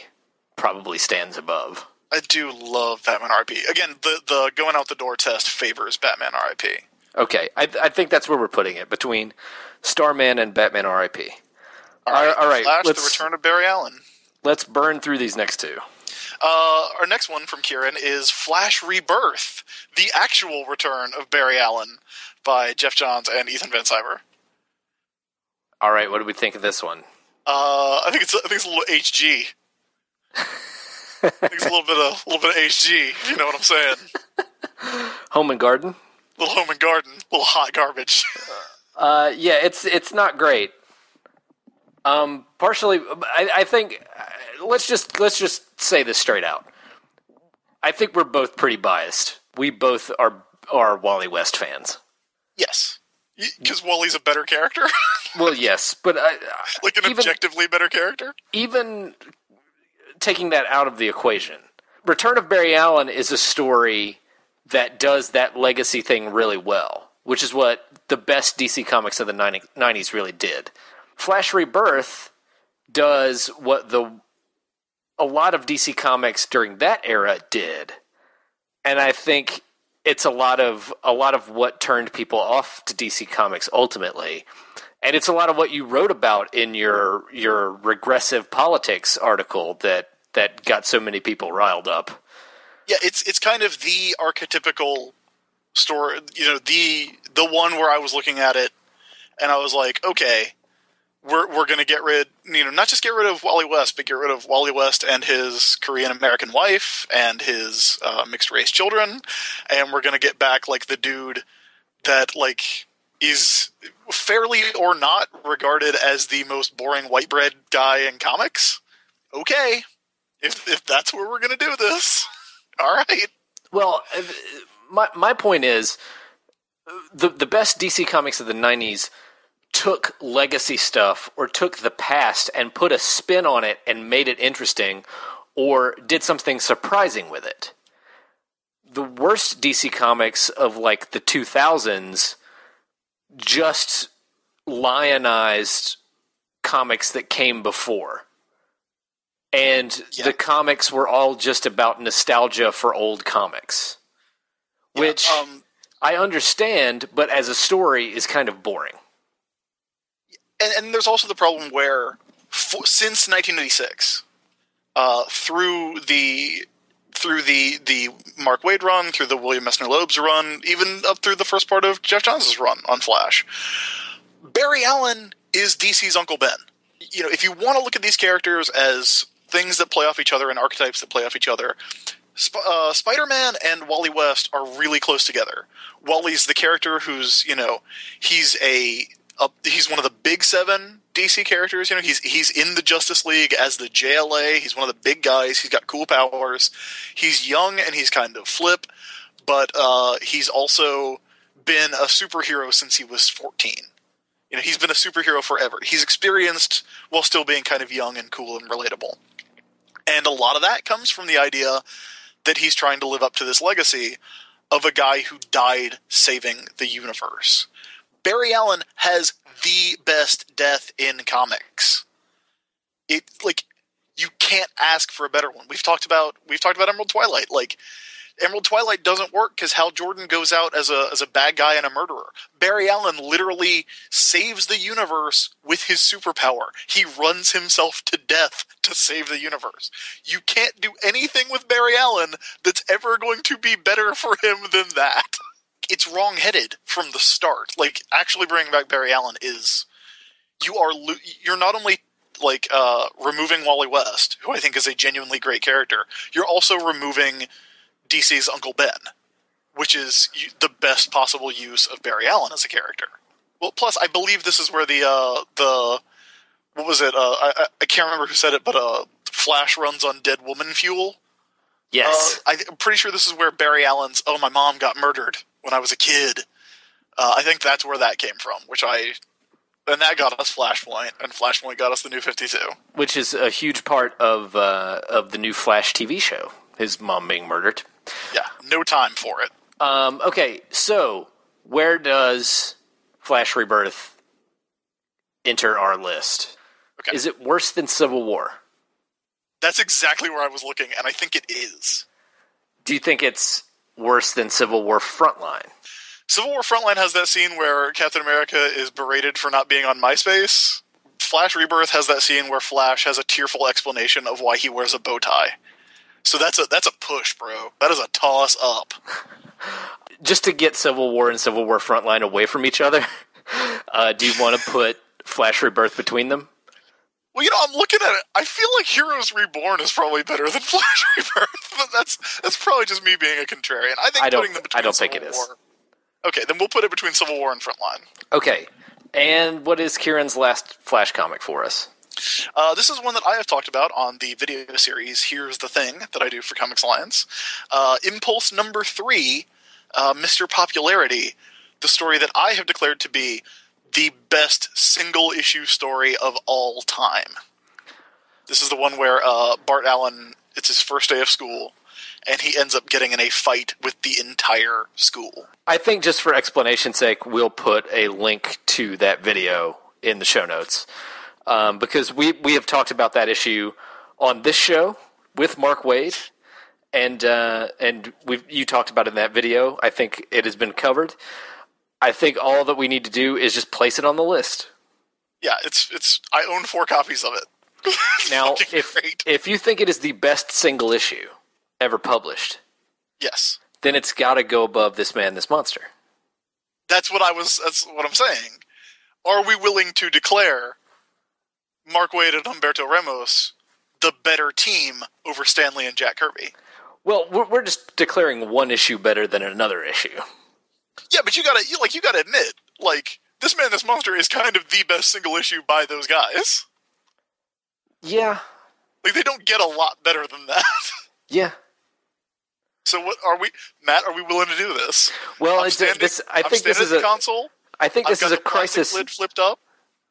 Chris, I think this is a crisis for you because you have gone out on the limb and said that Impulse number 3 is the greatest single issue. Matt, we are like the president and vice president, except we're like two kings. We're equals. I've got my key in the launcher, and you are on the other side of the room, and I'm looking at you, and I'm asking you if you're willing to turn this key, because I'm willing to turn this key. I'm willing to burn it all down. It's very tough for me because I love Next Wave. I don't know if I have it in me to put it above all of Next Wave combined. Would you put it directly above This Man, This Monster if that was where you were going to put it? I would not put it above Dark Knight Returns. I think it's a great issue, but like there are days that go by that I don't think about Impulse number 3. There has not been a day that has gone by in the past 15 years where I've not thought about the Dark Knight Returns. I think to preserve face for you, I'm willing to put it above This Man, This Monster. Even though I may not totally 100% be on board with that, I think we have to abide by your statement that that you believe it to be the greatest single issue ever written. I feel like This Man, This Monster is a very close second. And we're gonna go ahead and do it. Impulse number 3, Mr. Popularity. Bart Allen fights a school. The 8th best comic book story of all time. Mark Waid came out really good in this edition of Every Story Ever. Forever, forever, ever, forever, ever. This list comes to us from Thomas Foss, and he told us that it was inspired by our talk about OMAC Volume 2. These are all John Byrne comics. Oh, boy. And the first one that he has... I'm gonna before you announce the comics, I wonder if we're gonna be able to pinpoint when it went bad.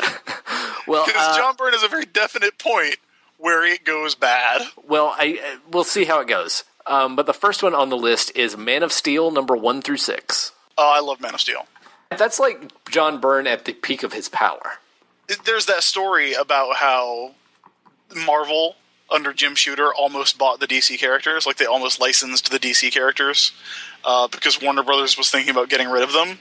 And, like, John Byrne heard about it and then, like, just heard about it and just walked directly into Shooter's office and told him he had a Superman pitch. And that's, like, 1984, 1983. It's before, long before he got the actual job to reboot Superman. But that shows you how much that dude wanted Superman, and I think that is one of this beautiful examples of a creator wanting something really bad and then getting the chance to do it and it working out perfectly. Yeah. Almost perfectly. This is really when John Byrne came out he had his Fantastic Four run, which was John Byrne by himself doing, some well-regarded comics. Yes. But I feel like Man of Steel is when he really came out onto his own and out of the shadow of Chris Claremont. Because for even though he was the co-plotter on those X-Men comics, it was often thought of as Claremont Byrne, and Chris Claremont's name came first. Yeah, and those books are like, as much as Byrne is on the plot, like, you can't separate John Byrne from being a huge part of the plots of those comics and the way that they played out. Like, because there's so much Claremont in them by volume, like, because there's so much, just a sheer number of words on the page, it's understandable that he would want to get out, like, that he would be feeling a little overshadowed, even if that's not the way those books were produced, Yeah. So, now that we have all that context, where do we put Man of Steel? Because it is really hard to deny how influential, how important, how worthwhile those 6 issues that rebooted Superman in the mid-'80s really are. Except for the issue with Lucy Lane. Yeah.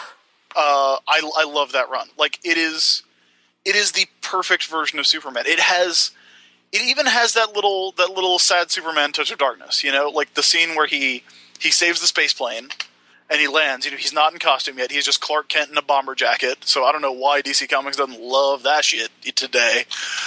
He saves the space plane, and then, like, all the people kind of mob him, and he flies out. And then the next thing you see is he's kind of sitting in the dark thinking about it in Ma and Pa Kent's house, and they come home and they find him, and he has his speech, and he has the "they all wanted a piece of me" speech, and that's where he constructs the idea of Superman and Clark Kent as a separation, like that he can have a way to live his life.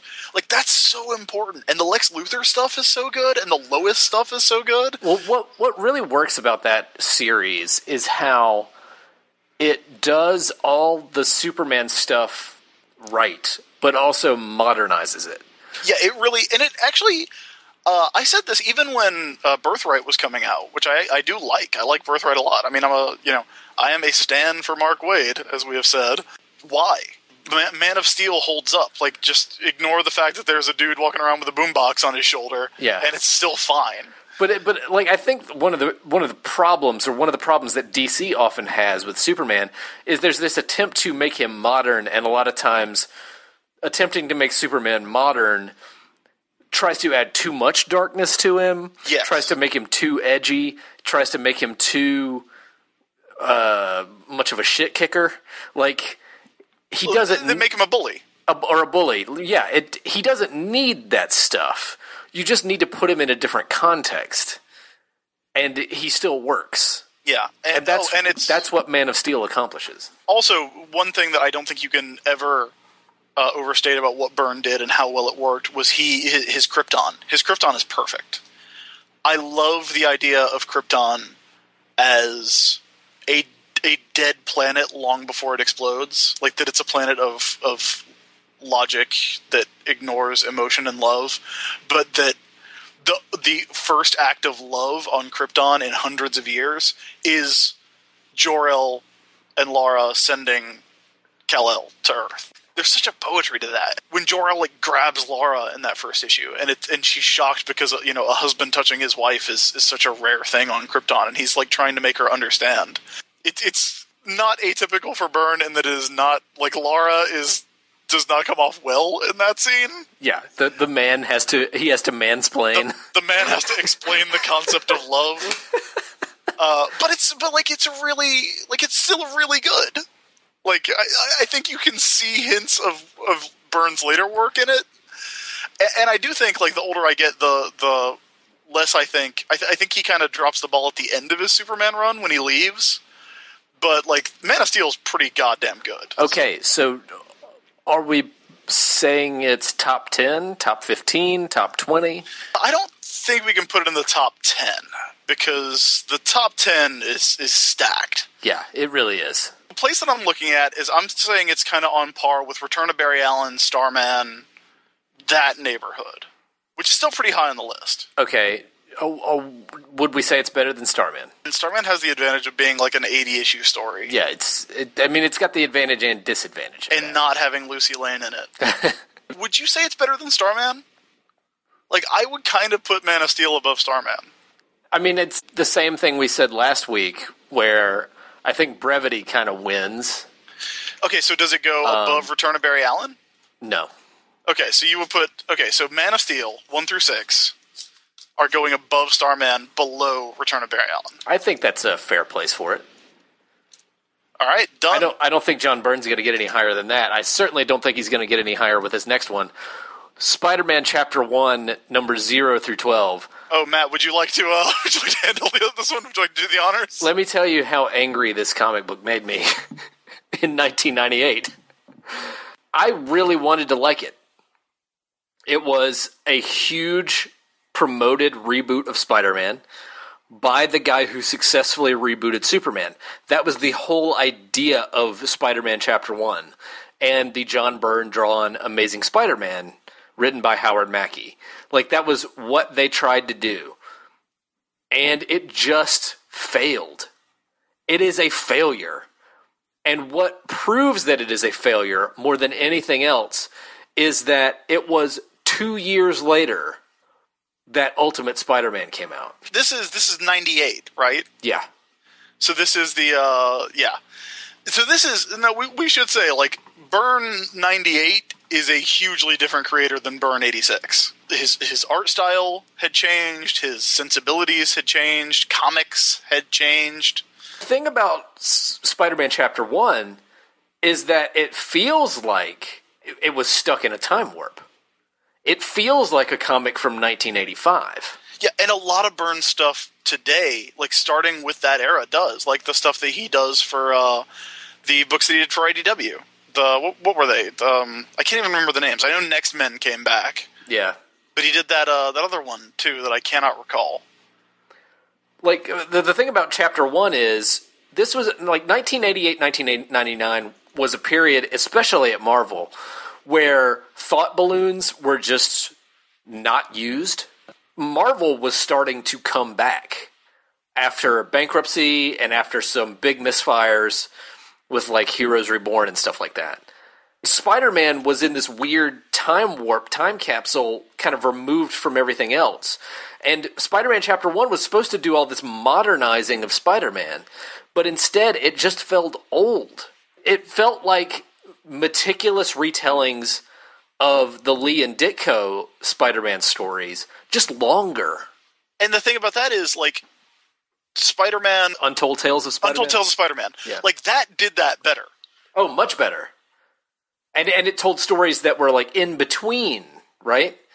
Yeah, it actually told stories that fit within the existing continuity of the Lee and Ditko stuff. Right. It was a phenomenally underrated book that still has not gotten its due. Oh, it cost $1 when it was coming. It was $1! This book was... I cannot tell you how bad of a failure it was. And I think the proof is clearly there because a much more effective Spider-Man reboot, a much more effective version of the Spider-Man origin being retold that made it even longer, was Ultimate Spider-Man, which came 2 years later. Like, It was not even 2 years before they did this all over again. There could not be a bigger generational change from Howard Mackie and John Byrne to Brian Bendis and Mark Bagley. Like, you could not ask for two eras to collide worse than those did. Well, and the thing about Chapter 1 is it was all Byrne. Yes. Written and drawn by Byrne. It was the Amazing Spider-Man book that was Mackie and Byrne. So I think Chapter 1 is a bad comic.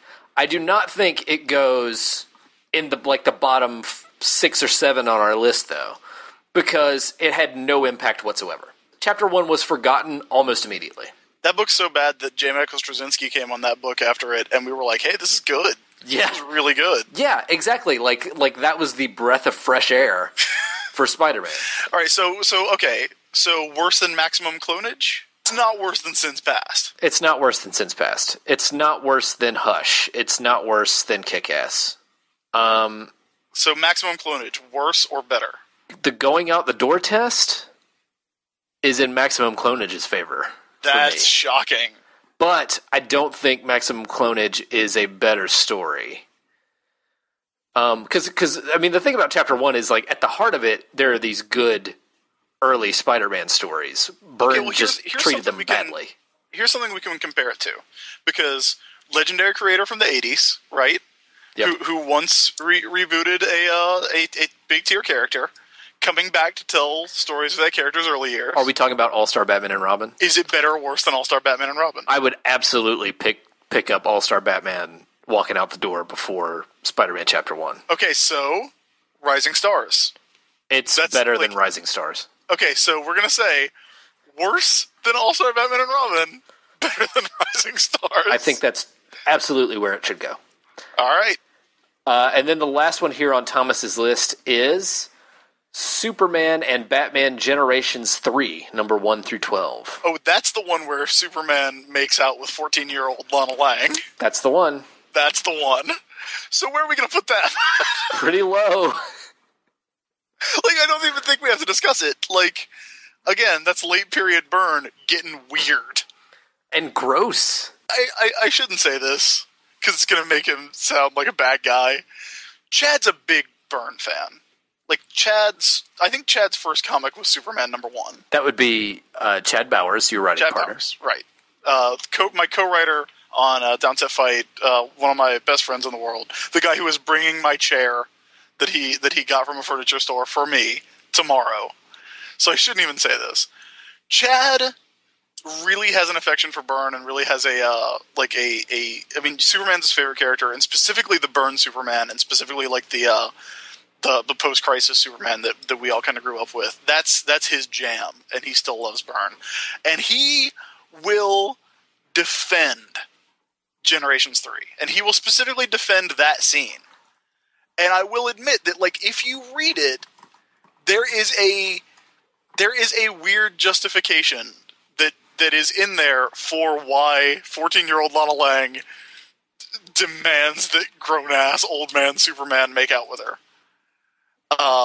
I just don't think that there is anything that can justify that scene. It's so weird. Yeah, I like if it was pulled off better and wasn't so inherently creepy, it could be an emotional moment. I don't think Byrne does it. I don't think Byrne does it at all. Well, I think the whole Generation series is it does that DC thing that was, you know, very much a DC thing of that time, which is it is nostalgic to the point of being masturbatory. It really is. And that just it's uninteresting to me. So, like, how low do we want to put it on our list? Do we want to put it? The concept of it was good, but it should it doesn't work. It's too nostalgic. Yes. So okay. It is not worse. I don't think we want to say it's worse than One More Day. Oh God, no. In fact, I'm regretting somewhat putting Chapter 1 below One More Day, but that's fine. Yeah, like I feel like if you're above Dark Phoenix, like you're in a really good spot on our list. If you are below One More Day, you are basically garbage. Yeah. Like these are comics that we wouldn't even like put in a long box and try to sell at a store. We would just throw these away. Yeah, I mean Chapter 1 has the terrible sin of being boring. One More Day I might actually read out of morbid curiosity again. Yeah. Okay, are we saying it's worse than Heroes Reborn? I think so. Okay. But again, I am on record. I have a weird soft spot / fascination with Heroes Reborn. What about Batman Arkham Asylum? I think Arkham Asylum is better. I think it is just as masturbatory in the way that the DC comics of the time could get. But I think Arkham Asylum's better. But at least Arkham Asylum is kind of weird. Yeah, Arkham Asylum's weird in a way that intentionally creeps you out. Yeah, exactly. Generations just kind of creepy. Generations is not. Creepy weird. So, are we saying it's between Heroes Reborn and Arkham Asylum? I think that's a good place for it. There it goes. Okay. Thomas, thank you for your list. Forever, forever, ever, forever, ever. This week's list comes from listener David Wood, who does not have a theme to his list. He says, just 3 random good ones. So he is going to be angling to get into the top half of the list, whereas most of you have wanted to fill out the bottom. So We'll see how it works. Okay, the first one on David Wood's list is the Infinity Gauntlet. Talking about that one where half the universe dies in the first issue? The one where Captain America stands after all his compatriots have been downed, stares Thanos in the face, and tells him that he's going to fight him. Yeah, the one where Cyclops gets a box on his head and dies. Yep. Immediately.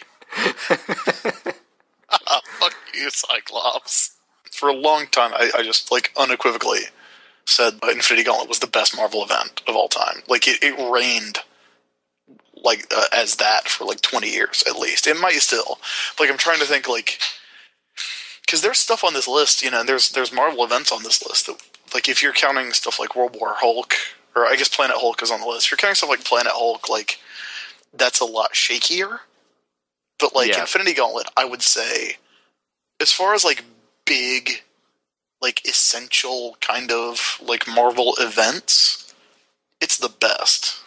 I think it's certainly better than Secret Wars. I think what really helps it, and this sounds basic, what really helps Infinity Gauntlet is that there are clear stakes, the villain has a clear motivation and clear goals, and the heroes are put in a situation that seems legitimately insurmountable.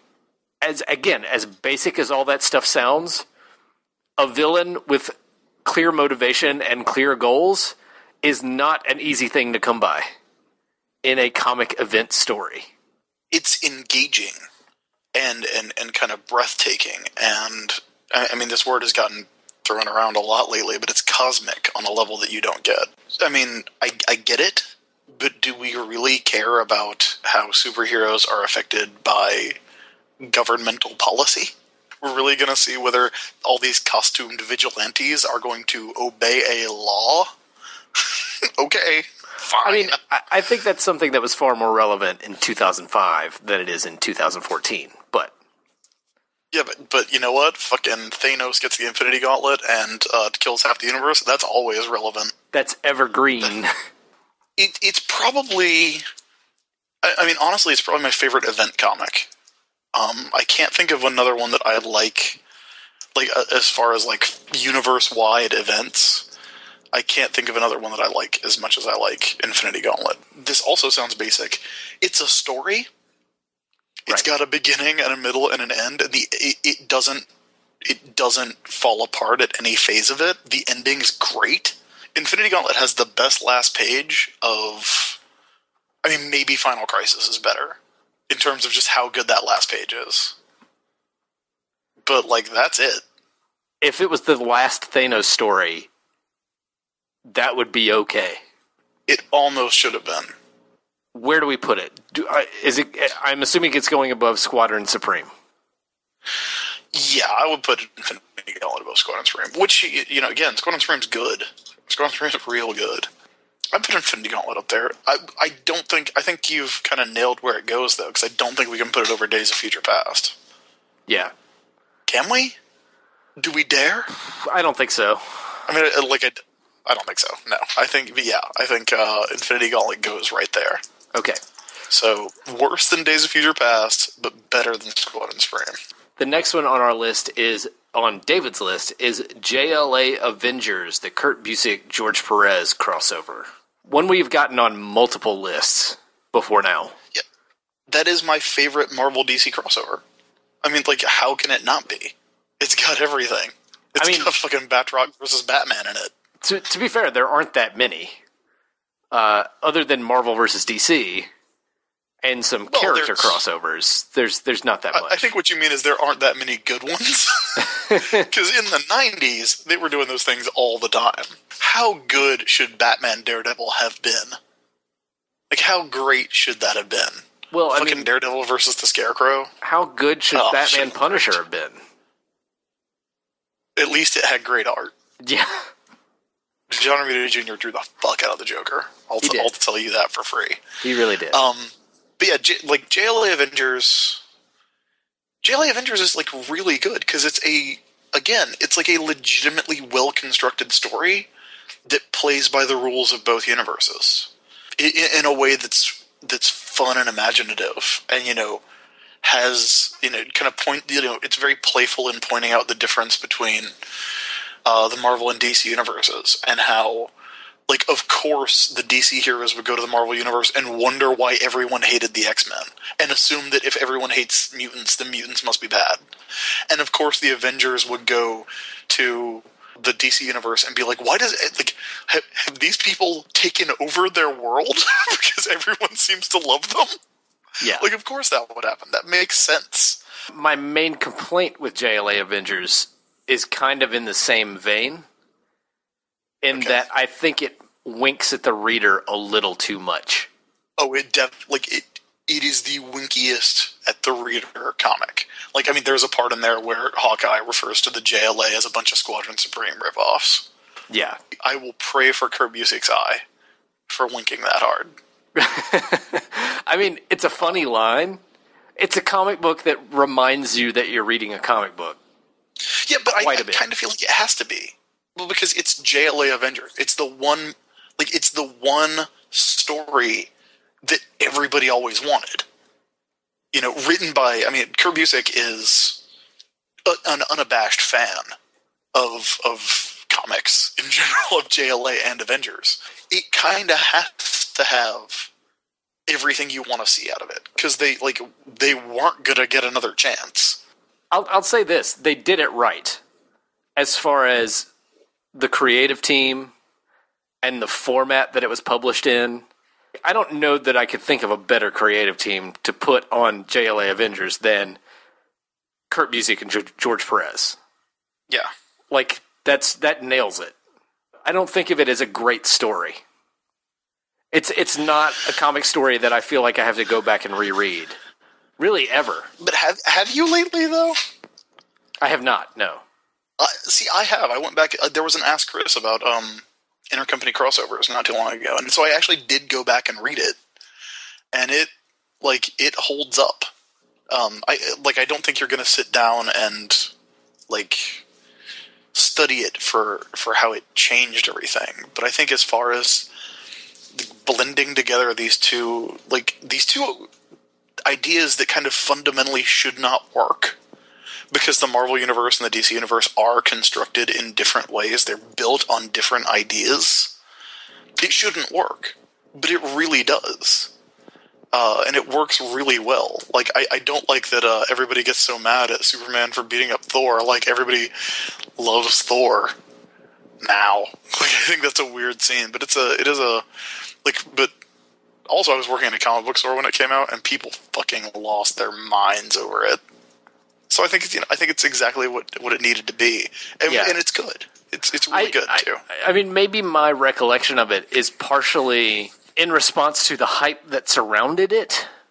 I don't think that book could have ever lived up to the massive amount of hype that people had and people put on what JLA Avengers was gonna be. You know? There's no way it could have lived up to that. And I don't think it did. But I think it's as good of a comic as it could be, given the premise. I think its only real problem is that it's very much of its time. In the day is ultimately saved by Hal Jordan, the Spectre. Correct. But I think it comes as close as it possibly could to living up to its hype. Where does it go? I mean, it's not going to be top 20. No, I don't. Okay, so let's just start in that arena, in that area. I mean, the first intercompany crossover that we have on here is Punisher meets Archie. Correct. Which I think does live up to the hype. Is it better than Final Crisis? I think the going out the door test favors JLA Avengers. Okay. I think JLA Avengers is probably more effortlessly readable than Final Crisis. I think Final Crisis is more rewarding and dense. I think I'm partial to Final Crisis, the reward of Final Crisis, and the novelty. Nobody gets exploded with songs in JLA Avengers. I think Final Crisis has a sense of novelty that JLA Avengers does not. I think that's bonkers. JLA Avengers is all about novelty. Maybe novelty is not the right word. Maybe, I don't know, creativity or just newness. JLA Avengers, for better or worse, is all about mixing things that we know, right? Yeah, the selling point of JLA Avengers is that it's everything you wanted to see. I don't feel like there's a whole lot of new in JLA Avengers. There's just mixing. That's fair. And Final Crisis is nothing but new and out there and different. Yeah, there had certainly never been a Mr. Takitani Calabac fight. Yeah, and I will always vote Final Crisis. I will always vote for different. All right, so we're I'll go with you. We'll put JLA Avengers. We'll put it under Final Crisis. Would you say better than New X-Men is for Extinction? Not necessarily, but for the sake of compromise, I'm fine with putting it right under Final Crisis. See, I would say that it is almost unquestionably better than New X-Men is for Extinction. I'm fine with it going there. All right, JLA Avengers goes between Final Crisis and New X-Men. Okay. Right, what is our final story? Our final story is one I haven't read, so this one's all you. Oh, okay. And it is Batman Seduction of the Gun. This is a 64-page single-issue comic by John Ostrander and Vince Giordano. The synopsis I have is, in Gotham City, a drug for guns deal is going down. The police and Batman bust up the deal, but the main criminals, members of the NZN gang, escape. To capture the gang, Batman masquerades as a gun dealer, while Robin enrolls in an inner-city high to protect the dealer's daughter from gang reprisal. It's a very special issue. Very special issue. It's an anti-gun comic during the Brady Bill era. It's an anti-gun Batman comic, which that is gilding the lily. That's like being a pro-cape Superman comic. Like we know that guy approves of them. Like, we know that Batman does not approve of guns. At the same time, it's a John Ostrander Batman story, so it's like it has a baseline of quality, but it is not memorable to me at all. Batman realizes there's crime. There's guns crime. And Batman refutes some NRA logic. Like, it could not be more on the nose, you know? Yeah. There's just kind of nothing to it. Okay. Better or worse than Lee Kirby X-Men? I would say worse than Lee Kirby X-Men. Better or worse than Old Man Logan? It is going to be painful. Like, it is going to physically hurt me if I put an Ostrander book below a Mark Millar book. I would say... Are we looking at kind of like the dead middle of the list? Yeah. Then that's probably where it should be. Right above. I would say worse than Lee Kirby X-Men.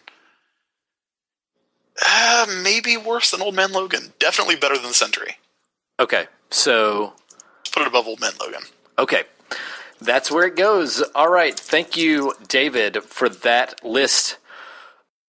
Forever, forever, ever, forever, ever. That's right. This is Every Story Ever, the segment where we take your lists of 3 comic book stories and we add them into our giant master list from best to worst.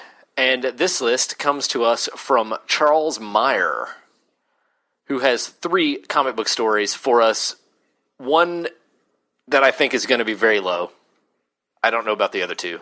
His first entry onto his list is Wildcats 3.0. That is the Joe Casey, Dustin Nguyen Wildcats run, where the Wildcats become a corporation. And he makes sure to tell us, if we talk about this one, please don't forget about all the rape. Oh boy. I'm not too familiar with Wildcats 3.0. I know I've read some of it. My preferred Wildcats is obviously the Alan Moore Wildcats, which is genuinely pretty great. Yeah. Joe Casey's a weird writer for me. Like, he's like the definition of hit or miss. Like, I either really, really love what he's doing, or it does absolutely nothing for me. Like, his X-Men stuff does nothing for me, and then he'll turn around and do Godland, and I'll love it. You know, because it's him and Tom Scioli. So, like, Wildcats 3.0, like, it does nothing for me. Again, the going out the door test, which if you're a new listener, means if I am walking out the door to get something to eat, and I look at my bookshelf and there are 2 comics on it, which one do I choose to read for the next hour? Wildcats 3.0 would lose virtually any matchup you could give it to. Like until you get down to like Identity Crisis and the real dregs of the list. Also, Grifter 2 is in Wildcats 3.0, the second Grifter. That's right. So, yeah. I remember Wildcats 3.0 having what I thought at the time were some really interesting ideas. I had not read a lot of comics with the notion of the superhero as a corporation or like a superhero corporation existing. Like the Halo Corporation run by Jack Marlowe was the whole basis for that series. And I thought it was really smart at the time. That said, I have not felt any real drive to go back to it at all. Joe Casey's real strength is, whether you like them in practice or not, like his comics always have interesting ideas. Yeah. Like, and that's, I think like that's a very valuable thing. And I think that's a good selling point for Joe Casey. You know, I'm just not like a huge fan of his. I can totally see that being the case. And it's also very reactionary, or very much a reaction to the previous two Wildcats series. Because the series is all about Jack Marlowe saying, what we've been doing is out of date now, and we have to do this other thing now. That is another thing that Joe Casey does a lot. Yeah. There's a bunch of writers who, like Ellis is like that. Morrison does that a lot. There's a lot of, like, we need to catch up with the times. In a lot of ways, Wildcats 3.0 is Joe Casey doing a Warren Ellis impression. It's full of Warren Ellis-y like ideas. Like, one of the inventions that the Halo Corporation makes is batteries that never die. They do these things that, like, you know, like the whole idea of planned obsolescence. The Halo Corporation gets rid of that. And that's kind of a Warren Ellis-y idea. That said, Wildcats 3.0 has a lot of rape in it, and it is now outdated because we're a decade removed from it. Yeah, it is also like, there was a time when you could call something .0, like that was a thing. Yeah. Because that's what people called technology of the time. And I feel like you could maybe do it, but like even now people would be like, really? Are you gonna like call it like, I mean, I know you're planning Copernicus Jones 2.0 right now. So I guess I shouldn't continue, but yeah, but you know what I mean. I am not planning to call it Copernicus Jones 2.0. I think it goes somewhere in the middle. I don't even remember there being a lot of rape in it, and I know I read some of those comics. So that, like, there's enough for it to be a problem. I mean, that does not. So, like, if there's one, it's a problem. Yeah. But yeah, like, I fully believe you. That said, I think it's better than Old Man Logan.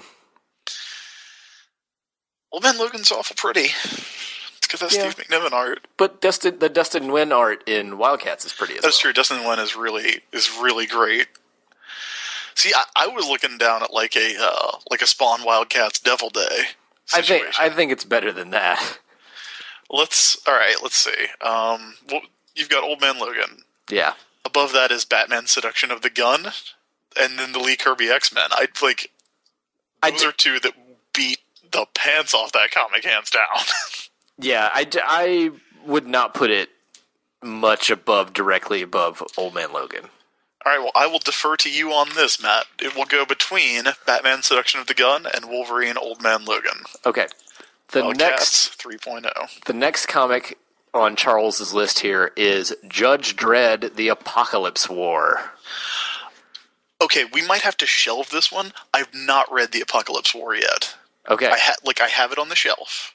Okay, so what we're going to do is we're going to postpone judgment on The Apocalypse War. Good pun. Thank you. The last comic here on Charles's list is one that is going to be very low on the list, I can tell you right now. And it is Ultimatum. Oh my god, Ultimatum's bad. Ultimatum is literally the worst comic Jeff Loeb has ever written. And that is saying something. It's really saying something. Yeah. What happened, man? What happened to the writer of Commando? Because Commando's great. I would say Ultimatum... I was going to say Ultimatum is the worst comic of this decade. It actually did not... It came out just before this decade started. In 2009. So it has slipped the noose of being the worst comic of this decade. But it's among the worst comics of the decade when it came out. And that is also the decade that Identity Crisis came out. I've written a very, very irregular feature on Comics Lines called Worst of the Worst, where I just, like, tear into a bad comic. Kevin Smith's Batman, Rise of Arsenal, and Ultimatum were the three that I remember doing. I will say, Ultimatum has my favorite... Of those three, Ultimatum has one scene that I think is on the border between that almost brushes brilliance, which is when Magneto is walking through a cathedral-like hall of just windows, and, like, 3 times, like, Cyclops pops through a window and fights Magneto, and Magneto beats him up. And then Wolverine pops through another window, and Magneto fights him and beats him up. And then fucking Sabretooth comes through the window. Like, it keeps happening. like, it is like Sideshow Bob stepping on the rakes. Yeah, that's kind of beautifully stupid. But, I mean, that doesn't, like, that's more than does not make up for anything. I also think, though, that Ultimatum has the worst scene. But when you're going between Rise of Arsenal and Batman: The Widening Gyre, which are near the bottom of our list, those two, the scene where the Blob eats the Wasp, that's really, really bad, is worse than any scene in either of those two comics, including Batman pissing himself. I don't know that. Because again, Ultimatum is ruined on its own. Widening Gyre tries to ruin year one. Like, Widening Gyre tries to make a great comic bad. I think Ultimatum ruined the Ultimate Marvel Universe for a while, where the only comic that could emerge from that, really at all, was Ultimate Spider-Man. Like, the Ultimate line of comics has been suffering ever since, and is still suffering. It really never recovers from Ultimatum. And, like, Ultimates 3 was also bad, but, like, Ultimatum really was like a torpedo that sunk that ship. Like, there were pretty good comics with pretty good creative teams, some great creative teams, that came out after Ultimatum that just fell flat on their faces because people didn't want to read Ultimate stuff anymore. Yeah, and it's only now, I feel like before Ultimatum, the Ultimate Universe was, like, a big thing where people were like, is this going to replace the Marvel Universe? Are they just going to, like, replace the Marvel Universe with the Ultimate Universe? Like, there were rumors that was going to happen. Then Ultimatum came out, and that rumor has never been advanced again. You know, Michel Fife is working on an Ultimate book right now. So, like, there are certainly Ultimate books that we like and enjoy. But that's the first Ultimates book that has really caught any attention. And there were Ultimates comics that were written by Jason Aaron. There were Ultimates comics that were written by Sam Humphries. Yes. And they, like, you know, people did not really go nuts for those. Ultimatum, like, tanked. It's not their fault. Universe. It's not their fault. No, it's not. It's Ultimatum's fault. It turned it from something where, like, you know, the big name guys were doing these books. Because, you know, you look at when Ultimatum came out, like, the Ultimate Universe was Brian Bendis and Mark Miller at the start. So it's like, and then it's Brian Bendis and, like, Robert Kirkman wrote some of it for a while. Brian K. Vaughan was in there. Jeff Loeb was in there. And now, which I think this is a good thing, like, now the Ultimate Universe is, like, where they send new writers to kind of get a handle on things. Like, you know, again, Humphreys was brought in pretty new to do Ultimate books. Bendis is still there doing Bendis Spider-Man. is still there, but you know, Spider-Man's his baby. But like, Ultimate Spider-Man is the only book that survived. And what it took for it to come back was to get rid of Peter Parker dying and introduce Miles Morales. My favorite part of Ultimates 3 is that there's a scene in or Ultimatum is that there's a scene in number 3 where Magneto says, "I have plans for you, Mystique, specifically you. Do not disappoint me." And then there is no plan for Mystique. Like, that is never followed up on. Okay, how close to the bottom does Ultimatum go? I mean, it's bad. Like, it is. Is it worse than Rise of Arsenal? Yes. I agree. It is worse. Is it worse than Widening Gyre? Again, I think you have to look at what it ruins. Like, even though I like a lot of the, like, Ultimate Marvel stuff that came out before Ultimatum, like, that is not as much of a loss as year one would have been if Kevin Smith had succeeded in taking year one down. But he didn't. But he didn't. Ultimatum, on the other hand, tanked the Ultimate Marvel Universe. Yeah, it is tanked it. We have talked about we've talked about Identity Crisis, and our big problem with it is that it is fundamentally ruinous. And Ultimatum is also fundamentally ruinous. So you would say it's worse? Yeah. At least Kevin Smith's heart is in the right place, I guess. All right. It's worse than Whiting Gyre. That is a real tough going out the door test. I don't think it's worse than Sins Past, though. I didn't think you would, because again, Sins Past is ruinous. Yeah. They had to reboot Spider-Man. Yeah. So yeah, and Spider-Man is Spider-Man's hard to screw up. So yeah, Ultimatum goes on the list as currently the 5th worst comic of all time. I feel pretty good about that. I feel that that's exactly where it goes. The funny thing is that all of the bottom 7, I guess, up until you get to Kick-Ass, which is the 8th from the bottom, all of these are comics that we think are bad because they ruined stuff that we love, like Rise of Arsenal, Whiting Gyre, Sins Past, The Draco, Identity Crisis, obviously. But then, in the number 2 spot is Marvel, which is the most forgettable, easy to write off comic in the world. It's just really, really bad. It's just unreadably terrible.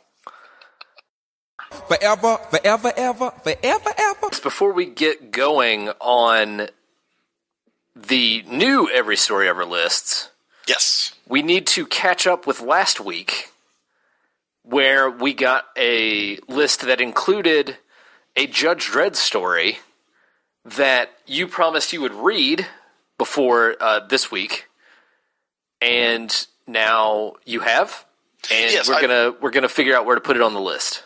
I've actually been reading through Judge Dredd Complete Case Files Volume 5 in bits and pieces ever since Emerald City, and I was actually right at the point where I was going to start this story.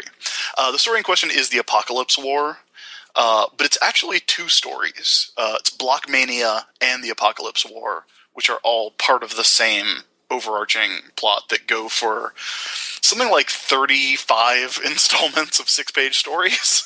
It goes on for a long time. Matt, did you read it this week? I realized I did not have... I have through Complete Case Files Volume 4, so I don't have the volume that has it in it. Well, it's definitely worth it. This is considered... I asked Douglas Wolk about what his where to start with Dredd recommendations, and this is what he said. He said, get Case Files Volume 5, that's got Blockmania and the Apocalypse War. And that's weird, because that's like starting Batman with No Man's Land. It's like starting the X-Men in Australia. It's such a huge, huge story that has these lasting effects for 20 years. And basically what happens is that it's a nuclear war between East Meg 1, which is the Soviet megacity, and Megacity 1.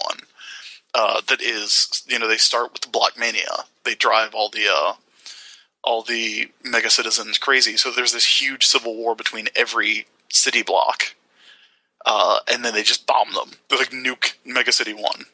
It's one of several times that Megacity 1 has been destroyed. So, but it's very much I feel like a definitive Judge Dredd story. It's very much a compelling and engaging story. It will tell you everything you know about Judge Dredd, who is a dude completely willing to kill several million people. Straight up, without even, he doesn't even stop to consider it. It is, I think there's a good reason why this is one of the big Judge Dredd stories after the Dark Judges stuff. It's also worth noting that this is, I believe, John Wagner and Carlos Esquerra, who are the co-creators of Judge Dredd. So it's very much a big deal to have those 2 dudes coming back and doing Dredd, even though they have continued to work on Dredd forever. So where do you think it goes in the list? It's tough to say. It's a very good story. There's Judge Dredd stories I like more, but it's certainly, one of our factors that we always consider is the lasting ramifications of a particular story. And this one certainly, there's stuff coming up in the books now that is still building off this that happened in the early, I want to say the mid 80s. So it's definitely a big deal. I would say it goes probably, I would put it above Final Crisis. I don't know if I would put it above Punisher meets Archie, because I really love Punisher meets Archie. Okay. I have to take your word for that, so that is where that is going to go. That is where that is. All right. All right, now we get started with the new list. Now, keep in mind, if you are going to send us an Every Story Ever list, we only take lists of 3 comics from each person. That's right. If you send more than 3, your list gets immediately discarded. So, right. Also, if you address them to me and not to Matt. That's right, because I read the emails and Chris does not. Yeah, I don't have time for it. Okay, this list is from someone whose name is all in Cyrillic letters, so I'm not going to try to pronounce it. But their email address is has Commandant Spy in it, so we'll take that. Okay. This list, the theme is their stories about superheroes in the real world dealing with real issues. All right, let me clear out the bottom of the list here. And the first one is Justice League, Cry for Justice. Cry for Justice is garbage. It is bad. It is very bad. Now, we have the 2 stories that kind of framed Cry for Justice on here, which are, of course, Identity Crisis and The Rise of Arsenal. I think The Rise of Arsenal actually goes above Cry for Justice because, like, Rise of Arsenal is at least hilarious. Cry for Justice was just fucking miserable. And has awful torture stuff in it. And it's got awful torture stuff. It's like the plot hinges on a little girl being killed. Like tiny little, like they literally kill a tiny little baby in the last issue. Arsenal's kid. Okay, so we have several stories between Identity Crisis and The Rise of Arsenal. I guess we need to determine where it falls in that range. Right. Here's what we have between Identity Crisis and Rise of Arsenal. Reading up from the bottom of the list. Identity Crisis, obviously. Marvel. I would say we will be hard-pressed to find something worse than Marvel. We really will. That might have the second worst spot on lock. Above that, we have the Draco. We have that surprisingly under Spider-Man Sins Past. Above that is Ultimatum. Above that, Batman the Widening Gyre. And then that takes us up to the Rise of Arsenal. Okay, I think Ultimatum... I think the question is whether Cry for Justice goes above or below Ultimatum, because I think those 2 are comparable. I would be, like, if it was possible to put 2 stories on the same line, like, if we could have a tie, they would, like, that is exactly where I would put it. But yeah, that's, figuring out if Ultimatum is worse than Cry for Justice that's going to be rough. I have a reason. I think Ultimatum should go below Cry for Justice, and here's why. Explain yourself. It's lingering effects. Cry for Justice essentially did nothing, right? It was a bad comic, but it has no lasting effects. Again, as we said when we talked about Ultimatum, it almost irreparably damaged the Ultimate Marvel Universe. See, that's weird, because I consider Cry for Justice to be the reason we had the New 52. They got to that point with it, and then they were just like, we can't do anything else. we are done. We have destroyed the Justice League.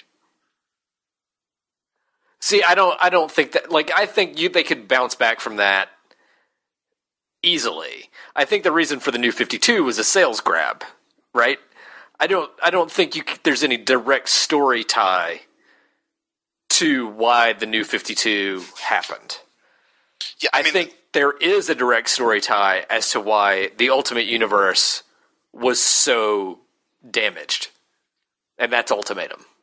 See, but I think it's because I like the DC Universe more than I like the Ultimate Marvel Universe, but I just feel like Cry for Justice is literally everything wrong with that 2005 to 2011 DC Universe, to the point where it literally has the word cry in the title. Like, I would put it, I kind of, like, I hate that I've ended up playing devil's advocate here, but I kind of want to put it below Ultimatum. But I feel like I feel like I can concede this point to you, and we can both be happy with where it is on our list. I would argue that Ultimatum is worse. Is it worse for a woman to be eaten alive, or for a tiny little girl to be killed by a bomb? And also, like, 2 of the, like, 3 gay characters in the DC Universe. Yeah, I mean, there's a lot of bad stuff in Cry for Justice. There is a lot of bad stuff in Cry for Justice. It's so bad. It's so bad. And it is dregs of the list. Let's remember this. The Blob doesn't just eat the Wasp. He eats the Wasp, and his line is, tastes like chicken. Yeah, okay, we're going to put Cry for Justice above Ultimatum.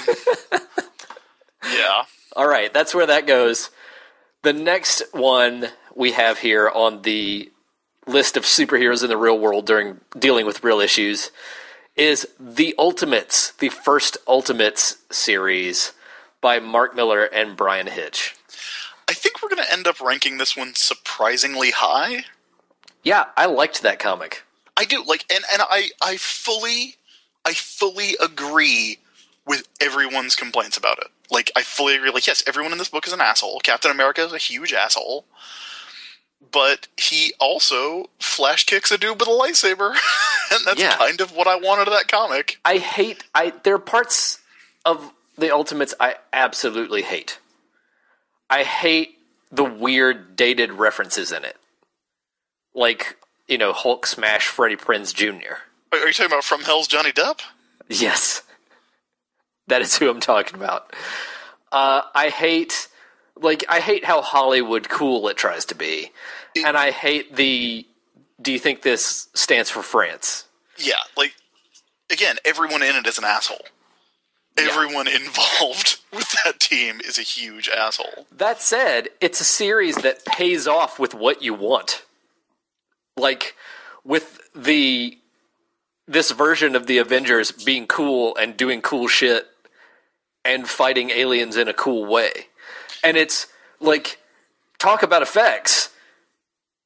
There would be no Marvel movie universe as we know it without the Ultimates.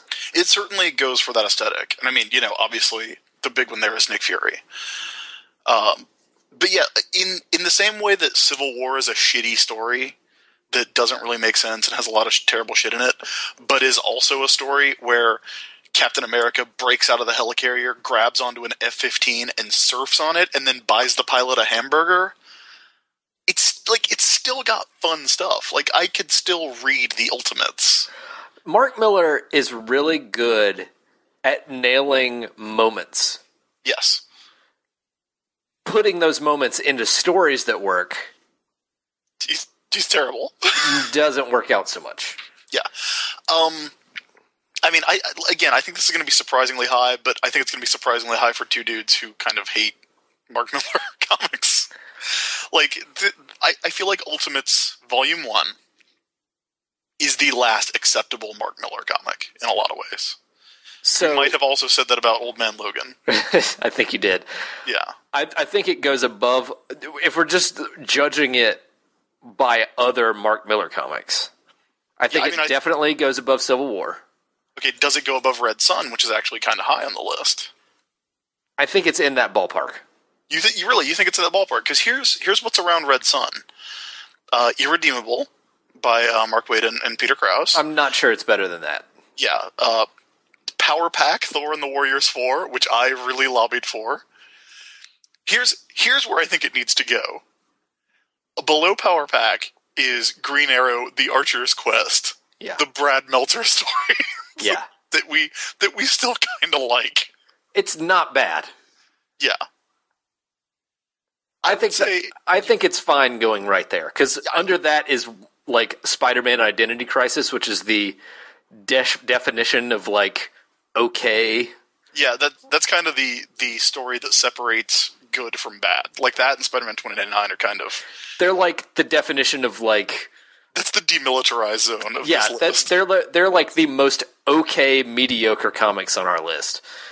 Alright, so Ultimates Volume 1. Yeah, the Ultimates is not mediocre. It's... I'm ambivalent about it. It's uneven. It's good and bad. It's chimeric. So I think that's a good place for it to go. Yeah, I think you are completely right. Okay, and then the last one. What are the real issues that are being dealt with in Ultimates? By the way, is it your crush going on a date with Freddie Prinze Jr.? Yep. Who I believe was married when that came out. I think you're right. The last one on our list from this person with a name I'm not going to try to pronounce is The Ultimates 2. Significantly worse. Yeah, much worse. Basically for all the reasons we already covered. They're still all assholes, and it's just not good. And it's even more like, hey, Hollywood. Yeah. Hey. It's so funny that, like, you talked about how there would be no Marvel movies and how that aesthetic has its roots in the Ultimates, but like story-wise, those Marvel movies are so much more Marvel Universe than they are Ultimate Marvel. Definitely. And I know they called them the Chitauri, and for some reason did not call them the Skrulls, but like, if you look at what happens in those movies are way more Marvel Universe. I mean, they don't shapeshift, so they're kind of not the Skrulls, but nonetheless, like, they kind of, I mean, they are too. I wonder if the Skrulls were part of the Fantastic Four deal, and that's why they used the generic-ass Chitauri. It's entirely possible. Now, devil's advocate, the Avengers movie, I would argue that the other Marvel movies are totally Marvel Universe. The Avengers movie is kind of Ultimate, though. It is kind of. Because, talking about all the characters being assholes, the impetus for the heroes acting in the Avengers movie is Nick Fury lying to everyone. Yeah, because they need a motivation more than the world is going to get destroyed. Other than go do the right thing. Although, right? I gotta say, like, if I was Nick Fury and I heard Tony Stark say, if we can't save the world, we're damn sure gonna avenge it, I'd be like, why don't you try saving the world? Like, why don't you make that your... Like, why don't we not give ourselves another option? And like, how are you going to avenge it? Where's your base of operations going to be? Oh, man. Yeah, I think that's my real problem. Do a second draft on that line, folks. Yeah, I mean, look, we're gonna drop a fact on you right now. Defenders, way better team name than Avengers. Sorry, that's true. It's not a better team, but they should have been the Defenders from day one. Well, they're called the Avengers for weird reasons that have to do with Thor bringing the team together and stuff. Anyway, where does Ultimates 2 go on our list? I would say, like, I would put Ultimates 2, like, below Civil War. Like, again, judging it by its company. I would put Ultimates 2, like, by Heroes Reborn. Okay. And I would put it between Heroes Reborn and Superman Batman Generations 3. I'm fine with that. Okay, that's where it goes then. Because even, like, the art in Ultimates 2, like, you can tell Hitch is, like, kind of over it. Like, look, you have to respect that he was somehow able to draw over the phone. Yes. With that phoned-in ass comic. I mean, there are jaw-dropping pages in the first Ultimate series. This Ultimates 2, there's some rushed art in that thing. Okay. Yeah, remember when Wizard was so excited for Brian Hitch because he drew cityscapes? I do remember that. It's like, well, maybe we could draw some superheroes getting in fights every month. Like, maybe we could do that instead. All right, thank you to the person with the name I don't want to try to pronounce for sending in that list. Okay, our second list comes from James Fletcher, and this is his alternate universe edition. Okay, interesting. I like that we're getting themes. Yes, and one of these we've already done. He has Superman, Batman, Generations 3 on this list. Okay, now to refresh everyone's memory, Generations 3 is currently in the lower quadrant of the list between Ultimates Volume 2 and Arkham Asylum by Morrison and McKean. That's right. This one starts with... Okay, so we're taking Superman, Batman, Generations off, and we're sticking with his other two, the first of which is JLA Another Nail, the Alan Davis Elseworld story. It is really weird that he would suggest another nail and not the nail. Yeah. Like, should we lump those two together, or are we just focusing on the second one? Okay, since there's only 2 entries on this list we can do, let's add the nail to it. Yeah, but I mean, I feel like the nail and another nail are just going to go in the same place. They kind of are. Yeah, we can put them together. That's all right. Fine. Let's put JLA the Nail as one whole saga. I like the Nail a lot. I think it's really good, and I think part of the reason it's really good is that it's drawn by Alan Davis. Like it's Alan Davis drawing everyone in the DC universe, which is amazing. And like Alan Davis is one of the most underrated artists, I think, in comics. He really is. Like I saw a like an old issue of Amazing Heroes or something once, and it had the most fucking backhanded compliment to Alan Davis, because Alan Davis's name is spelled ALAN, and so it was like, in this issue, our interview with Alan Davis, England's other Alan. And I was like, fuck you. Yeah, fuck you. But yeah, Alan Davis, the Captain Britain stuff that he did with Alan Moore was the Fury, one of the scariest villains in comics history. Alan Davis's Excalibur is fantastic. Yeah, and beautiful. He had a Fantastic Four run that nobody remembers. Yes, that had great art.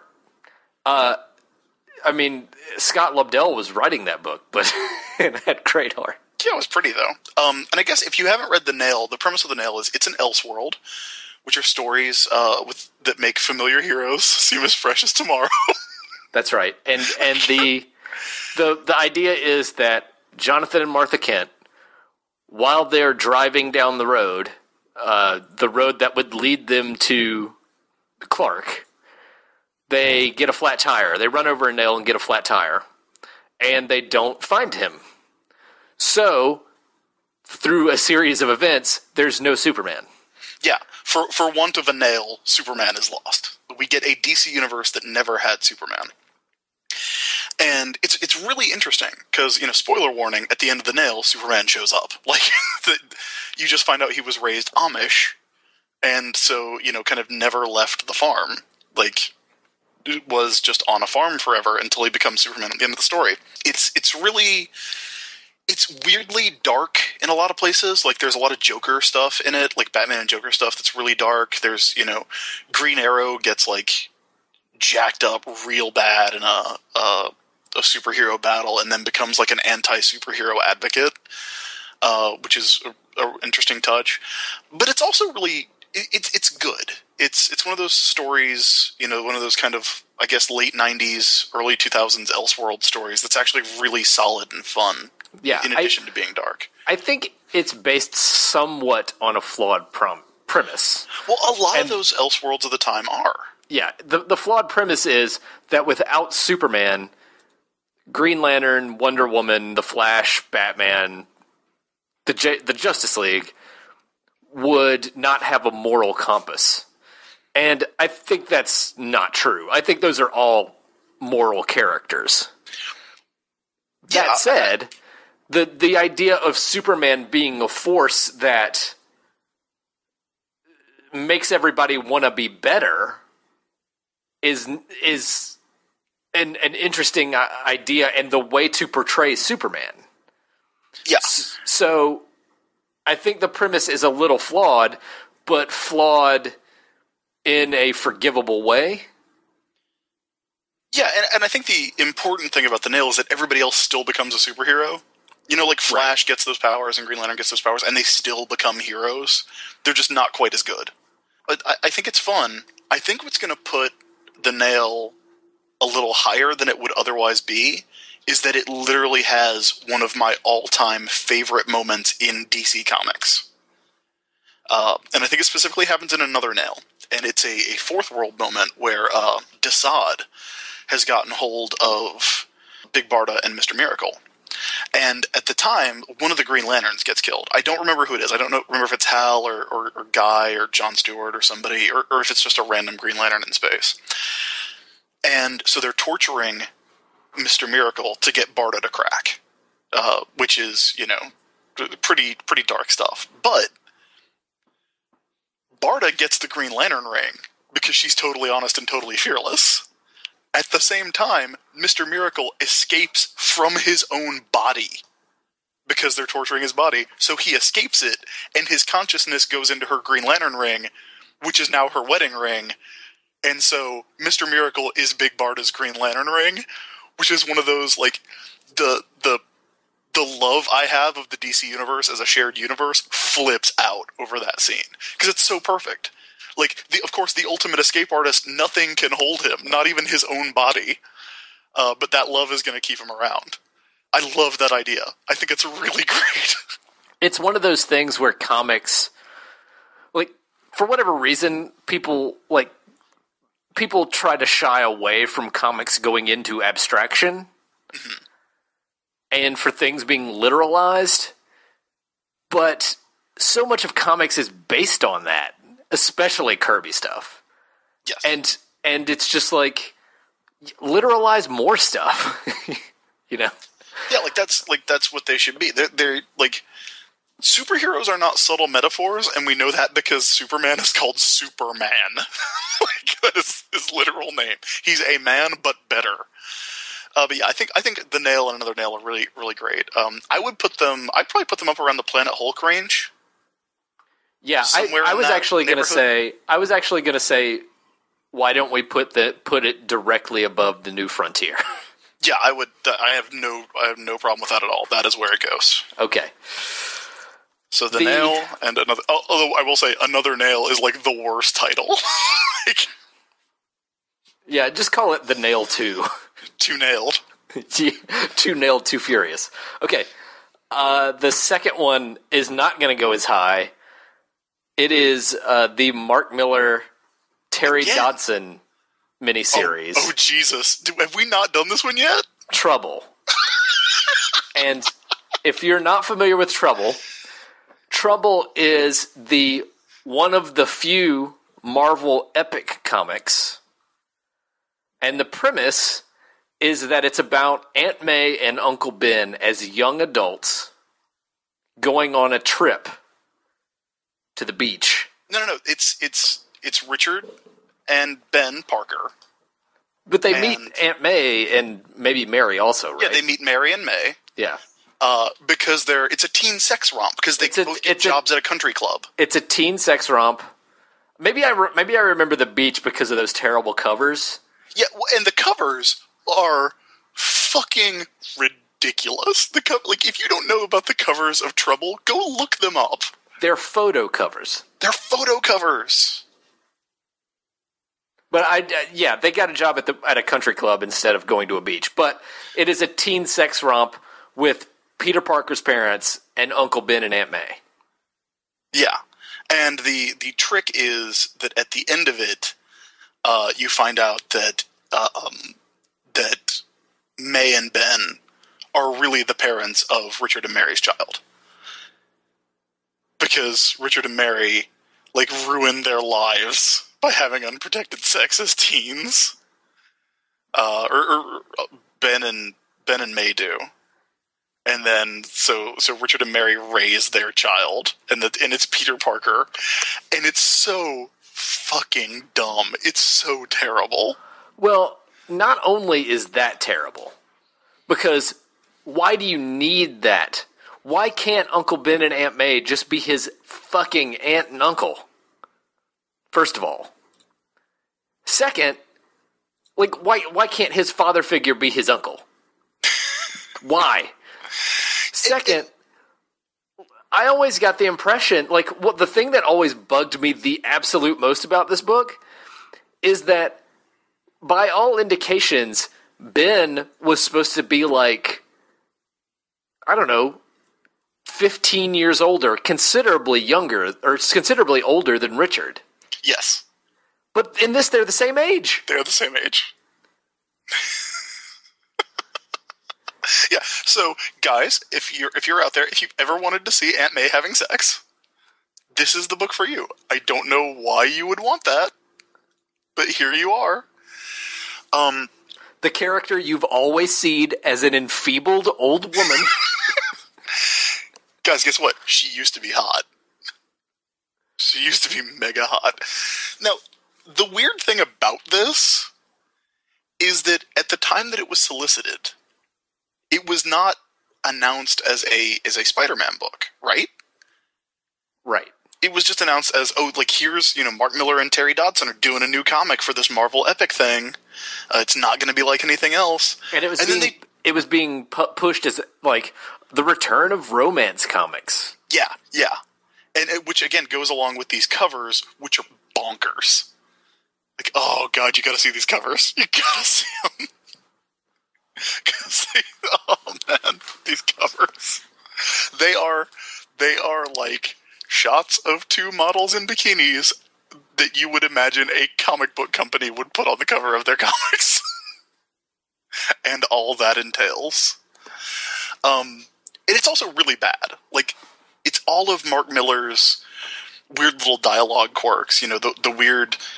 We talked about From Hell's Johnny Depp earlier, the phrase that no one has ever said, not even the people who made From Hell. But, like, the whole idea of applying that sensibility to teen sex comedy dialogue and then making it really heavy. Because, guys, she almost gets an abortion. She almost aborts Spider-Man. How did this come out? How did this come out? So, okay. Worthless. It is utterly worthless. It is also, luckily, largely forgotten. Yes. So, I don't think it's worse than Sins Past. It's gotta be this is in the bottom 10. It's in the bottom 10 for sure. Yeah. It's, alright, here's where I am. It's worse than Kick-Ass. It's definitely worse than Kick-Ass. It is probably worse than The Rise of Arsenal. I would say unquestionably worse than The Rise of Arsenal. Where I start getting hung up is Batman the Widening Gyre. I would put it above Cry for Justice. I would put it below Widening Gyre. Like, Widening Gyre is bad, and Widening Gyre also tries to fuck up history of one of our favorite characters. But man, like, Trouble is all about fucking up the history of one of our favorite characters. Yeah, it's very similar to Sins Past in that way, but I think Sins Past is worse. No, I think Sins Past is very worse. Like, at least Trouble doesn't have a Marvel logo on the cover. Like, you can at least say that. Yeah, and Spider-Man isn't in it. Yeah. Except as a fetus. So, I'm good with putting it below Widening Gyre. Although, we should say, Terry Dodson draws it. Terry Dodson is way better than Walter Flanagan at drawing comics. Oh, 1,000 times better. Although, I would say Trouble, likely his worst work. I would agree with that. Just the acting, the body language of the characters is so far off the map. Yeah, it's a bad comic. Okay. Yeah, let's just slot it in right there. It goes below the Widening Gyre. Thank you for that list, James. All right, our next list is from Adam Charpentier. And this is an all Ennis list. And these are going to be, with one exception, two of them I think we're going to rank highly. I don't know how the third one's going to go. Now, I have said, before I even hear these titles, I have said many times that if you are ranking the best, like the all-time greats, if you look at 1995 to 2005, you almost have to give it to Garth Ennis. Like, you almost have to. Well, we've already got part of his Punisher run very high on our list. Right, Welcome Back Frank is on there, which is a masterpiece. Yeah. And the rest of his Punisher run is amazing. Yes. Holds up. Okay, this first one is going to be very hard for me to rank. Okay. It is Preacher. Oof. Now, oddly enough, of that 95 to 2005 spread that we were just talking about, Preacher is my least favorite thing he did then. And I still really like Preacher. Like, I still really think Preacher's good. Yeah. But it is, like, I think Hitman's better. And I like Punisher more. I think you know, Preacher is probably better than Punisher, but I like Frank Castle more than I like Jesse Custer. So, but goddamn, the Garth Ennis, Steve Dillon, that is a team. That is a team supreme. I have very intense affection for Preacher. I feel like if you don't read Volume 7, Preacher's about perfect. Like, because I feel like it drags in Salvation. It drags so hard. I'd say for me, the one part of Preacher that you could cut out with no problem is the meatpacking guy story. Yeah, that's in Salvation. The Odin Cannon stuff, yeah. Yeah, I would agree with you that part is maybe stretching things. It's where it gets into self-parody. Yes, and I think Preacher could easily be 60 issues instead of 66. Yes. I know why they wanted to end it at 66. Uh-huh. But there are a few issues you could cut out. Yeah, but I feel like I read a Preacher in paperback. I read it after it was all done. And like I said, I felt like Volume 7 was like, oof, like this has gotten real boring. And then, but it comes back. Like that last paperback, just the fight between Jesse and Cassidy, yeah, is amazing. Like Ennis always gets the headlines or got the headlines for his, for the Wizard magazine stuff, the gross out stuff, the gross out stuff, the arse face, and the cussing, and what was he a bishop, the big fat bishop? Oh yeah, the Allfather. The Allfather, yeah. Yeah. And like the mentally disabled direct descendant of Jesus, and all that stuff is, that's in there, and that's part of the book, and you can't really ignore it. But Ennis is better at characters and character relationships and making you believe character relationships than anyone else writing comics. That is a fact. Like, no one, which is weird because he writes Punisher, who's a character who barely has a character in his run and has no relationships, but, Tommy and Nat in Hitman and Jesse and Tulip in Preacher, like, that last issue of Preacher brings a tear to my eye, legit, and, like, Until the End of the World is beautiful. Like, Here's for me what proves the power of storytelling in Preacher. There is a sequence where Jesse Custer tells the story of how his dad got the fuck communism lighter from John Wayne.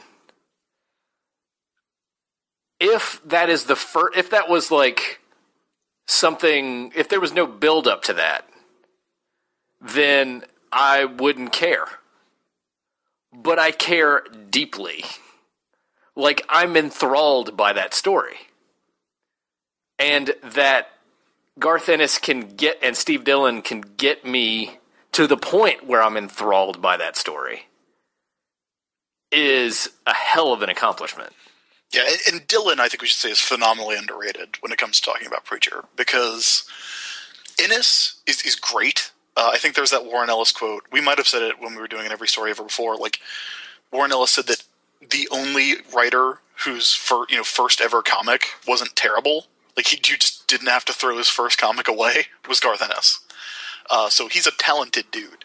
But he is also incredibly lucky to have worked with Steve Dillon, with John McCrae, with Derek Robertson. Like, these are guys who really, really get what he's doing and can really sell it. And I just keep thinking about that scene in the last issue where Jesse's got the tear in his eye, and Tulip asks him what he wants to do, and he says, "Can't you guess?" Like, it's so good. Yeah. But yeah, like, Preacher is also one of those amazing books where, until about halfway through, it reads like they think they're going to get canceled at the end of every story. Like, it really does read like it could end at any time, and so it keeps getting bigger and keeps getting more ridiculous. And it's very funny, too. So it's very funny, but it also has, like, great, like, badass moments that are genuine badass moments in a comic. Like, Jesse just telling the gunman, "miss," with, the word of God. Yeah, because he's only got time to say one word. Oh, that's the shit. And he says "miss," and it's awesome. Oh, man, it's so good. So where are we putting it? I have a feeling I want to put it higher than you, but... You probably do, because, again, it's not, like...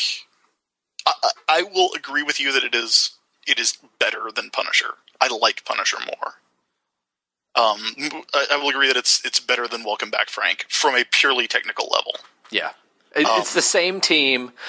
Like, honestly, Welcome Back, Frank is Marvel asking Garth Ennis and Steve Dillon to bring their Preacher magic to Punisher. Yeah, and they did. Yeah. But yeah, it's, you can't really stop it. So I would say it goes. I will be fine with it going above Welcome Back, Frank. Directly above? Okay, right now, directly above it, we have Life and Times of Scrooge McDuck. Yeah. So you're going to put it between those two? That's fine with me. That's a good place to put it. Yeah. All right, Preacher on the list. Okay, here we go. This one's going to be big for you, Chris. Number 2 on his list is Hitman. Hitman might crack the top 5. Hitman's going to go above Watchmen. Hitman's weird because Hitman's the overlooked Garth Ennis book. It even DC was big into Preacher. Like, they put it in paperback immediately. Hitman got like 3 paperbacks while it was coming out, and they only just completed it like last year. Like, I mean, the last volume of Hitman, I'm looking at it on my shelf, it's got the new DC logo on it. So that is at least since like 2011 that they have actually gone back and completed that book that ended in 2000. Yeah. Hitman's a ridiculous book. It's a ridiculous premise. Because it's the only successful Bloodlines spinoff. If you don't remember Bloodlines was when a bunch of aliens came down to Earth and they gave a bunch of people superpowers, and that was the 5th week event that year. And a lot of people got new books from it, like Gunfire. Hitman was in The Demon, and he was a hitman who got he got telepathy and X-ray vision, which he never used because it gave him a headache. So he gets these weird superpowers that he never uses, and he's a hitman in Gotham City, in the worst part of Gotham City, the part that even Batman doesn't go to. So it is nominally a Batman book that's also a Demon spinoff, that's Garth Ennis writing in the DC universe. So there's content restrictions. So, none of the characters cuss. And it's amazing. I think one thing you have to give Hitman, I mean, you can give Hitman a lot, but Preacher had crazy characters like Arseface. Yes. But it's kind of that thing where, like, when you don't have restrictions, you go too far, go for kind of the easy thing. Like, Arseface is kind of the easy thing. Right, yeah, Allfather, puking for panel after panel is easy. With Hitman, Ennis couldn't do the easy thing, so he had to come up with just weird shit, like Dog Welder. Dog Welder is in there. The cat signal, which is when Tommy and Nat got a spotlight and found a dead cat on the road and put it on there to summon Catwoman. That happened. Yes. But also, it's got Do you know what happened the night Sean Noonan was killed? Which, Jesus Christ, that is like that book gets brutal. And the first half of the series is all these kind of wacky adventures with this gang of like mismatched hitmen. The second half of the series, spoiler warning, all those characters die one by one until it's just Tommy and Nat. At the fucking end of days, fighting against impossible odds. And I don't want to spoil it for anybody, but I don't think, I think it's very clear if you read that book, like, oh, Tommy's not getting out of this one. But there's a moment, and you know it, because of, Ennis is, like, very clear about what's going to happen. Like, even just in the movies that he references. But there's a part in that last issue where you're like, maybe they can make it, and you want to believe it. And that's, like, the mark of an incredible script. Yeah. That you know the inevitability, and you're still like, maybe this time, maybe the third time I read this, it's going to turn out differently. So this is going high up on the list. Yeah, I think it's Ennis's best comic, and I think it's McCrae's best comic. I think John McCrae does a fucking amazing job. There is no bad issue of that comic. Also has the best Superman story of the 90s, believe it or not. I agree with that. I go back and forth between Hitman and Preacher. But it is Hitman is undeniably great. Yeah. But for me, like, Hitman, I would put Hitman above... It's tough. I was about to say I would put it above Born Again. That would also put it above Dark Knight Returns. Yeah. I feel like I would put it just below Dark Knight Returns. It's that fucking good. Just above Mr. Popularity, the Impulse story, which is above This Man, This Monster. Okay, so we're putting it above Mr. Popularity, below Dark Knight Returns. Yes. Okay, yes. That's where it goes. If you have not read Hitman, go read Hitman. All right, and the last one here on Adam's list is The Boys. I will have to... I think we might have to disqualify this one. Have you read The Boys? I've read a couple issues. Yeah, I read the first couple issues and just it wasn't for me. It's not. It does not have the Garth Ennis magic. It doesn't, and I really like Derek Robertson's art. The thing is, I know Evie and Aaron really loved it. It was one of their favorite comics, especially Evie. If you remember our friends from Awesome by Comics, who they don't do a podcast anymore because they have a child. Yeah. But they were really big fans of it, so I've been really tempted to go in and read it, start to finish, because a lot of Ennis stuff picks up steam. But for me, it just felt like there's an Ennis that's for me, and there's an Ennis that's not for me. And this one was not for me. So I've only read a couple issues. The Boys felt weirdly bitter to me. It did. It really did. In a way that Preacher and Hitman are not. Yeah. Like you would not get the story about how great Superman is in The Boys. As weird and gross and in some ways cynical as both Hitman and Preacher are, there is an underlying hopefulness to both of them. Yeah. That I did not see in The Boys at all. But yeah. I guess we're going to have to disqualify it. Yeah, having read like 3 issues of a 60-issue run, I can't really say. Okay, so that is another book that goes in the disqualify pile. And that is going to do it for this Every Story Ever special.